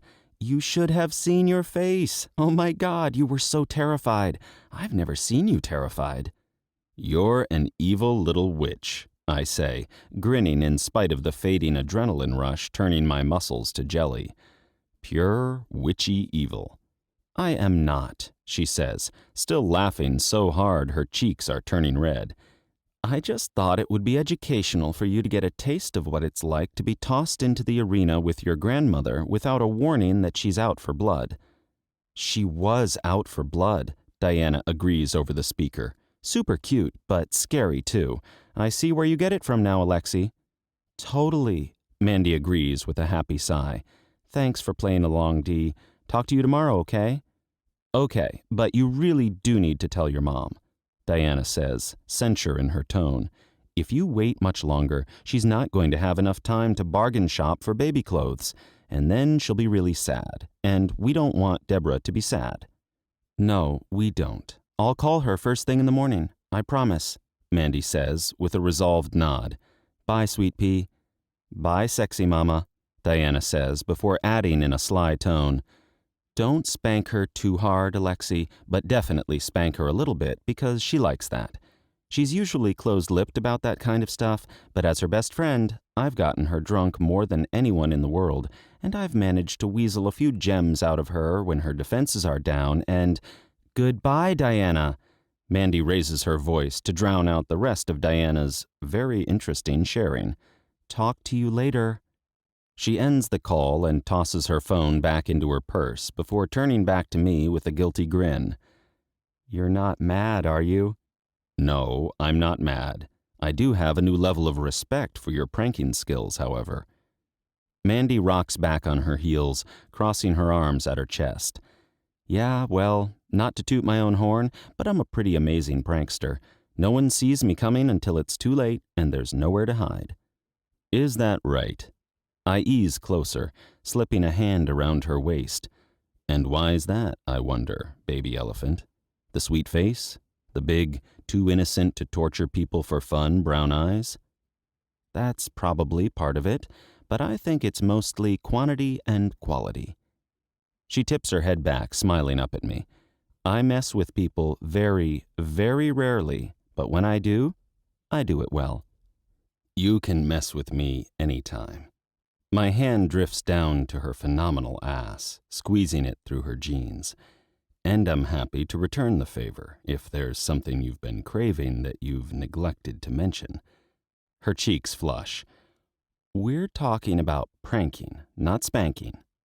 We don't have to be talking about anything. I tighten my grip on her bottom.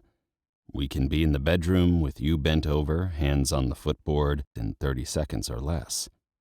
Her lids droop to half-mast. I'm okay with whatever turns you on.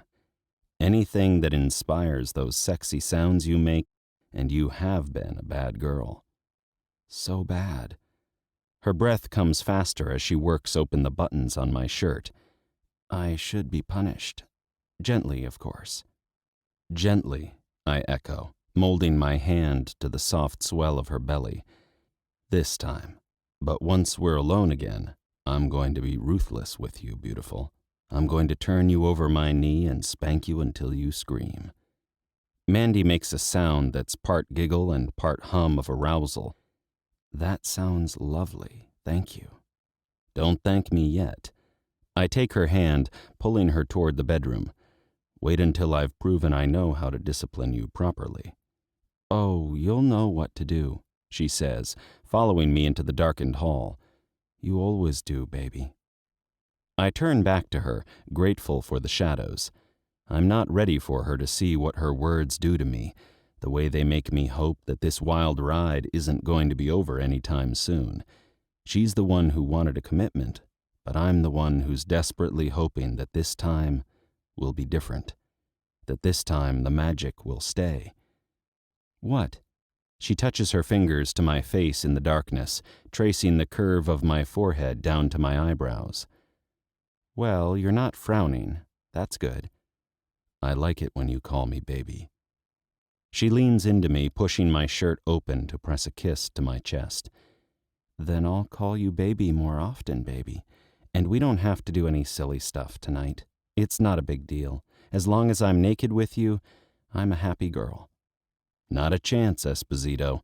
The sweet stuff won't work this time, I say, voice gruff, determined to get us back on kinky ground before I make a fool of myself, saying things I'm not ready to say. You're going to be punished. The only thing left to decide is if you'll get a spanking or something more creative. What kind of creative? She asks, a lilt in her voice that makes me think she's intrigued. You'll have to wait and see, but I guarantee you won't be laughing by the time I'm finished with you. No? She shivers as I lead the way to the bed in the dark. No. I bend low, whispering my next words against her neck. You'll be begging, Mishka, begging for mercy. I let go. I fall. And as I suspected, there's no end in sight. Chapter 16. Amanda. 3 weeks later. It's the first bone-marrow-chilling day this year, and it's been raining nonstop since last night. The sky is gray. The river is a sad, silvery snake winding away from the cloud-shrouded city, and every person I pass on my way up Ash Street is bundled in layers of somber North Face rain gear, and looking quietly resentful about being forced to function on such a dreary Monday afternoon. It's a day for questioning the life choices that brought you to a city where most of November, December, and January are spent bundled up against the seemingly perpetual drizzle. But I can't stop smiling. Yes, I've turned into that girl, the giddy, goofy, spring-in-her-step Pollyanna whose mere existence is offensive to people in the grips of seasonal affective disorder. As a sometimes sufferer of sad, I know that at times the sight of a glowing pregnant woman wearing a pink raincoat over her elephant scrubs and bright yellow galoshes, happily splashing through the puddles with a grin on her face, would have been enough to make me weep in the ladies' room for my entire lunch hour, wondering why I couldn't see the sun through the rain clouds. I'm in obnoxiously good spirits, but I can't seem to help myself. I'm in love. Obscenely, deliciously in love. I haven't worked up the guts to tell him yet, but I will. Soon, when the time is right. And until then, I'm enjoying the novelty of being crazy about a man who's obviously also crazy about me. Alexi is the polar opposite of Arnold. He doesn't play it cool or try to hide the fact that he can't get enough of my time, my attention, or my increasingly pregnant body. He makes me feel wanted, desired, treasured, and in less than 20 minutes, I'll be kissing him hello for the first time since he left for an away game Saturday night. And then there will be pumpkin soup and gourmet grilled cheese at our favorite restaurant, and then more kisses and promises to meet at the house for a proper welcome home as soon as I get off work, because we are both still every bit as desperate to get each other's clothes off as we were 2 months ago. More desperate. At least, in my case. I don't know if it's the pregnancy hormones or the fact that I'm finally in a healthy, functional relationship, but I can't get enough of Alexi's body. God, I can't wait to see him, to feel him, to know that tonight I'll be going to sleep in his arms, still buzzing from the incredible things he makes me feel. I bite my lip and practically skip across the street to the Happy Time hot dogs, 10 inches of quality meat or your lunch is free, food truck. I spend my time in line thinking of Alexi's 10 inches and wishing it were Friday so the general practitioner's office where I'm temping would be closing at noon instead of 4:30. I pay for a number 2 and then hurry down the street with my 2 hot dogs and bag of homemade potato chips. Alexi's plane landed only 40 minutes ago, but he assured me he would have no trouble making our noon date. A glance at my new step tracker, a gift from Alexi, after I idly wondered how many more steps I was taking now that I've added a morning power walk around the neighborhood to my routine, reveals I've got 15 minutes to spare, which should be just enough. I round the corner near my old apartment building to find Norquist in his usual spot beneath the church steps. He's sitting cross-legged beside his grocery cart, a heavy blanket wrapped around his thin shoulders, and a festive red and green scarf coiled around his neck. He looks cozy and warm, and rather dapper, his aluminum foil top hat lending him a jaunty air that helps banish the worry that's nagged at me since my move across town. Norquist seems to be faring fine, and looks no worse for wear after his run-in with the jerks who robbed him. As I draw closer, he looks up. I grin and wave, but his expression remains impassive.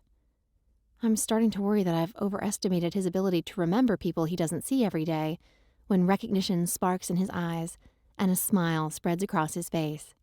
"Hey, by the way, all along the day, Amanda," he warbles in welcome, holding out his arms like a toddler waiting to be picked up. "Look at you, so big and beautiful, pretty mama." I laugh as I put a hand to my belly. I'd forgotten that I wasn't showing the last time I saw him. Thank you. Still a long way to go, but I'm getting excited. Can't wait to find out if she's a girl or a boy. Norquist huffs in amusement. She's a boy. Gonna be a boy. Norquist can tell. Oh, yeah? I prop a hand on my hip. How? Because I just asked a doctor friend and she said the carrying low means a boy and high means a girl thing is a total myth. Looking too pretty, pretty mama, Norquist says with a knowing nod. Has to be a boy. A girl steals her mother's beauty, but a boy makes his mama glow. You got the glow, so now you know. Well, thank you. That's very sweet. I hold the bag of food out between us. I thought you might be hungry. Norquist springs to his feet and gathers the bag of food reverently into his arms. Thank you, pretty mama. Didn't expect an angel today, but you come when I least expect it. I'm no angel, I say. His gratitude for such a simple thing, making me feel terrible for not coming back to check on him sooner. Yes, I've been busy with life, work, growing a baby, and falling in love. But that's no excuse. I'm about to apologize and promise to visit more often when a roar of rage sounds from behind me. I turn to see a man with sweat-soaked black curls framing his face and a grimy chef's apron tied over his jeans, chasing a shorter man out of the diner across the street. He's clutching one of the giant meat spits that spin lazily at the back of the restaurant, fingers of both hands digging into a hunk of what smells like lamb as he jabs the sharp end of the shawarma stick at the other man's backside. The smaller man, wearing nothing but a t-shirt and pale blue boxers, dodges, avoiding getting stabbed in the ass by mere inches, and scrambles away, heading for the street. He's nearly to the curb when a black sedan zooms by, sending the water in the gutter spraying into the air. The man's eyes squeeze shut as the cold, filthy drops rain down, but he doesn't stop moving. He spins, stumbling to the left, remaining in motion as he swipes at his eyes. Which is a good thing, because Chef is still hot on his tail, lunging forward with his makeshift weapon, jabbing and snarling and making more angry roaring sounds, which are soon joined by a high-pitched wail from a woman in an oversized t-shirt, and nothing else, who explodes out onto the sidewalk behind him. Norquist and I gasp in unison as the woman's bare feet slip on the slick sidewalk, and she goes down hard, her long, tangled hair flying into her tear-streaked face. I glance at Norquist, but he shakes his head. No, none of our business. But they're going to kill each other, I say, turning back to the drama in time to see the chef get perilously close to stabbing Boxer Guy in the gut. He lunges and misses, lunges and misses, lunges and connects, catching the shorter man in the thigh, where the spit sticks and lodges as the hysterical woman grabs hold of Chef's arm and tugs him away. Screaming, shouting, and an abundance of tearful begging ensues. I don't understand the language, but it doesn't take much imagination to figure out that Norquist and I are witnessing a love triangle gone terribly wrong. Chef lifts his clenched fists into the air, shaking them in front of Barefoot Lady's sobbing face, while Boxer Guy reaches with trembling hands for the spit stuck in his leg. He grabs hold of the meat and tugs, sending the ruined lamb shank rolling to the ground as a gush of red flows down his thigh. Still trembling, Boxer Guy brings a hand to his too pale forehead, shaking his head listlessly as he watches the blood flow from his wound in rhythmic spurts. Chef must have hit an artery, and now that the spit is gone, there's nothing in the way to slow the bleeding. He's going to pass out, I mutter, cursing as my prophecy comes true a moment later. Boxer Guy crumples to the ground, knocking his head sharply on the pavement as he falls. Before I make the conscious decision to move, I'm halfway across the street, hurrying onto the curb ahead of a bus barreling down toward the river. The bus blares its horn as it zooms past, but I don't turn to wave an apology to the driver. I'm too focused on getting to Boxer Guy and applying pressure to his wound, hopefully keeping him from bleeding out before help arrives. Falling to my knees beside him, I tug my scarf from around my neck with one hand as I reach for the phone tucked into my coat pocket with the other. Wadding the pink and white fabric into a thick ball, I press it tightly to his leg, summoning a thin moan from the barely conscious man as I dial 911. I've just finished giving my location and a brief description of Boxer Guy's injuries when Barefoot Lady screams behind me. I glance over my shoulder, to see the chef running back out the front door to the diner with another spit of meat and a tragic hopelessness in his tear-filled eyes. He shouts at the woman, who screams for help in English as she turns to run. Unfortunately for her, this part of town isn't known for being overly helpful, and her escape route is currently blocked by an unconscious, bleeding man and me, the only person with the presence of mind to see the collision coming. But there isn't time to move out of the way, and I have to keep pressure on Boxer Guy's wound until the ambulance arrives. So I simply hunch my shoulders and brace for impact. The bitter taste of fear floods into my mouth, but the collision isn't nearly as bad as I'm anticipating. Barefoot Lady is tall, but slim and lanky. She tumbles lightly over my head and shoulders, to land sprawled, awkwardly, on Boxer Guy's chest, her t-shirt riding up to reveal a pair of yellow, smiley face panties. The situation would almost be funny if all parties involved weren't so upset. A man wasn't bleeding, and Chef wasn't still holding his meat spit as he rushes around me to help Barefoot back to her feet. Thankfully, seeing Barefoot take a tumble seems to have muted Chef's murderous impulses for the moment. He falls to his knees, letting the chicken shawarma roll to the wet pavement beside its lamb brother as he wraps his arms around Barefoot's waist and presses his cheek to her belly. She threads her fingers into his damp curls and bows her head, sobbing quietly as sirens fill the air, moving in fast from the north and south. Within minutes, 2 police cars are on the scene, followed quickly by an ambulance. I relinquish my first aid duties and move out of the way as the EMTs load Boxer Guy onto a gurney and lift him into the back of the waiting vehicle. I lean over, wiping my hands on the driest part of my soaked scrub bottoms. I'm congratulating myself on the minimal amount of blood on my clothes and stealing glances at the drama unfolding as Chef is cuffed and read his rights, when I feel a sudden prickle at the back of my neck. I lift my nose, catching the scent of angry alpha male on the damp breeze. I swear, you smell different when you're angry. I turn, looking up into Alexi's stormy eyes with a sheepish smile. I knew it was you, just by your smell. Kind of amazing, right? But my beautiful, angry man is not amused. Not even a little bit. Chapter 17. Petrov. You still can't see the humor in the situation? Not at all? Amanda peers up at me through her once again too long bangs, clasping and unclasping the fingers fisted in what's left of her lap. In just the past week, her baby bump has become a full-fledged, rounded thing of beauty.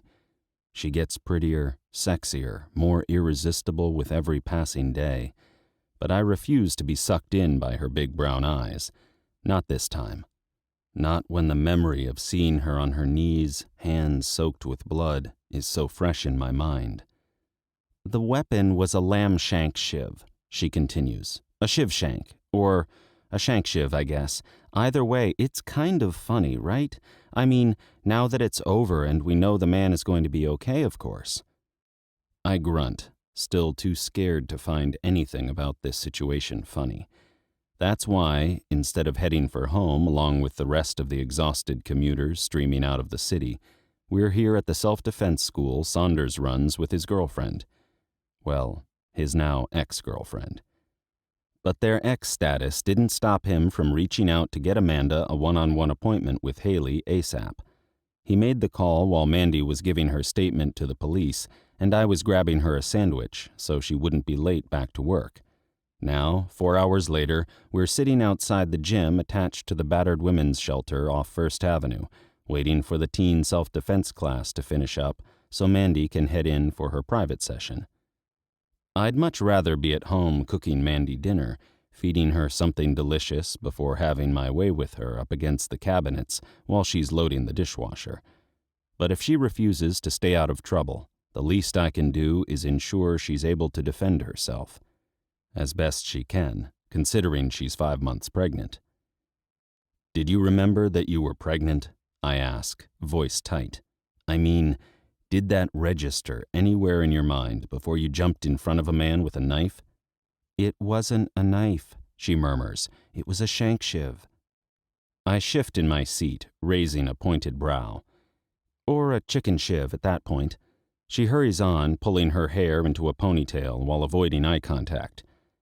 But he didn't use the chicken shiv, and I didn't jump in front of him. I was just trying to keep a man from bleeding to death before help arrived. And I did, and I wasn't hurt. So I think the case of the would-be meat murder ended mostly happily, all things considering. I don't understand why you're so cranky. I cross my arms, the muscle in my jaw twitching as my teeth grind together in the back. I think you left your sense of humor in Canada. She blows her bangs out of her eyes with a huff. But I guess that's understandable. Canada is lovely. If I were a sense of humor, I would want to stay there. I glare down at her. Sometimes I wish I were still Canadian. I mean, I'm still a citizen, obviously, and a Canadian at heart, she breezes on. But sometimes I wish I was still physically north of the border. Times like now, for instance, even though I know you're not as mad at me as you look, you just have evil prune face when you're worried. I slide my arm across the back of her chair and tip my head closer to hers. You're not going to convince me to laugh this off. Not this time. Are you sure? She asks, pitch rising. You haven't heard all my material yet. Like this one. How do you get 100 Canadians out of a swimming pool? She pauses, lips curving in a thin smile. You ask them to get out of the swimming pool. Get it? Because Canadians are so polite? Her smile withers at my lack of amusement. No, I have one about the Prime Minister, but sometimes Americans don't get it because they don't know we call our Prime Minister the PM. That's vital to the joke-making sense, so... She trails off with a sigh. Okay, fine. No jokes. Seeing you in danger doesn't put me in a joking mood, I say, adding a gentler tone. You should have called 911 and let the professionals handle the violent man and the victim. For the baby, if not for yourself. She lifts her chin, her stubborn streak flaring the way it always does when she's defending the underdog. I understand that's the way you see things, Alexi, but I wasn't in harm's way. And even if I were, it couldn't be helped. Sometimes you have to do what's right, not what's safe, and I'm not going to apologize for keeping a man from bleeding to death. Her focus shifts to the gym door, anxiety tightening her features. Unless it will get me out of this, then I will apologize as much as you want. I don't think I'm cut out for self-defense class. I don't like gyms or physical violence. Could have fooled me. She glances up at me, lips pursed, but before she can respond, the gym door opens wide, releasing a stream of laughing, gossiping, sweaty teenage girls. They flood into the waiting room, tumbling over each other like puppies as they fetch backpacks and purses from the cubbies on the opposite wall, too focused on digging out their phones to notice the old people waiting in the row of folding chairs against the wall. Jesus, Amanda murmurs softly. They look so young. In my head, teenagers are older than that. Babies, I agree, a fresh wave of uneasiness pricking my skin. If we have a girl, she's never leaving the house, not until she's at least 20. 25, Mandy counters, reaching out to take my hand, her attention still fixed on the girls gathering their things. At least, not alone. She'll need to have Mom or Dad with her to keep the creepers away. She's going to be pretty. I mean, I'm not too bad to look at, and you're rock star gorgeous, so she'll probably need bodyguarding pretty much full time. I curl my fingers around hers, melting the way I do every time I remember that we're in this together. Mom and Dad. It has a nice ring to it, especially when Mandy's the mom in question. I'm sorry I've been a cranky bastard. As much as you scare me sometimes, I wouldn't want you to be anyone else. No? Her lips curve and her eyes begin to shine. I shake my head. No, you're perfect, just the way you are. Aw. She sniffs, smile widening. I love you too, Cranky. The words hit me hard. It feels like I've been slammed against the boards, a body blow that knocks the air from my lungs. Before I can figure out what to say, what to think, a fresh-faced blonde with a perky ponytail and an even perkier bounce in her step bounds out of the gym, clapping her hands as she spots us. "There you are." She points 2 fingers our way. "You must be Amanda and Alexi." She doesn't wait for me to nod before extending her hand to Amanda. "I'm Haley. So nice to meet you. Ready to kick a little butt?" Amanda laughs as she stands. "I guess. Gentle butt kicking, maybe." "No need to be gentle." Haley scans me up and down, an amused look in her blue eyes. "This guy looks like he can take a beating and come back for more." My eyebrows dart up my forehead. "Me?" "Don't worry, we won't do any permanent damage." Haley extends an arm toward the gym. "We'll be on the mats on the far side to start. Go ahead and leave your shoes on for now." I'm not worried about me. I'm worried about her. I stay in my chair. I'm twice her size. "The bigger they are, the harder they fall," Haley chirps. "And she's pregnant," I add, beginning to doubt the wisdom of bringing Mandy here.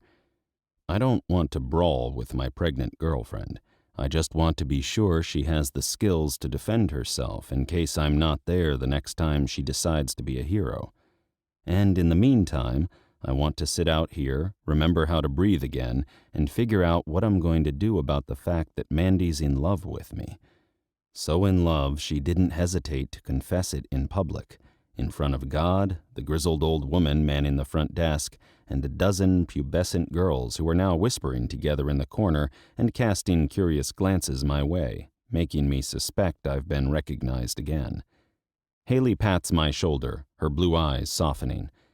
"Yes, I see that she's pregnant, and we'll be careful. No one's going to get hurt today. I promise. You can trust me." But trust isn't my strong suit, and by the time we're halfway through the introduction to beginner's self-defense, it's clear that I'm not going to be much help.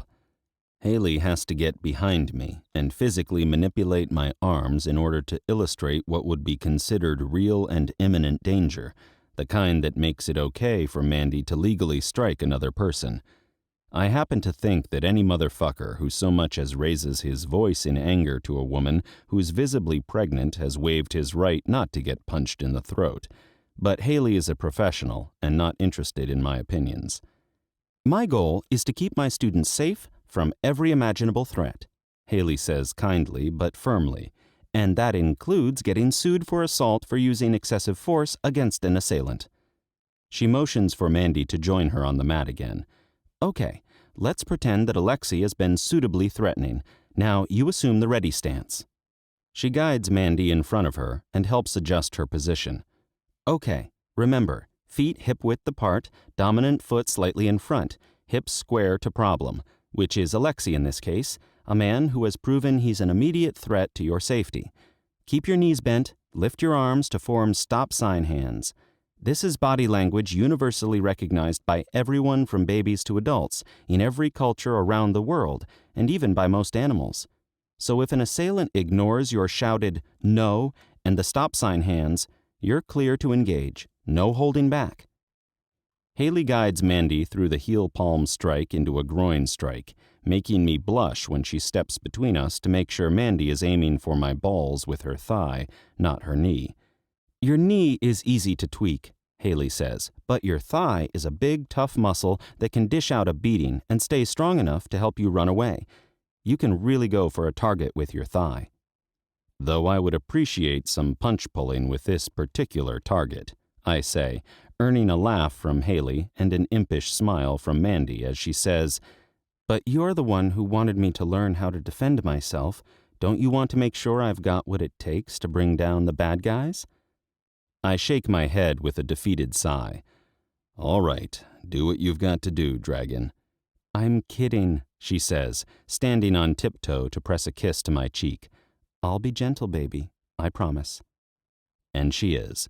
She's gentle and strong, fierce and kind, understanding and uncompromising, and all the wonderful things she's been from the moment I met her.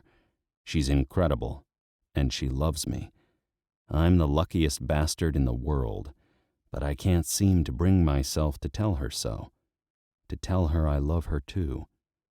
Every time my lips part to say the words, I think about the things we don't know, the misery that could be waiting just around the corner, at that ultrasound I've been dreading for weeks, and my throat closes up, refusing to let so much as a whisper through the barrier. Back at home, I make dinner and make love to her with the same devotion, making sure to tell her how beautiful and perfect she is at least a dozen times. But I know it's not enough. It's not enough, but it's the best I can do right now. So I hold her close and kiss her softly as she falls asleep, silently promising to make this better as soon as I can. Chapter 18. From the phone messages of Amanda Esposito and Diana Daniels Nowicki. Amanda. What are the odds? The one time I actually want to talk on the phone, you don't pick up. Crazy. Oh, I thought you might be around, since Tanner is out of town and you get off work at 5. So, where are you? You didn't make new friends without me, did you? Or join a gym, heaven forbid. I thought you were a hike through the woods and get fit climbing on rocks kind of girl. You'll lose all your hippie forest dweller cred if you join a gym.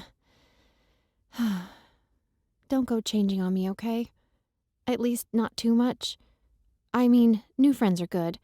I want you to have new friends so you can have fun without me when I'm home with a newborn and unable to keep my eyes open past 7 o'clock. So... Okay, I guess you're really not picking up. Call me back when you get a chance. 10 minutes later. Amanda.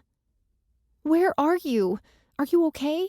I know I shouldn't worry, but Tanner's not around, and the only person waiting for you at home is Wanda. I know she's a smart pig, but she's not smart enough to call 911 if you've fallen in the bath, knocked your head on the tile wall, and are now drowning in 8 inches of bathwater. In fact, all she would do is wait until you're dead and then eat your corpse. That's what pigs do. Even nice pigs. They will literally eat anything, Diana. Even people they used to love. Do you think animals really love us the way we love them? I mean, I know they get attached, but love is uniquely human, don't you think? Please call me as soon as you get this, or come by. I need girl talk in a major way. 15 minutes later. Amanda. I can't wait for you to answer. I have to get this out before it eats a hole in my chest. 5 days ago, I told Alexi that I love him. We'd been fighting. Not a big fight, just a stressful afternoon, followed by some crankiness and scary faces on his part. And then he said the sweetest thing about not wanting me to be anyone else, because I'm perfect the way I am. Hearing that over the phone, it probably doesn't sound like an invitation to profess my love, but you should have heard the way he said it. It was so sweet and loving and perfect, and so I just spit it out. I told him I loved him, and then we went to a self-defense class, went home and made dinner, had lovely, intimate sex, and went on with the rest of our week, as if nothing happened. He didn't mention the love thing, so I didn't mention the love thing, but I... Message cut off. Voicemail sent. Amanda. So anyway, we didn't talk about it, but I wasn't stressed because he was still acting like he loved me, even though he clearly wasn't ready to say it. And things were comfortable and good, and I was lulled into a false sense of security. But now he's gone, and I'm alone in this big house with all his things and almost none of my things, and it's becoming increasingly obvious that I'm not a permanent fixture. I'm just here for now. I'm pregnant with his baby, and he likes me and likes banging me for some reason, even though I'm as big as a house and getting bigger every day, and that's it. He's not emotionally attached, is he? I mean, I can tell he likes me as a friend and enjoys spending time with... Message cut off. Voicemail sent. Amanda. I'm sorry. I'm filling up your entire mailbox. I'll stop. I'm just freaking out. And sad. And scared. Really scared. I've never felt this way about anyone, Dee. Ever. The thought of losing him is terrifying. It gives me panic sweats, and I never have panic sweats. I'm turning into someone I don't even know, all because I dropped my guard and let myself fall for someone who is way out of my league. That's it, isn't it? He realizes that I'm just a normal girl with a normal job and a normal life. And I'll never be up to the challenge of being a famous hockey player's girlfriend, let alone his wife. And, yeah. I admit that's kind of where my mind was going, to the forever death do us part place, because I love him, and I want to raise our baby with him and share my life with him, and know he's always going to be there at the end of the day, in bed next to me. Oh my God, I'm pathetic. Just delete this message and forget I called. I'm going to go binge watch The Bachelorette and get lost in her problems. She did a crap job of choosing her final 5. They're all awful. I have no idea how she's going to. 20 minutes later. Voicemail from Diana. Diana. Oh my God. I'm so glad you're okay. Or at least mostly okay. I saw all those voicemail messages and thought something awful had happened. I mean, I know this is awful, but I don't think it's as awful as you think.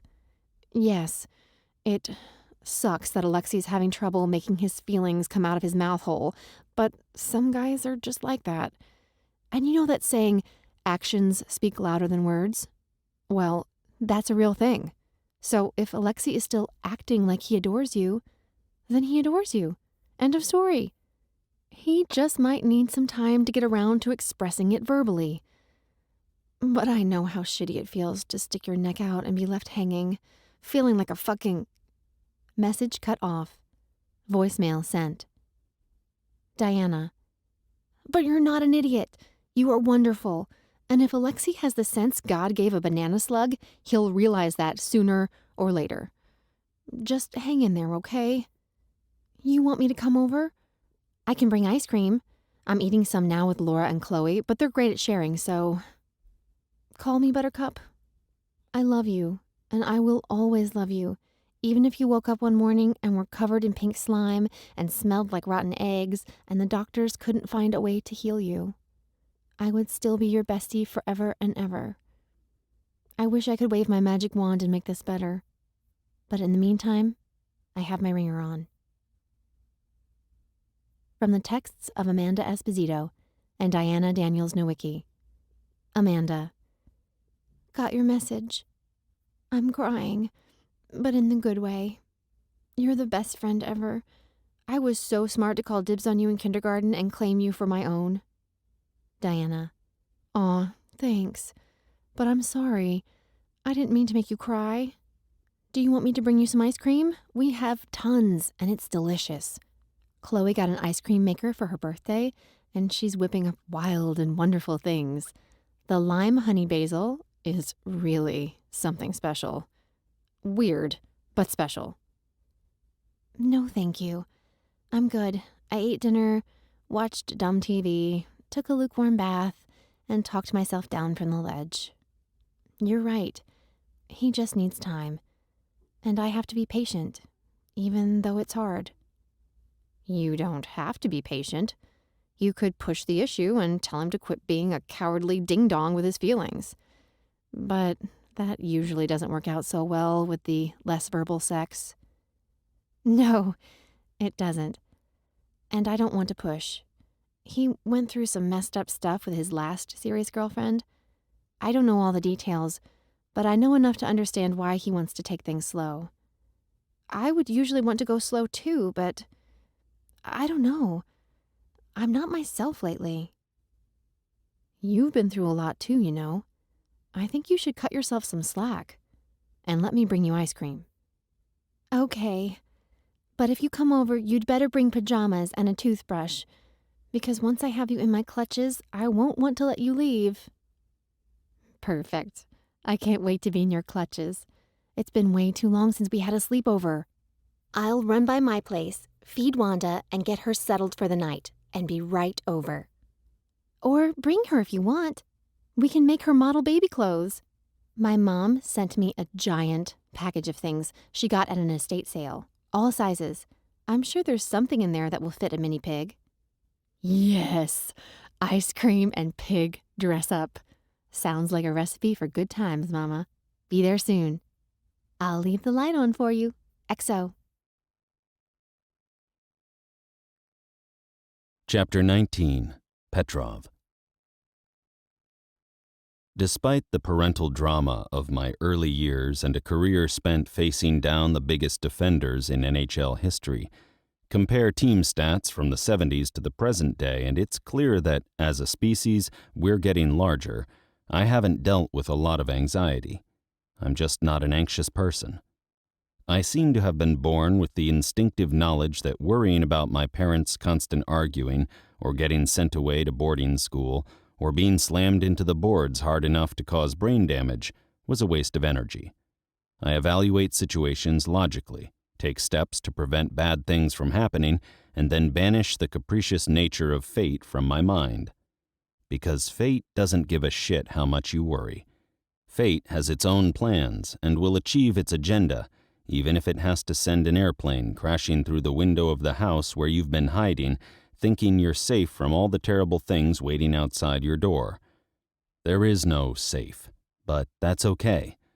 I learned to live with uncertainty early on, and can count on one hand the number of times I've been scared out of my mind.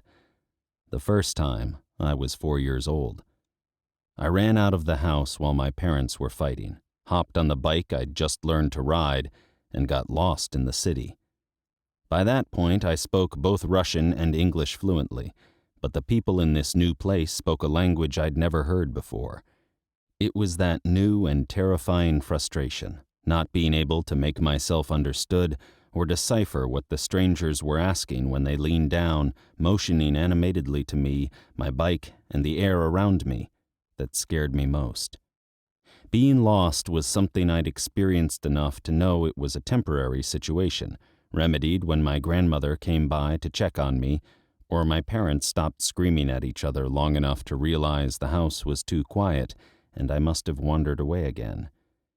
But that new confusion was so frightening I can still remember the way it felt, that creepy, crawling suspicion that the world had been turned inside out, and from now on I would live in an alternate reality, a world as scary as nightmares. What could be worse than a world of nonsense? I wasn't the kind of kid who enjoyed Alice in Wonderland. I liked rules, order, sense-making, and the dependable relationship between cause and effect. I don't need a session with a shrink to know my preference for order came from those early days spent trapped and helpless in my childhood home, while the chaos of my parents' ill-fated relationship raged around me. To this day, I can't understand why two people who spent so much time loathing each other would stay together for 8 long years, but it's not a mistake I'll be repeating. I refuse to scream at my partner, frighten my child, or break the promises I've made to people who need me. I will not become my father or my mother. I will be better. So much fucking better. I swear it on every bit of luck life has handed me. As Mandy and I are shown into the dimly lit ultrasound room, where I'll have my first chance to see the baby, I beg, borrow, bargain, and pray. I swear to the God I haven't spoken to since I was a child that I'll make any sacrifice necessary if only this child will be okay. I'll suffer a career-ending injury. I'll lose every last dime I've invested in the market. I'll spend the rest of my life in pain from hockey-related damage even the best doctors can't fix, if only this appointment goes well. Relax, Mandy whispers as the nurse leaves the room with a promise to send the tech in soon. It's going to be fine. I nod, hating that my fear, this repulsive, useless emotion, is so plain on my face that Mandy can see it in the dark. Hopefully she's right. Hopefully it will be fine. And if it's not, then I'll have to tell her the truth. Tell her that I've been keeping an ugly secret that may leave her devastated and sad and wishing she'd never met me.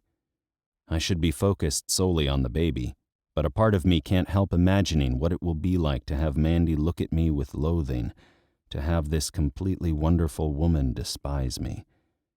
The wrenching jerk in my gut assures me it will be absolutely fucking miserable. She reaches out, putting her hand on my shoulder. I'm sorry you're stressed, but I love that you're worried. If there was any doubt in my mind that you want this little girl as much as I do, it would be long gone, baby. The term of endearment, spoken in her I love you voice, is enough to turn me inside out again. I lean in, kissing her forehead in response, not trusting what might come out of my mouth if I let myself speak. By the time I sit down, the tech is closing the door behind her, shutting out the stream of light that briefly cut across the room, illuminating the pale sphere of Mandy's exposed stomach. Hey there, I'm Tina, the tech chirps, circling around to sit on Mandy's other side, by the monitor and the rest of the equipment. I'll be doing your 22-week ultrasound. Do we want to know the sex today? I already know it's a girl, Mandy says with absolute certainty. But yes, please, just to confirm I don't need to take back all the pink things I've bought. Tina laughs as she squeezes gel onto Mandy's stomach. Oh man, I know. It's so hard to wait. I started shopping the second the lines popped up on that stick. By the time my son was born, I had enough baby clothes to outfit triplets for a month without doing a single load of laundry. I couldn't help myself. Baby clothes are my weakness. They have so many cute things these days, Mandy agrees. How old is your son? 3 in March. Tina swirls the wand through the gel, her focus on the screen. Time flies so fast when they're little. I can imagine. Mandy's breath catches as a tiny, perfectly formed foot appears on the screen. She reaches out, and I take her hand, filled with the same sense of wonder I felt the first time I saw a child I'd helped create. But this time, there is terror too. Fear so sharp and sour it floods into my mouth with a taste like grapefruit mixed with battery acid. There's baby's foot and tibia and a femur. Tina's tone is upbeat as she takes measurements, finishing her click on the baby's hip bone a second before it kicks and shifts position. I felt that, Mandy says, squeezing my hand tight. I felt her move. That's the first time I was sure it was her and not the peppers I ate last night. Tina laughs, and I find myself smiling. It's hard not to be caught up in Mandy's excitement. And so far, everything seems okay. The baby is moving, for God's sake. That didn't happen the last time I sat in a chair like this, watching the ultrasound tech's expression grow drawn as her measurements revealed something was wrong with the too small, too still baby Renee was carrying. Yeah, she's busy this morning. Tina slides the wand across Mandy's skin in search of baby.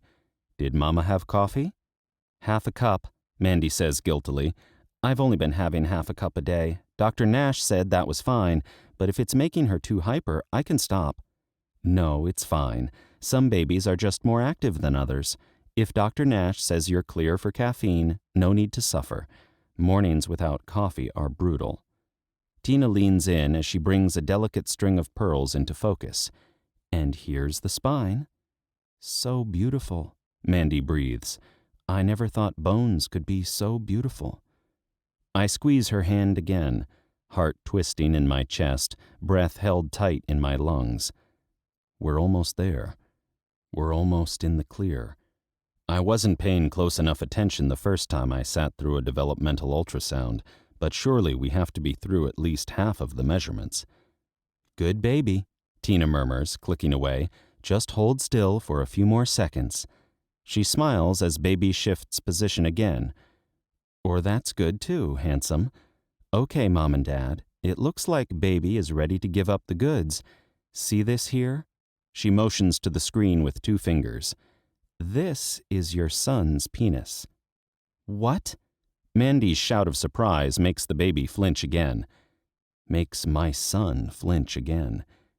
It's a boy? I ask, unable to control the grin stretching wide across my face. Are you sure? Tina nods. Yep, that's a penis, no doubt about it. Hope you saved your receipts for the pink clothes, Mama. Mandy laughs. Oh my God, a boy! I was so sure she was a girl. Now we can let the kid out of the house before he's 20, I say, getting a laugh from Tina. I was anxious about having a girl, I'll admit it. Mandy looks over at me, eyes shining. You were. It was cute. I scowl, and she laughs, swiping tears from her cheeks as she shakes our joined hands. But a boy is good. A boy is great, she says, tone softening. I've got a soft spot for boys these days. I lift my free hand, brushing her always too long bangs from her face. Yeah? You've decided we're not all made of sticks and snails and puppy dog tails? She smiles. No, not all of you. Some of you are all puppy dog tails, which are adorable. Not many things cuter than a puppy dog tail. I'm about to lean in for a kiss, unable to resist, when Tina lets out a soft sound of surprise. It's so subtle I'm sure the average father-to-be wouldn't have noticed the slightly disturbed exhalation. But I'm not your average father-to-be. For me, the shift in mood is immediately apparent and immediately terrifying.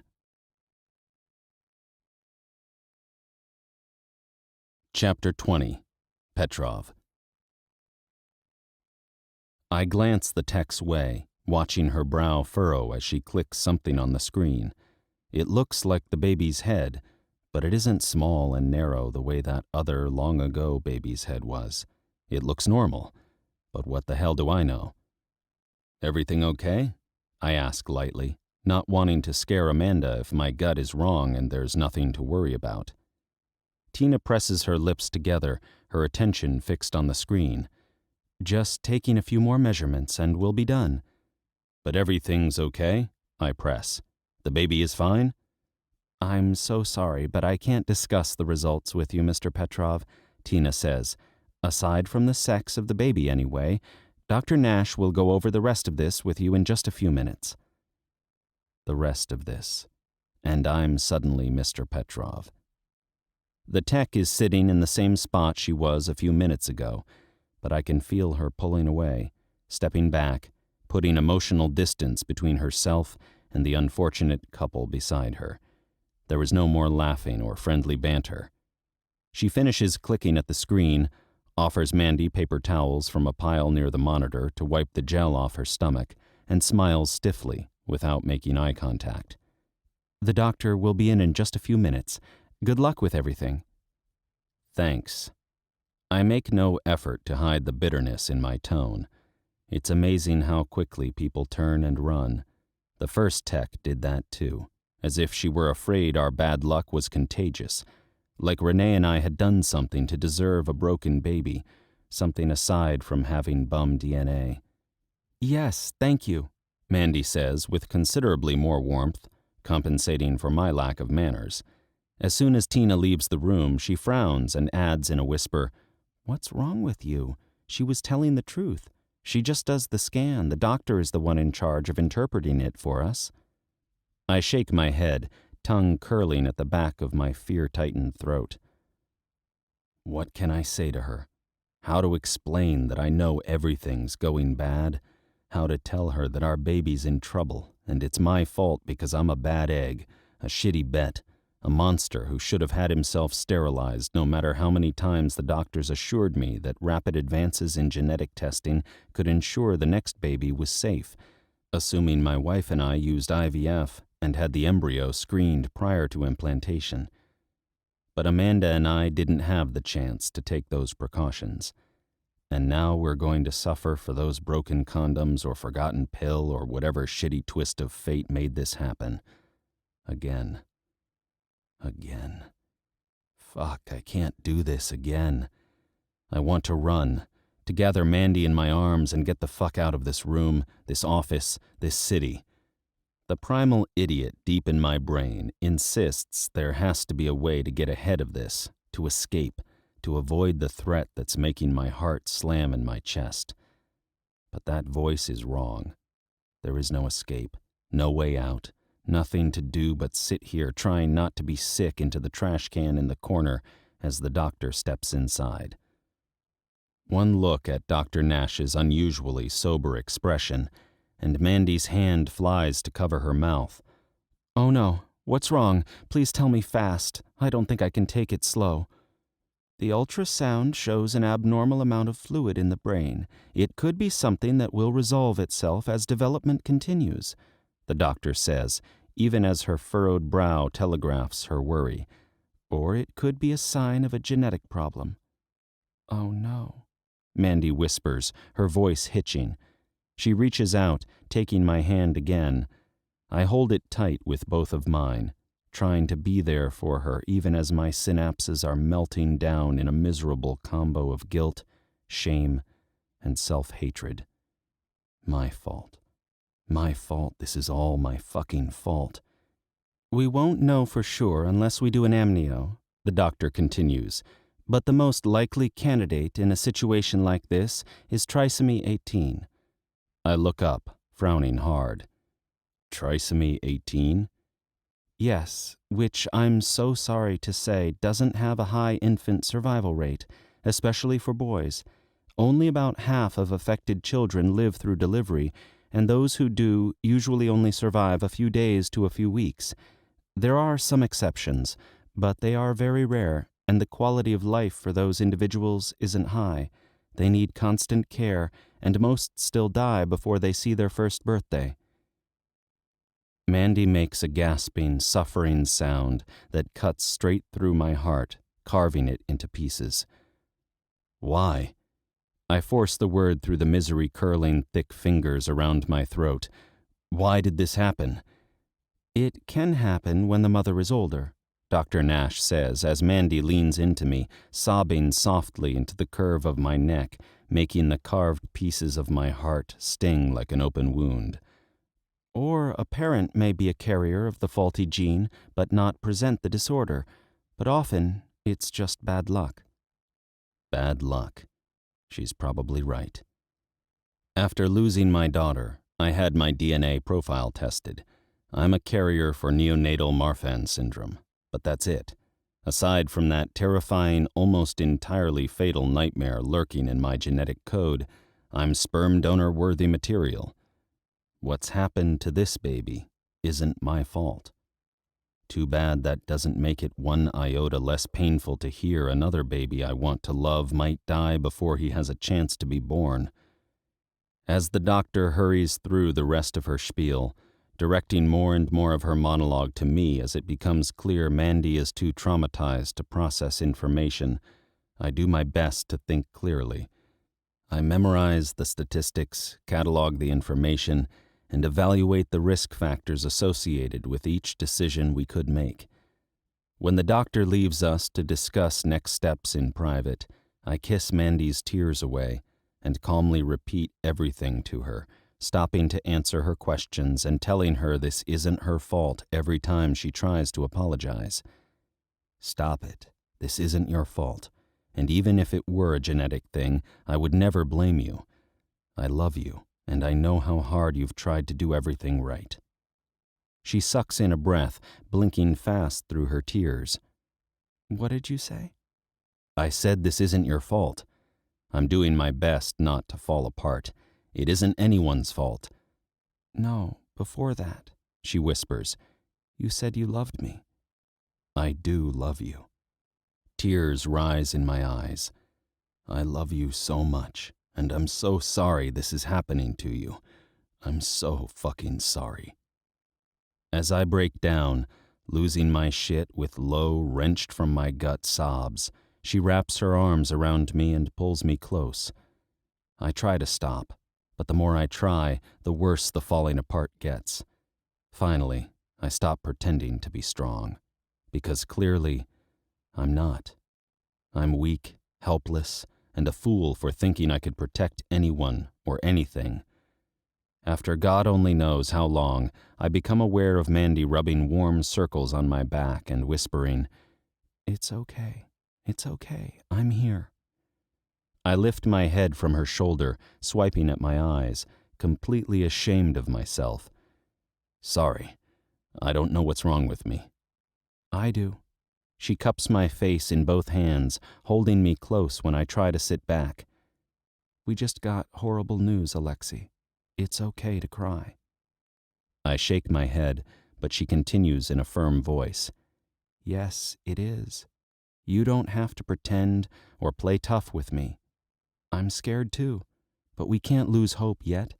Dr. Nash said we can't be sure the baby's in trouble unless we have the test. So let's do the amnio. I know there's a slight risk involved, but I think it's worth it to know for sure. What about you? Yes, I say, voice tight. I think it's worth it. She nods. Then that's what we'll do. And once we know, we can go from there. No sense in grieving something that might not be lost. I shake my head numbly, but no words come. It's okay, she whispers, smoothing my hair from my forehead. You don't have to say anything. I'm better now. I can take over.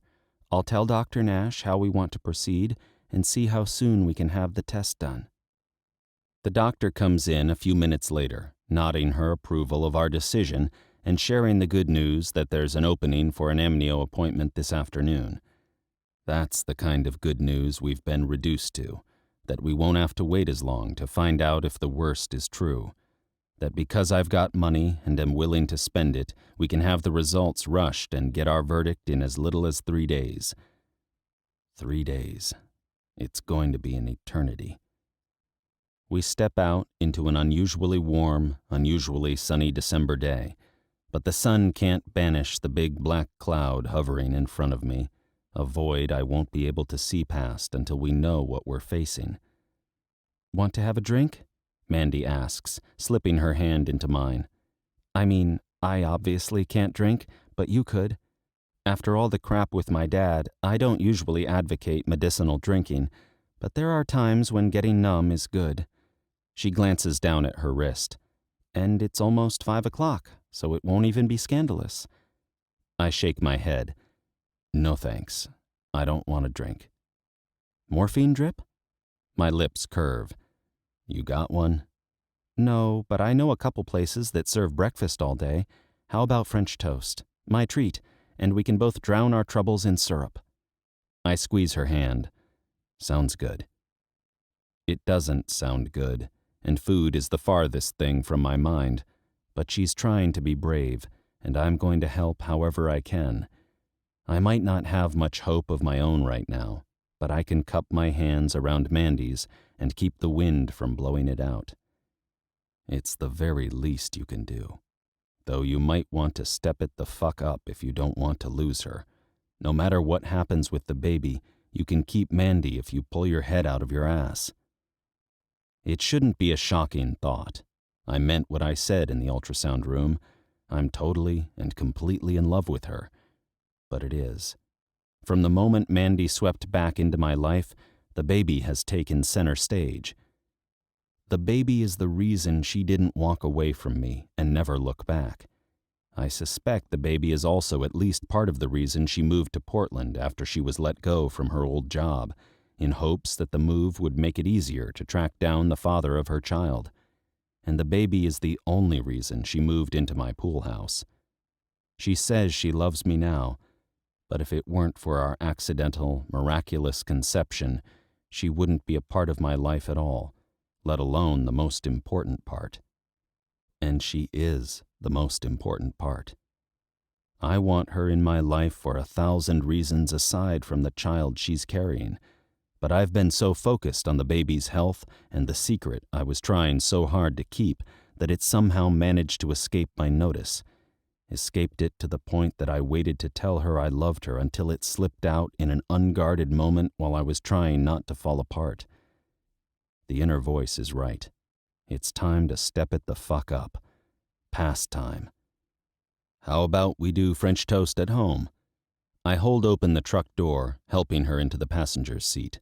I can make breakfast for dinner as well as any diner. You can, but are you really in the mood to cook? I'm always in the mood to cook. I brush her hair out of her eyes, and I'm definitely in the mood to be alone with you. Just you and me, and no one we have to pretend to be happy for. She leans into my touch. Good point, though I'm going to try not to cry anymore. I think it stresses the baby out. She was kicking a lot when I was upset. Her eyes close as she shakes her head. I mean, he. I keep forgetting he's a he now. He's probably always been a he. Her lips curve as her eyes open.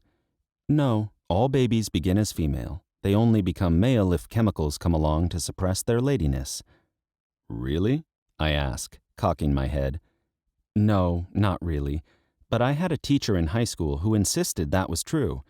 When I brought in research proving that all human fetuses technically start as blank slates that express neither gender until they begin to differentiate at around 5 or 6 weeks, he told me I was too uppity for my own good.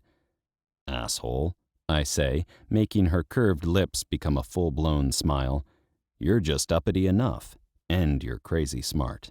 She snorts. No, I'm not. I'm average. Maybe slightly above average when I get a good night's sleep.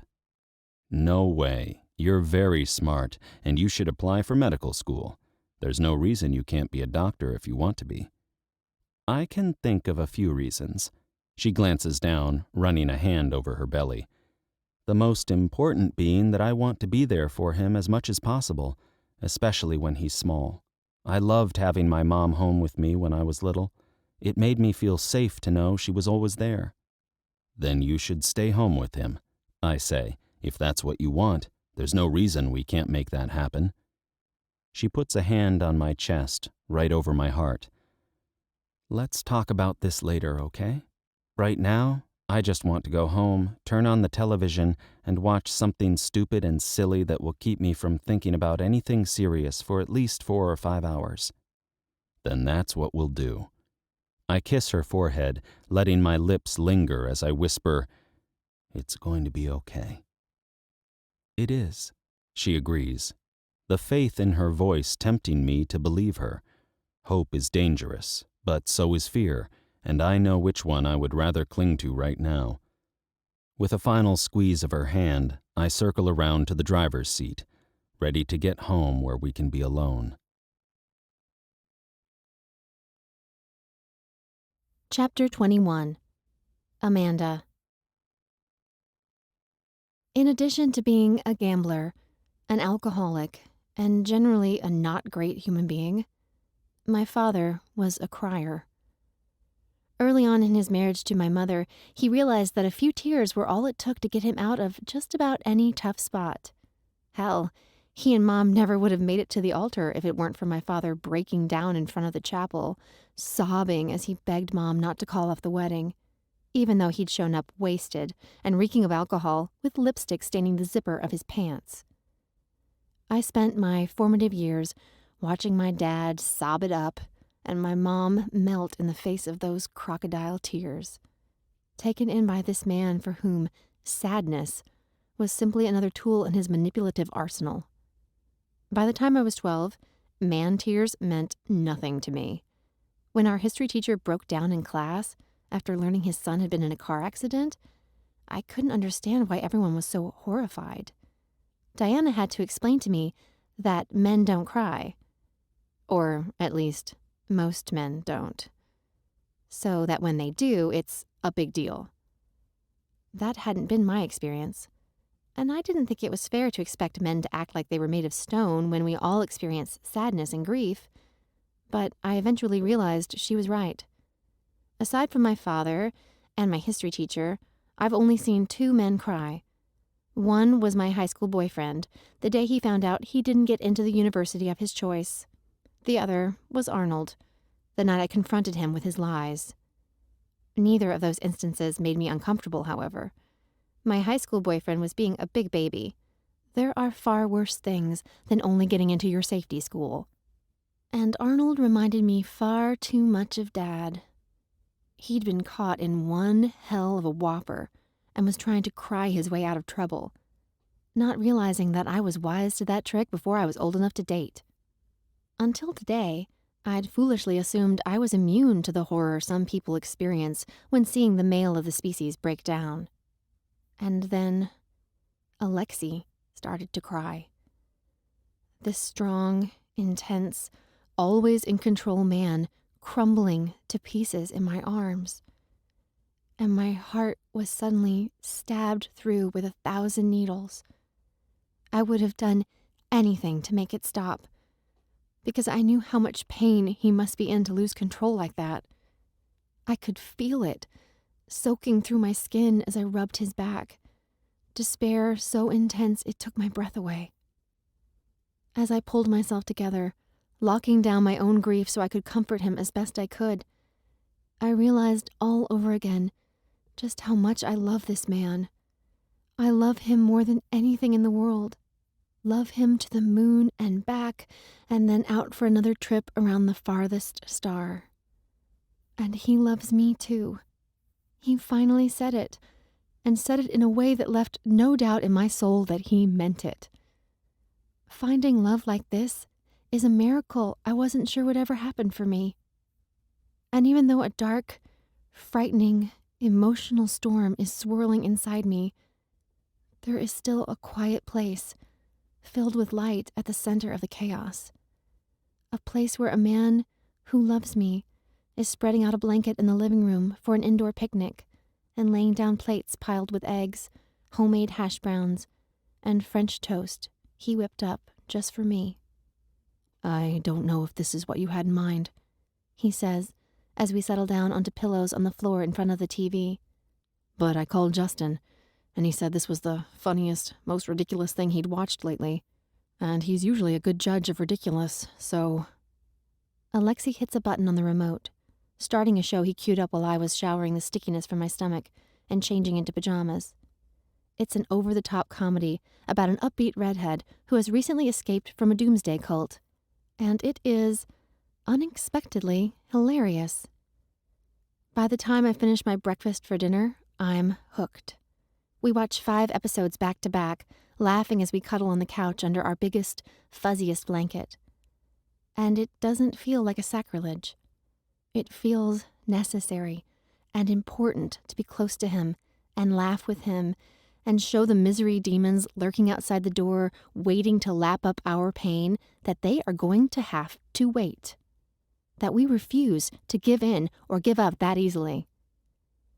As we drift off to sleep on the couch in the middle of episode 6, I'm filled with an overwhelming sense of peace, of rightness, of being exactly where I'm supposed to be with the ally I've been searching for my entire life, curled around me, his body solid and strong against mine. I can do this. With him, I can make it through this nightmare and come out on the other side, even if the worst comes to pass. But it won't, I promise, resting my hand on my belly, where the little guy has been flipping and flopping all evening, as if to assure me that he's still here, still fighting for the chance to become a part of this family. We're going to be a family. I feel it in my bones, a soft, sure whisper that allows me to slip into a deep sleep, where I dream of a little boy with my eyes and Alexi's stubborn chin and a smile as lovely as his father's. Chapter 22. From the texts of Amanda Esposito and Sophia Petrov. Sophia. Call me when you have a moment, darling girl. I have something I need to discuss with you. Amanda. Hi, Sophia. So good to hear from you, but could we please text instead? I'm bad on the phone, especially when I'm anxious. Oh no! What's wrong, lovely? Nothing with the baby, I hope. Unfortunately, yes. Alexi didn't tell you? He said he was going to call you 2 days ago. No, he didn't. But I can call him now. I don't want to bother you. It's okay. You're not bothering me. And Alexi's at practice right now, so I can fill you in. Basically, the developmental ultrasound didn't go as well as we hoped. Everything was great at first. Baby was squirming all over the place and beautiful and perfect. But then the tech found fluid on his brain. It could be something that will resolve itself. The doctor said they're still learning about harmless anomalies that occur during this stage of development. But it could also be something serious. And bad. So we had the amnio and are waiting to hear more. We should get the test results tomorrow. Oh, dear one, I'm so sorry. My heart is breaking with yours. Is there anything I can do to help? Come make you some soup or honey cake? No, thank you. That's a sweet offer, but I'm okay. Anxious, but I'm staying busy organizing Alexi's already insanely organized kitchen, and he's going to swing by the craft store after practice and grab fabric so I can sew new curtains for the baby's room as soon as I get back from self-defense class. Like I said, we should know one way or the other tomorrow. Until then, I'm doing my best not to think too much. If I think, I start to worry about what we're going to do if the news is bad, and I just don't want to go there. I know, sweet girl, I know. Since the moment I heard you were expecting, I've been begging the fates not to put our family through this hell again. But you're right. No need to imagine the worst. There's still hope. And the baby was moving. That's excellent news. The first time the poor thing was so tiny and still. I'm sorry. I don't understand. I don't know how much you've talked to Alexi. I understand wanting to wait until you know for sure, but the syndrome isn't always fatal in the womb. Only one variant affects infants so severely. Some people born with Marfan syndrome lead perfectly normal lives. Yes, they may look a little different and need special care as they age, but life expectancy has risen drastically since the 70s. I have a folder full of research, packed with reasons to believe. If you need it. I understand if you aren't ready right now, but if, or when, you are, I'll bring it right over. I'm sorry, Sophia. I need to go. I have to go. Now. I've pushed too hard, haven't I? I'm so sorry, love. I didn't mean to hurt. I meant to help. I'll leave you be, of course, but please, reach out if you need anything. I want to be there for you, the way family should be. From the texts of Amanda Esposito and Diana Daniels-Nowicki. Amanda. Diana, I can't make the self-defense class I bullied you into taking with me today. Something's happened, and I need to stay here and talk to Alexi as soon as he gets home. Okay? Please text me back and let me know you received this message. I don't want to go into too much detail, but I'm in a bad place emotionally, and I need to know that you're not going to be waiting at the gym, getting upset, worried, and or angry when I don't show up. I need not to upset anyone or have anyone else upset me for at least 10 minutes. 5 minutes later. Amanda. Please text me back, Dee. Scroll up to see the long message I just left if you didn't hear the ding the first time. 6 minutes later. Why aren't you texting back this time? Why? I haven't seen you more than 6 inches from your phone since 2011. Why is this the year you decide to stop being ridiculously available? I really need you to text me back, please. I'm dripping snot and tears all over the phone. I'm a disgusting wreck, Dee. Everything is bad. Everything is bad, and everyone is bad, and I should never have jumped into this relationship just because I was pregnant. He doesn't care about me the way I care about him. He really doesn't. I know that for sure now, and I'm so sad. So sad. Broken sad. 3 minutes later. All right. I'm on my way to class. But when I get there and I'm a nightmarish wreck of a person, I'm going to tell you to look at these texts. After you read them, please help me hide my swollen, ugly face and take me somewhere where we can be alone and Alexi will never find me. I've decided I don't want to talk to him after all. I just want to crawl into a hole and go to sleep and not wake up until tomorrow afternoon. I don't have the heart space left to worry about anything but the baby until then.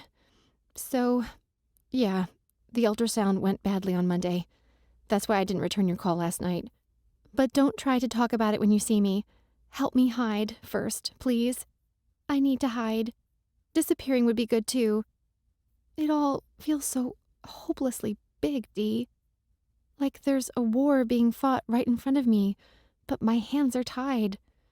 All I can do is sit here and watch people die and wish I wasn't so fucking helpless.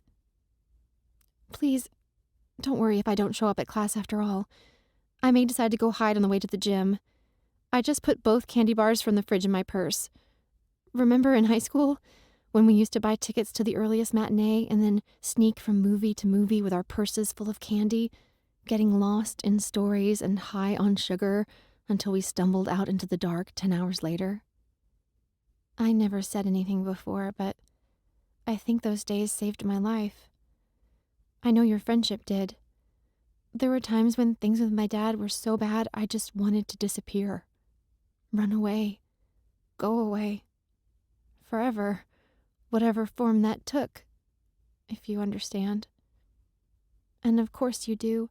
You always understand. In some ways, Dee, you're the love of my life. Not romantically, obviously, but romance is overrated.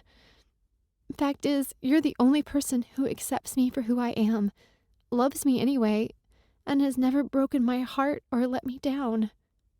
Not in the ways that count, anyway. I wish I could make a joke about all those times you made me go hiking and camping and other outdoor things I hate. I would love to make a joke right now. I need a joke so bad. But nothing is close to funny. Just delete all of this. Stop reading and delete right now. No, never mind. It's too late for deleting. I'll take your phone from you as soon as I see you and delete all of this myself. I'll be at the gym in 10 minutes. If you've already read this, please forget that I sounded crazy sad. I'm not crazy. Just sad. I'm not going to do anything to put myself or the baby in danger. I promise. Chapter 23. Amanda. I'm not fit to drive. I drive anyway. But I drive as slowly and carefully as I can, with tears streaming down my face and my breath coming in ragged hiccups, because deep down in my stupid, stubborn, hopeful heart, I believe that my baby boy is going to be fine. He's going to be better than fine. He's going to be strong and healthy and grow up to be the kind of brave, honorable man his father pretends to be. Alexi lied. He lied. He fucking lied to me after I made it so clear that lies were the one thing that I can't take any more of. Not 1 ounce. Not 1 gram. Not one tiny twig laid upon the bonfire my last lying boyfriend set blazing in my heart. I'm not sure what he lied about, exactly, but Sophia spilled enough in her texts for me to know that he's been keeping secrets. Big, heartbreaking secrets that left me unprepared, undefended, so soft and pliant that this sucker punch shoved deep enough to crack my spine, bruise my lungs. It feels like I'll never draw a full breath again. My chest is clenched and aching. My throat is whip-tight, and my intestines are churning ropes of fire twisting in my guts, assuring me that the spicy sausage I had for lunch was as bad an idea as all my other ideas. I never should have trusted a man I barely knew. I should have sensed that he was hiding something from me. But just like Arnold, Alexi proved himself a gold medal award-winning liar. Maybe lying is something men with names that start with A are good at. Or maybe it's me.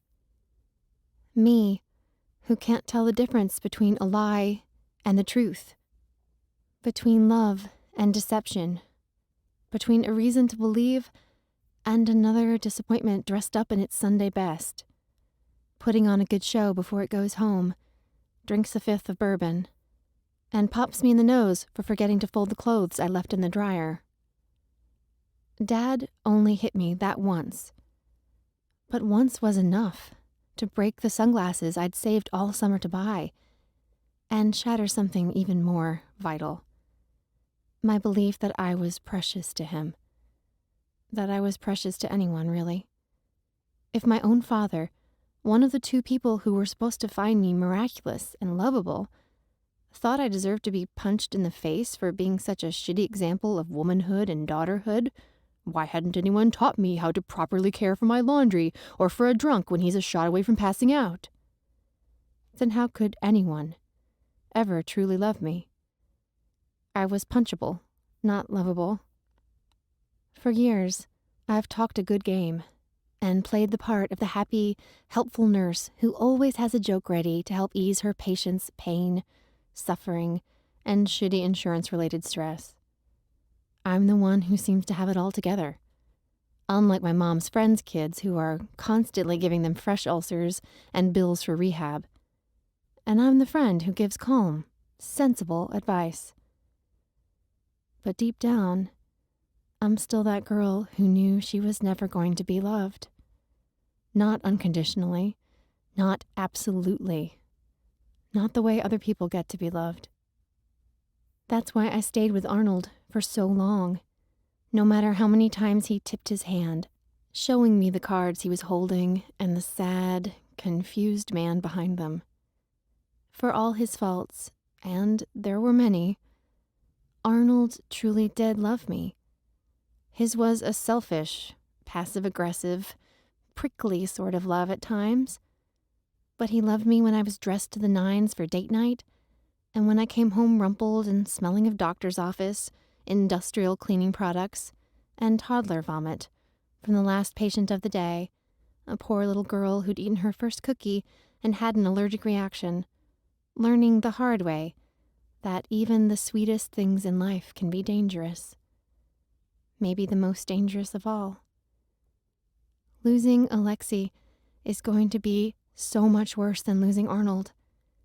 In just a few short months, Alexi has become the center of my world. The shining, warm, life-giving sun I trusted to rise every morning. Even in those moments when I worried that he didn't feel the way I felt, and that our romantic relationship might not last, I believed him when he said he would always be there for our baby. But maybe that's another lie. Maybe he never expected this baby to make it. Maybe everything will change if we go into the doctor's office tomorrow and find out this child is going to be born healthy and whole. Maybe then his true colors will come bleeding through, staining everything, ensuring there will be no happy ending for this story. Not for my baby, and certainly not for me. I will never be able to trust a man again. Never. Which means I'm going to spend the rest of my life alone, wishing my younger self hadn't been so gullible and desperate to be loved that she gambled away all her love chips before her 30th birthday. I'm going to grow old alone, just like my mother.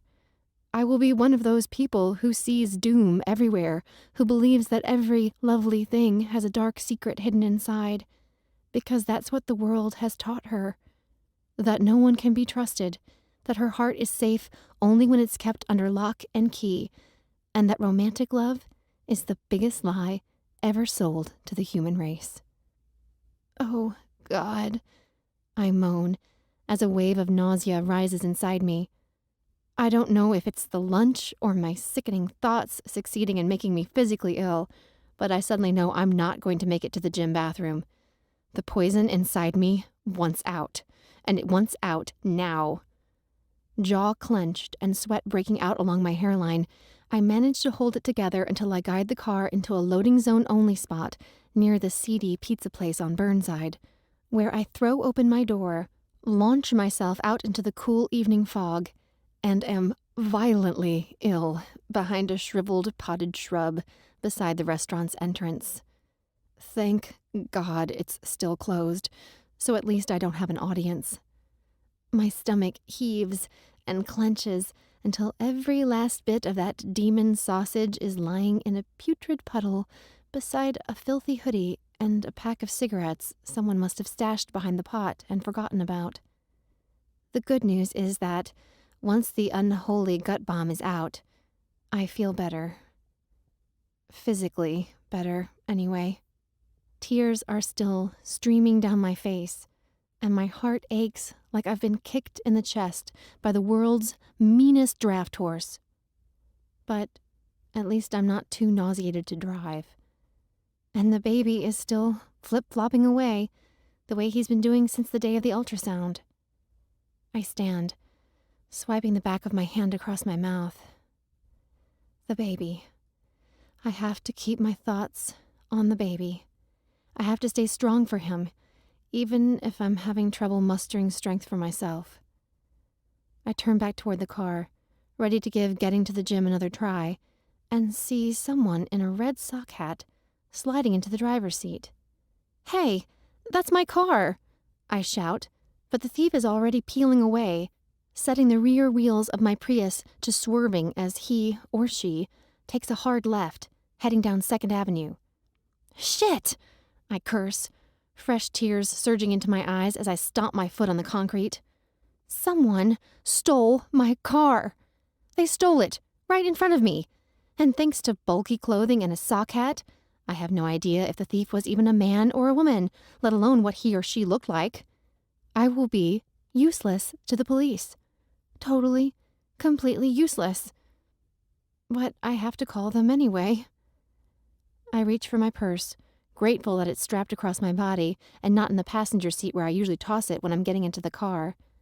But before I can pull out my phone, an arm locks around me from behind, pulling me back against a cold sweatshirt and a soft male body that smells of stale cigarettes. I'm so shocked by the unexpected intimate contact, I freeze, purse falling from my hands, giving my attacker time to tighten his grip on my neck. My breath rushes out in a strangled sound, but it doesn't rush back in. In a sudden burst of clarity, I hear Haley's voice in my head, warning that I won't have much time to react if I'm attacked from behind, that I must move quickly to free myself before my assailant succeeds in taking away my weapon.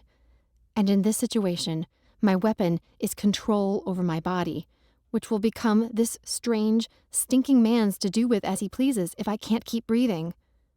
Something deep inside me clicks into survival mode, panic fading as I concentrate on executing the last self-defense move I learned last week, right when we were running out of time. I crouch into ready stance as best I can, arms shooting up over my head with my palms facing backward. Curling my hands into hooks, I slide them swiftly and sharply down, digging into the thick arm wrapped around my throat. The movement pulls his forearm away from my neck, giving me the chance to suck in a deep breath before I lift my fist in front of me, then slam it down and back into his groin. I hit him, hard and fast, on the first try, instinctively knowing where to aim, just like Haley said I would. The man behind me groans as he pitches forward, his jaw slamming into my spine between my shoulder blades with enough force to send me stumbling out of his loosened arm. I'm aware of a dull ache I'm sure will hurt more later, after the rush is worn off, but right now I'm too high on fear and adrenaline to feel anything but a quiet, determined rage. I spin to face my attacker, a chubby man with thick whiskers and a glazed look in his blue eyes, assuming the ready stance. But before I can shout, "No!" from my diaphragm, the way Haley made me practice a dozen times, the pot I just finished puking behind drops down on the man's head. His eyes roll back, and then closed, and he crumples. A moment later, he's on the ground by my feet, revealing the hero standing behind him. "Norquist!" My hand flies to my chest, relief rushing through me with a ferocity that takes my breath away. "Oh my God, thank you." "Bad guys," Norquist says, trembling as he circles the man on the sidewalk, shaking a finger at his unconscious face. "Bad guys, all around. Saw it going down. His friend stole the car, and the chubby one stayed to get the purse. They were working together. Insiders. Inside job. It's all an inside job. But they don't win this time. Not this time." "No, they don't," I say, tears slipping down my cheeks even as I start to laugh. "You're amazing, Norquist. You're a hero." He shakes his head. "No, not Norquist. I'm afraid. Always afraid. We're all afraid, I say, putting a hand on his thin shoulder. But you didn't let that stop you, and I'm so grateful. Norquist nods, a shy smile lilting crookedly across his face. He starts to speak again, but his words are drowned out by a squeal of tires as a large white truck jerks to a stop a few feet away. Alexi is on the sidewalk beside me a second later, the fear and worry on his face, so genuine looking, my first instinct is to reassure him that I'm okay. But then I remember what he's done, and the comforting words turn to dust in my mouth. What happened? He demands, jerking a thumb at the man unconscious on the sidewalk. And this? What the hell is this? Self-defense class, I say coolly. He grabbed me from behind. I fought him off, and Norquist finished the job with the shrub pot. Jesus, are you okay? Alexi's eyes widen as he reaches for me, but I step away, making his worried eyebrow furrow become a confused furrow. Have to go, Norquist says, inching away. Can't stay for the police. I'm fine. I turn to Norquist with a smile. And I understand. Head out. I can explain to the police. But thank you again. You're a good friend. Norquist's thin cheeks go pink beneath the ever-present layer of grime. Happy to help. Happier to be a friend. He nods toward Alexi, adding in a more serious voice. Be good enough for her. She deserves the best. Only the best. Alexi agrees, extending his hand and gently shaking Norquist's. Thank you for being there. I don't know what I'd do without her. I shake my head, fighting to keep the sneer of disbelief from my face until Norquist finishes collecting his cart and hurrying away down the street. Only then do I turn to Alexi, pointing a trembling finger at his chest as he tries to pull me into his arms again. Don't you dare. Don't touch me. You don't get to touch me anymore. The hurt that flashes across his strong features is almost comical, as if he has no idea what I could possibly be talking about. Sophia texted me this afternoon, I say, as I whip out my phone, ready to call the police yet again. Portland is allegedly one of the safest cities in America, but I wouldn't know it from my personal experience. She had some very interesting things to say about our baby. And another baby, which I, of course, had no idea had ever existed. The instant the words are out of my mouth, a screen drops behind his eyes, hiding the Alexi I thought I knew behind a veil. What did she say? Enough for me to know you're a liar, I say, tears filling my eyes. A liar who's been lying to me for months, since the moment he found out I was pregnant. I wasn't lying. I was trying to spare you. You were already pregnant. There was nothing we could do to turn back time. I was just trying to keep me in the dark, I say, volume rising. To treat me like a child, the way you do every time you decide you're the one who should be in control. I didn't. You should have told me, I snap, swiping at the tears streaming down my cheeks. I deserved to be informed about the possible risks to this baby. His breath rushes out in a frustrated huff. You're right. I'm sorry. I swear I wasn't trying to hurt you. I never wanted to hurt you. Even before. Before what? I cross my hands at my chest. Before you found out our baby is in trouble too? Like this other baby you never mentioned a single time in all the time we spent together? Not once in all those nights we stayed up late talking? No, he says, voice breaking in the middle of the word. Before I loved you. Before I realized I wanted to be with you, be in love with you, and share my life with you, whether there's a baby in the picture or not. I shake my head back and forth. Everything sounds like a lie now, Alexi. Everything. And I can't deal with this right now. My car was stolen. I was almost mugged, and I still have to wait 24 hours to know if my baby is going to be okay. So you'll have to excuse me if I don't. He's fine, Alexi says, his eyes lighting up. The tests all came back negative. I got the call from Dr. Nash during practice. and Coach let me leave early so I could come tell you." "He's okay?" I whisper, afraid to believe it's true until I hear it again. "He's totally fine? Nothing wrong?" "Nothing wrong." Alexi reaches for me again. This time I'm too dazed with relief to move away. "He's healthy and fine. And we can be fine too." I put my hands to his chest, and for the first time since the moment I met this man, I find I've got the strength it takes to push him away. I mean it. I can't have this talk now. I can't. I'm so happy our baby is going to be okay. But I don't know what else to feel. About the lies, or the fact that you didn't for 1 second imagine that I might want to help you carry that worry and fear you were dealing with all alone. "I'm sorry," he whispers. "I don't know what else I can say." Me either. I duck my head, taking my time pulling my phone out of my purse, struggling to swallow past the lump in my throat. I just need to take care of the immediate stuff right now. Call the police and deal with the man passed out on the sidewalk and my stolen car and all of that. His mouth settles into a grim line. "I'll call the police." I nod. I'll see if I can find my car on the app they made me get at the dealership. It's supposed to track its location.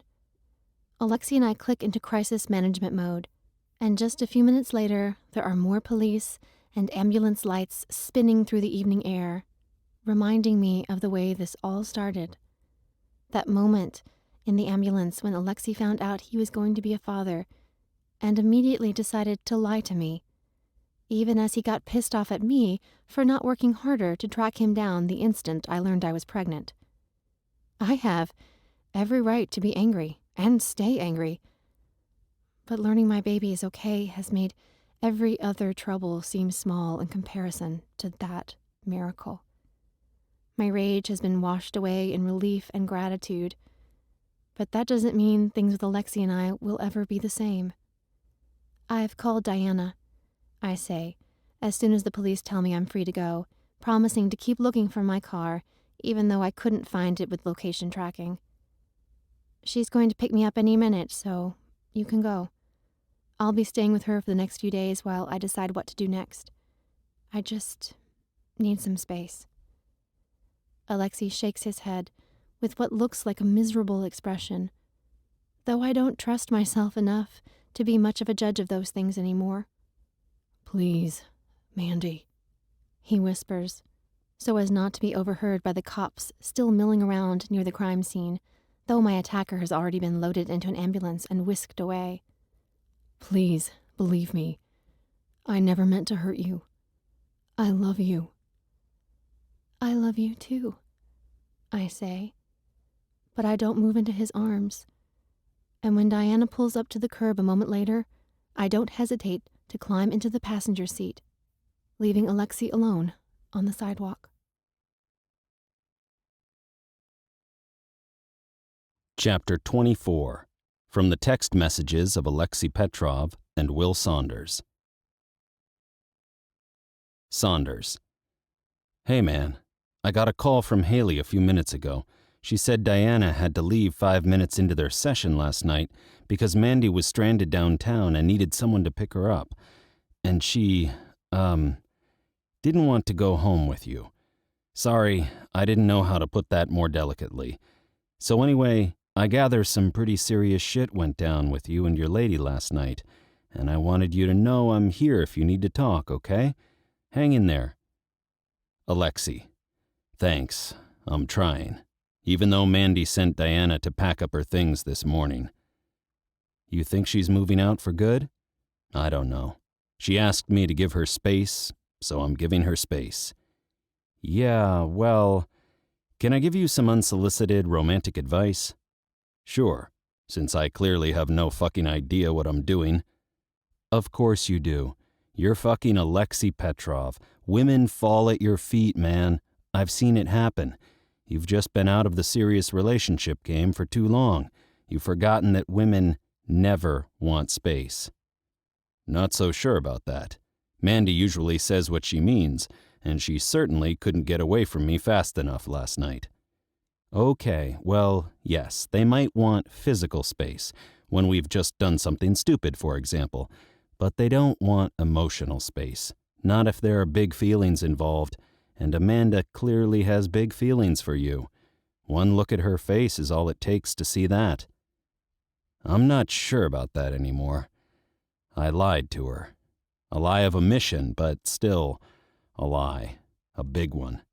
For a woman with her history, it's basically the worst thing I could have done aside from developing a drinking problem or being secretly married to someone else. At the time, I thought I was doing what was best for her, protecting her. But now I realize it was a disrespectful thing to do. I should have been upfront with her. I should have shown her that I know how strong she is. Did you tell her that? Yes. Well, no. I told her I was sorry. Women need more than sorry. They need the when, why, what, where, and how behind the sorry. They want to know how shitty you feel about what you did and what you're going to do to fix the problem. And then they want to know how miserable you are without them, and all the reasons they are the only person in the world who gives your life meaning. I mean, you're in love with her, right? Yes. Yes, and I'm miserable without her. And I want to make things better. I want her back, no matter what it takes. Better, but you're going to have to step out of your I don't like to talk about feelings comfort zone, man. I know it chafes, but it's necessary. Women can't read minds, especially yours. What's that supposed to mean? You've got one hell of a poker face, Petrov. If you were in front of me right now, for example, I'd have no idea if my advice was pissing you off or striking a chord. I'm not pissed off. Good.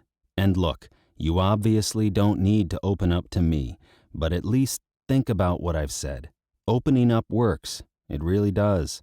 At least until your girlfriend decides she doesn't want to marry the first guy she ever dated and breaks up with you. Ouch. Sorry about that.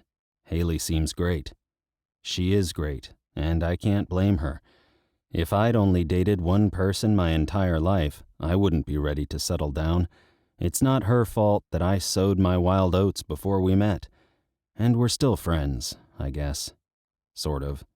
Though I still want to start drinking heavily every time we get off the phone after talking business shit. I feel you. Maybe she'll change her mind about getting back together. Doubtful. So far, telling her how much I miss her has only led to awkward apologies when I sober up and realize I've been drunk dialing my ex again. Can I give you some unsolicited romantic advice? Absolutely. Until you stop hurting, stop drinking. That's good advice. Yours wasn't too bad either. I'll give it a try. At this point, I don't have much left to lose. The worst she can say is that she's never coming back. She'll come back. Just give her a reason. I will. Thanks. No thanks needed. I'm rooting for you, man. Chapter 25. From the Letters of Alexi Petrov and Amanda Esposito. Dear Mishka, crossed out. Baby elephant, crossed out. Dragon. I'm bad at this. Very bad. I've started this letter 12, crossed out, 14 times. No joke. There are balls of crumpled paper all over the kitchen floor and ink stains on my hand from the pen I just broke a few minutes ago. I was squeezing it too hard, I guess. Who knew pens were so fragile these days? Shit, fuck shit. Crossed out. I promised myself I wouldn't start over again, that I'd keep pushing until I got something down on paper, so I'll do my best to get to the point. And the point is, I'm sorry. I'm so sorry I didn't tell you about the baby I lost and the danger to our baby from the very beginning. I convinced myself I was sparing you needless worry and stress, but you're right, you're not a child. You deserve to know the truth, to help me carry that truth, like you said. I fucked it all up, from the minute I found out you were pregnant until the night you walked away. It doesn't matter that the potential issue with our baby was different than the disorder that killed my first child. I still should have spilled everything. I should have been honest with you because that's what you do with people you love. And I do love you. So much. I should have said that sooner too. I should have told you that the thought of having a family with you makes me happier than I've been in my entire life, and that falling in love with you is the rightest thing I've ever done. From the moment I laid eyes on you, Mishka, it all felt right, every minute. Except these minutes right now, when you're far away from me, and I don't know if you're ever coming back. Please tell me there's a way to make this better, a way to prove to you that I'm worthy of a place in your life and in your heart. If you'll give me another chance, I promise I won't betray your trust again. All my love, Alexi. Dear Alexi, your letter made me cry, and it made me feel very loved. But I spent a lot of years crying and feeling loved, and then crying some more, all leading up to a painful separation that I should have seen coming 10 miles away. Maybe even 100. I don't know what to think or which voice in my head to trust. It's so loud up there these days, and the pregnancy brain isn't helping. I locked my keys in the car again yesterday, the day after I got it back from the police. It's probably a good thing I'm only working at that office another week. I'm sure everyone on staff thinks I'm a complete space cadet.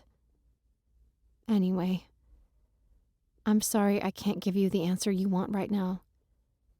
But I do love you. So much it hurts. And I guess that's part of the problem. The hurt. I'll be in touch soon. Take care of yourself. Best, Amanda. Dear Mandy, I'm so sorry I hurt you.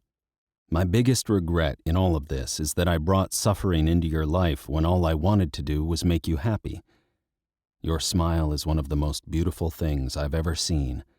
Your smile makes me believe that the world is a better place than I think, or at least that it can be better if more of us made the kind of effort you make every single day, no matter what's going on in your life or what kind of stress you're under. You are by far the kindest, most generous person I've ever met, and you manage to be those things without being condescending, judgmental, or boring. That's not an easy thing to pull off, Mishka, but you manage. You more than manage. You excel. You are also funny, sexy as hell, and one of the smartest people I know. Give yourself time. I'm sure you'll figure out which of those voices in your head to trust. But I admit, I hope it's the one that's telling you that I'll know what to do with a second chance. I'm a miserable wreck of a person without you. I can't look at French toast on a menu without feeling like my heart is going to fall out of my chest. Every time I see a pregnant woman walk by on the street, all I can think about is how much more beautiful my pregnant woman is, and how much I wish I could see you, touch you. I miss touching you, beautiful. But I also miss talking to you, and eating tacos with you, and lying on the couch with your feet in my lap, even though your feet sometimes smell like sour beer at the end of a long day. That's how I know this is forever, Amanda, at least for me. I miss rubbing your stinky feet. I would sell my soul for the chance to rub them right now, in fact. So I figure I'm going to love you for the rest of my life. Miss you. So much. Love, Alexi. From the texts of Amanda Esposito and Alexi Petrov. Amanda, I just read your letter. Alexi, you did. I did. And even though you told terrible lies about my feet, which are not stinky and never smell like sour beer, I would very much like to meet you in your bedroom at your earliest convenience. I'm sitting in my car at the end of your driveway, waiting for you to arrive. I'll be home in 10 minutes. Does this mean you're giving me a second chance? Yes, baby. It does. I don't see that I have a choice, considering I'm in forever love with you too. I don't think I've ever been happier than I am right now. Get here fast, and I'll see what I can do to make you even happier. Chapter 26. Amanda. Alexi makes it home in 7 minutes, peeling around the corner with a squeal of tires.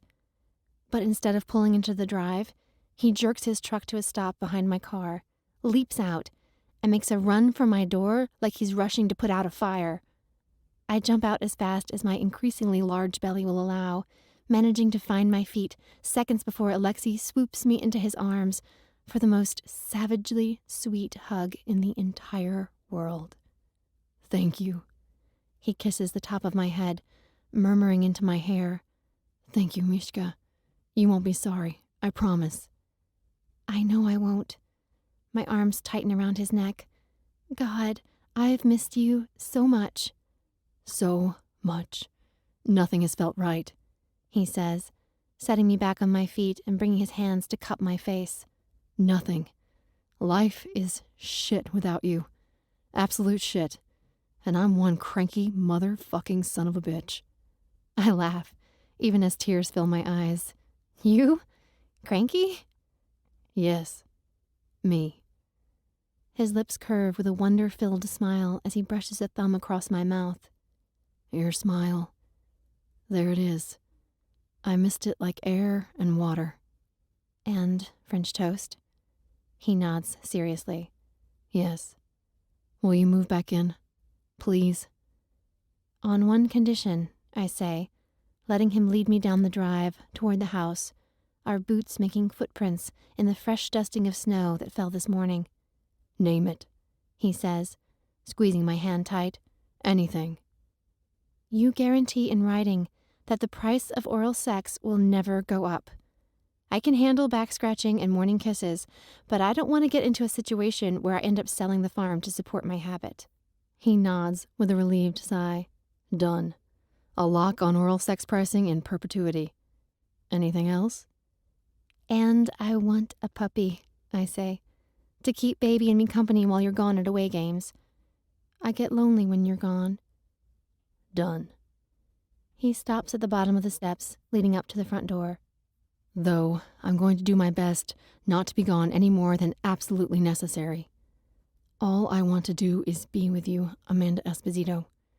Every day, every night, for as long as you'll put up with my cranky ass. I reach up, brushing his hair from his forehead. Your ass isn't cranky. It's your face that's the main problem. Your ass is completely beautiful, actually. He smiles. Yeah? You think so? I do. I purse my lips as I tilt my head, considering. I'm pretty sure, anyway. It's been a while since I've seen it.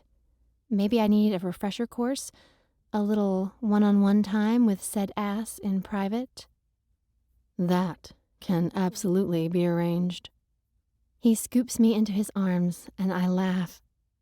But I'm not laughing for long. Soon I'm sighing, moaning, chanting his name. Nothing about this is strange. It is right and beautiful and sacred. A miracle I never want to stop celebrating with this man. This incredible, generous, fearless man who's teaching me what it's like to be in real love. The kind that bends and bruises, but never breaks. Never. No matter what. Chapter 27. Petrov. 3.5 months later. It's my last game before the baby's born, and the battle that will decide whether the Badgers make it to the playoffs this year. Needless to say, I'm amped up, ramped up, and ready to kick ass and carve names in the handle of my stick, where I like to collect the initials of vanquished enemies. Tonight, Timothy Pendleton will have his name added to the collection. Surprising our entire division, Portland and Las Vegas established quite a rivalry this season, a rivalry that will end in tears and shame for the expansion team when we deliver their asses to them on a paper plate. We're not going to give them a silver platter because they don't deserve the fancy shit. "Fuck you, Petrov," Pendleton growls as I crush him against the boards during a scrum for the puck. "You kiss your mama with that mouth?" I ask as I lift his stick and steal the puck from under his little weasel nose with the calm of a priest at morning mass. This shit can't ruffle me anymore. I've lived through far worse than anything Pendleton can dish out. As far as he's concerned, I'm invincible, untouchable. I'm engaged to the most amazing woman in the world. Our healthy baby boy is going to be delivered via C-section next Tuesday, and everything I'll ever need is sitting up there in the wives' suite with her swollen feet propped up on the portable footstool I left there for her before the game, because there is no reason my future wife should go without pain-alleviating, foot-propping equipment for even 3 hours. With a growl, Pendleton, the one-trick pony, goes for my crotch with his stick. But I'm ready for him this time. I deflect with a karate chop, bringing my glove down hard enough to knock the stick out of his hand, and skate away without wasting another precious moment of my life on his ridiculous bullshit. He's obsessed with my crotch. That's his cross to bear. I'm more interested in winning this game and getting home in time to finish assembling the rocking chair we ordered for the baby's room, because that monster is not playing around. Sure, the fact that the directions are in German with only a few pictures to give non-German speakers a clue doesn't help, but it's the 4 extra dowel rods that are really gumming up the works. Where did those things come from? And more importantly, where am I supposed to put them? I race across the ice towards where Cruz and Saunders are tossing the puck back and forth, hunting for an opening. Behind me, I'm dimly aware of Pendleton crying like a tiny diaper baby to the ref about the mean old man who slapped his wrist, and realize I'm open. No one is covering this mean old man, and when that happens, mean old men like to help score goals. Smacking my stick on the ice 3 times, I signal that I'm open.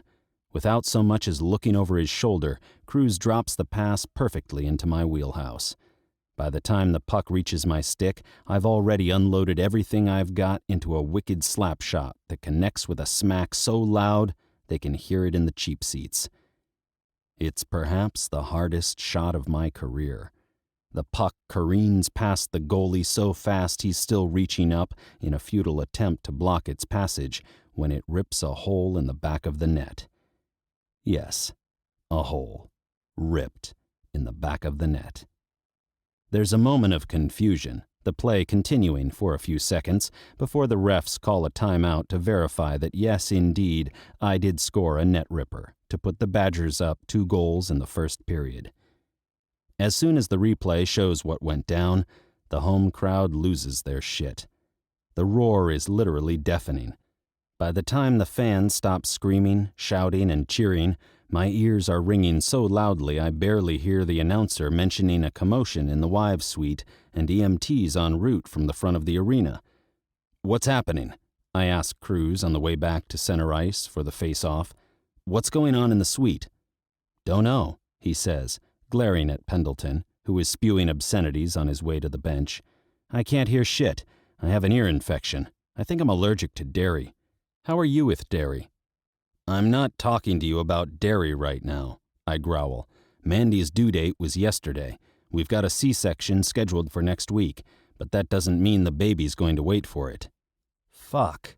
Cruz squints up into the stands. "I can't see anything either. Does a dairy allergy mess with your eyes too? Milk is fucking poison, man." With a hard roll of my eyes, I skate back into position, silently reminding myself that Cruz is a damned good hockey player, but a complete weirdo. How he landed a savvy woman like his fiancée is still a mystery to me and everyone else who puts up with his eccentric ass on a daily basis. Once in place, I risk another look up, but Cruz is right. It's impossible to see anything with the lights glaring down. I glance over at our new assistant coach, who's scrolling through something on his iPad. He looks up, making meaningful eye contact, but before I can skate over to see what's going on, the ref blows the whistle for the face-off. Exercising more willpower than I have in a long time, I force my attention back to the puck drop, telling myself that it's probably nothing. The baby is breech, overdue, and in no hurry to make his way out into the world. That's why the doctor scheduled Mandy's surgery for next week. All the signs and measurements and OBGYN voodoo pointed to natural delivery being nowhere in the picture. The commotion is probably just one of the new girlfriends passing out after drinking too much free Pinot Grigio. The skinny ones never know when to stop with the Pinot Grigio. The puck drops and Las Vegas wins the draw. Spumante, the lone Italian stallion in the NHL, this guy somehow managed to become pro-hockey material while growing up on a dairy farm outside of Rome, a story I would love to hear sometime when he's not playing on a team I hate like explosive diarrhea, rockets the puck toward our goal. But our goalie slaps it out of the air and completes a deft pass, delivering the biscuit onto my waiting stick. While Pendleton shouts abuse from the bench, something about my grandmother, which is really taking things too far, even for him, I knock the puck sharply to my right, where Saunders is waiting to carry it home. Saunders shoots to Cruz, who shoots to Nowicki, who shoots back to Saunders, who is now in the perfect position to roof one glove side into the Vegas net. Their goalie makes an acceptable effort, but this shot has been kissed by angels. It soars into the corner of the net and snags there, dangling for a moment as if to taunt the other team, before falling to the ice by the goalie's feet. This time, the arena doesn't simply roar, it howls. The cheers so loud the ice is vibrating beneath my skates as I slap Saunders on the back on my way to the bench. Before I even make it through the gate, I know something's wrong. Coach Swindle is waiting for me at the end of the bench, motioning toward the tunnel. "Get out of here, Petrov," he says, wheeling his arm. "You're done for the night, son." I shake my head and spit out my mouth guard, but before I can ask what's wrong, Connor, the backup goalie, hits me in the shin guard with his stick and shouts, "You're gonna be a dad, man! Congratulations!" Fuck, is he serious? I tug off my helmet and turn back to Coach. "What's happening? Where is she?" "Her water broke 5 minutes ago. They've got the ambulance waiting out front, and they're bringing her down now. If you hurry, you might be able to catch a ride to the hospital with them." Swindle grins, punching my arm affectionately as he urges me toward the tunnel. "Go have a baby, son. We'll take care of Vegas for you." I jog toward the tunnel as the home crowd erupts into a fresh round of cheers and the organist breaks out into a rousing, yet emotional, rendition of Beautiful Boy by John Lennon. Because these people know I'm having a boy. They're more than fans. The Portland home crowd is family, an incredible part of this weird, wonderful city I'm lucky enough to call home. I make it out of the locker room in record time, probably because I leave every bit of padding and my uniform on, settling for swapping skates for boots before I make a run for the front of the arena. I burst through the door into the cool spring night, just as the EMTs are closing the back of the ambulance. "Wait, I'm here," I shout, sprinting for the edge of the sidewalk. "I'm the father." "Wait, he's here, he's here," Mandy wails from inside the vehicle. A moment later, the doors swing open, revealing the stern face of same brunette EMT, Kara, who accompanied us to the emergency room last fall. "Get in here, Daddy," Kara says, jabbing a finger at the bucket seat. "You know the drill. Buckle up and stay out of my way. We're off to have a baby." I sit down and strap in as best I can with the extra bulk and padding in the way, meeting Mandy's eyes across the heads of the EMTs, as the ambulance launches into the stream of traffic, sirens blaring. "It's happening. It's really happening," she shouts with a giddy grin. "It is," I say, wishing I could touch her, kiss her, but knowing Kara wasn't kidding about me staying out of the way. "Are you ready, baby?" "I'm scared out of my mind," she says, still grinning. "How about you?" "Terrified," I say as a laugh bubbles up from somewhere near my churning stomach. Mandy laughs too, but her giggle ends with an abrupt wince. "Ouch," she says, grimacing as she runs a hand over her belly. "I think that was a real contraction. It didn't feel very good." "Only going to get worse," Kara says cheerily, but it'll all be forgotten the moment you see that little face. We reach the hospital, and Mandy is checked in with a surprising lack of urgency, considering the contractions are coming faster, her water's already broken, and the baby is breech and going to need surgical intervention. But the nurses wave away our worry, assure us Dr. Nash is already on her way, and whisk us calmly up to labor and delivery, where Mandy is hooked up to machines to monitor her and baby's heartbeat, and a sleepy-looking ultrasound tech completes a last-minute scan revealing the plot twist. "Are you sure?" Mandy asks, her face going pale. "He's not breech anymore?" "Nope." The ultrasound tech stands, stretching his arms overhead as he lets out a yawn. "He's head down and ready to go. You'll get to have this one naturally. Congratulations." "Thanks," Mandy says weakly, eyes going wide as she turns to me and whispers, "I'm not sure I want it naturally anymore. It hurts a lot more than I thought it would." "We'll talk to Dr. Nash," I assure her, holding her hand tight, "as soon as she gets here. See what she thinks." Mandy's nod transforms into another wince as fresh sweat breaks out along her hairline. "Oh, shoot. It hurts worse than demon peppers. My back is on fire, Alexi. I think he's trying to come out my tailbone. Tell him he can't come out my tailbone." I lean down, whispering against her belly. "You can't come out her tailbone, buddy. Take it easy on your mama, okay?" But our little guy doesn't take it easy, and by the time Dr. Nash arrives, Mandy's too far along for an epidural. The labor is progressing at a fast, furious pace, and all we can do now is hang on for the ride. "Oh my God, this is torture," Mandy shouts 45 minutes later, tears in her eyes and sweat pouring down her neck. "This is the worst. Why did no one tell me this was the worst? Why didn't I listen? Why did I assume actresses in movies were being melodramatic? How on earth is it possible that it really hurts this bad?" "Get ready to push on the next contraction," Dr. Nash says from the end of the bed. "You're fully dilated, Mandy. This little boy is going to be here before we know it." "You've got this, baby," I say, wishing I could take the pain from her. I would rather be ripped apart by wild horses than watch the woman I love suffer, feeling so fucking helpless to give her any relief. Mandy moans pitifully. "I don't have it. It has me. Will you still love me if I poop on the delivery table?" "Yes," I say, breath rushing out. "I'd still love you if you pooped on my shoe." "That's disgusting, Alexi," she says, her laugh turning into a gasp as another contraction hits. "Here we go, Mandy," Dr. Nash says. "Push, honey. Push hard." The next hour passes in a blur of pushing and recovering from pushing and encouraging Mandy to keep going no matter how scary and overwhelming and fucking brutal the contractions get. And like the hero she is, my girl stays strong until the final push, bringing Eli Nicholas Petrov into the world at 10:53 p.m., a little over an hour after the Badgers win the game that will take us to the playoffs. And I'm psyched for my team, I am. But from the moment I hold my son for the first time, I know he has rearranged the world forever. From this moment on, nothing will ever be as exciting or awe-inspiring as holding this perfect little man in my arms.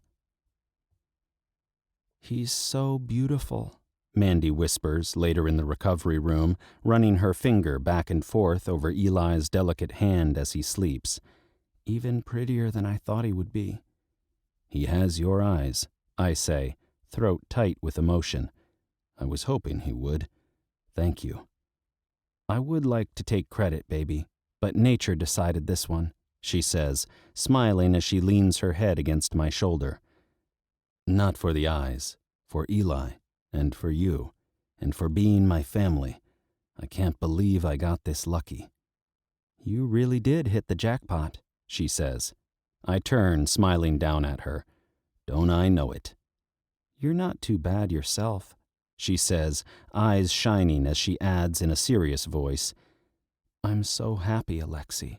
I'm not sure my heart can take it." "It can, I promise. You've got a good heart in that fine-ass chest of yours." She shakes her head. "My chest is ridiculous. My boobs are bigger than Eli's head. He looked so tiny when he was nursing. Don't talk that way about my boobs.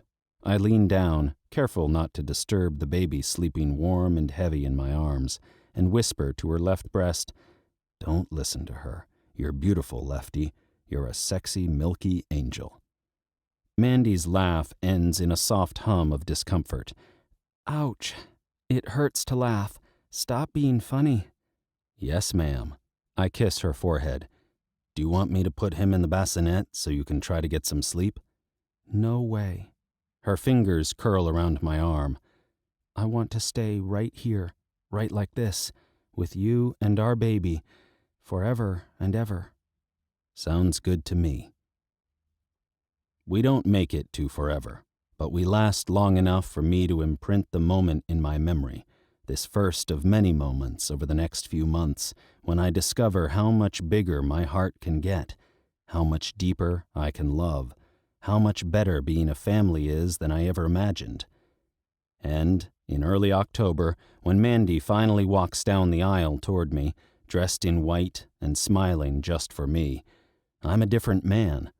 I'm a man that knows love isn't a trap or a box.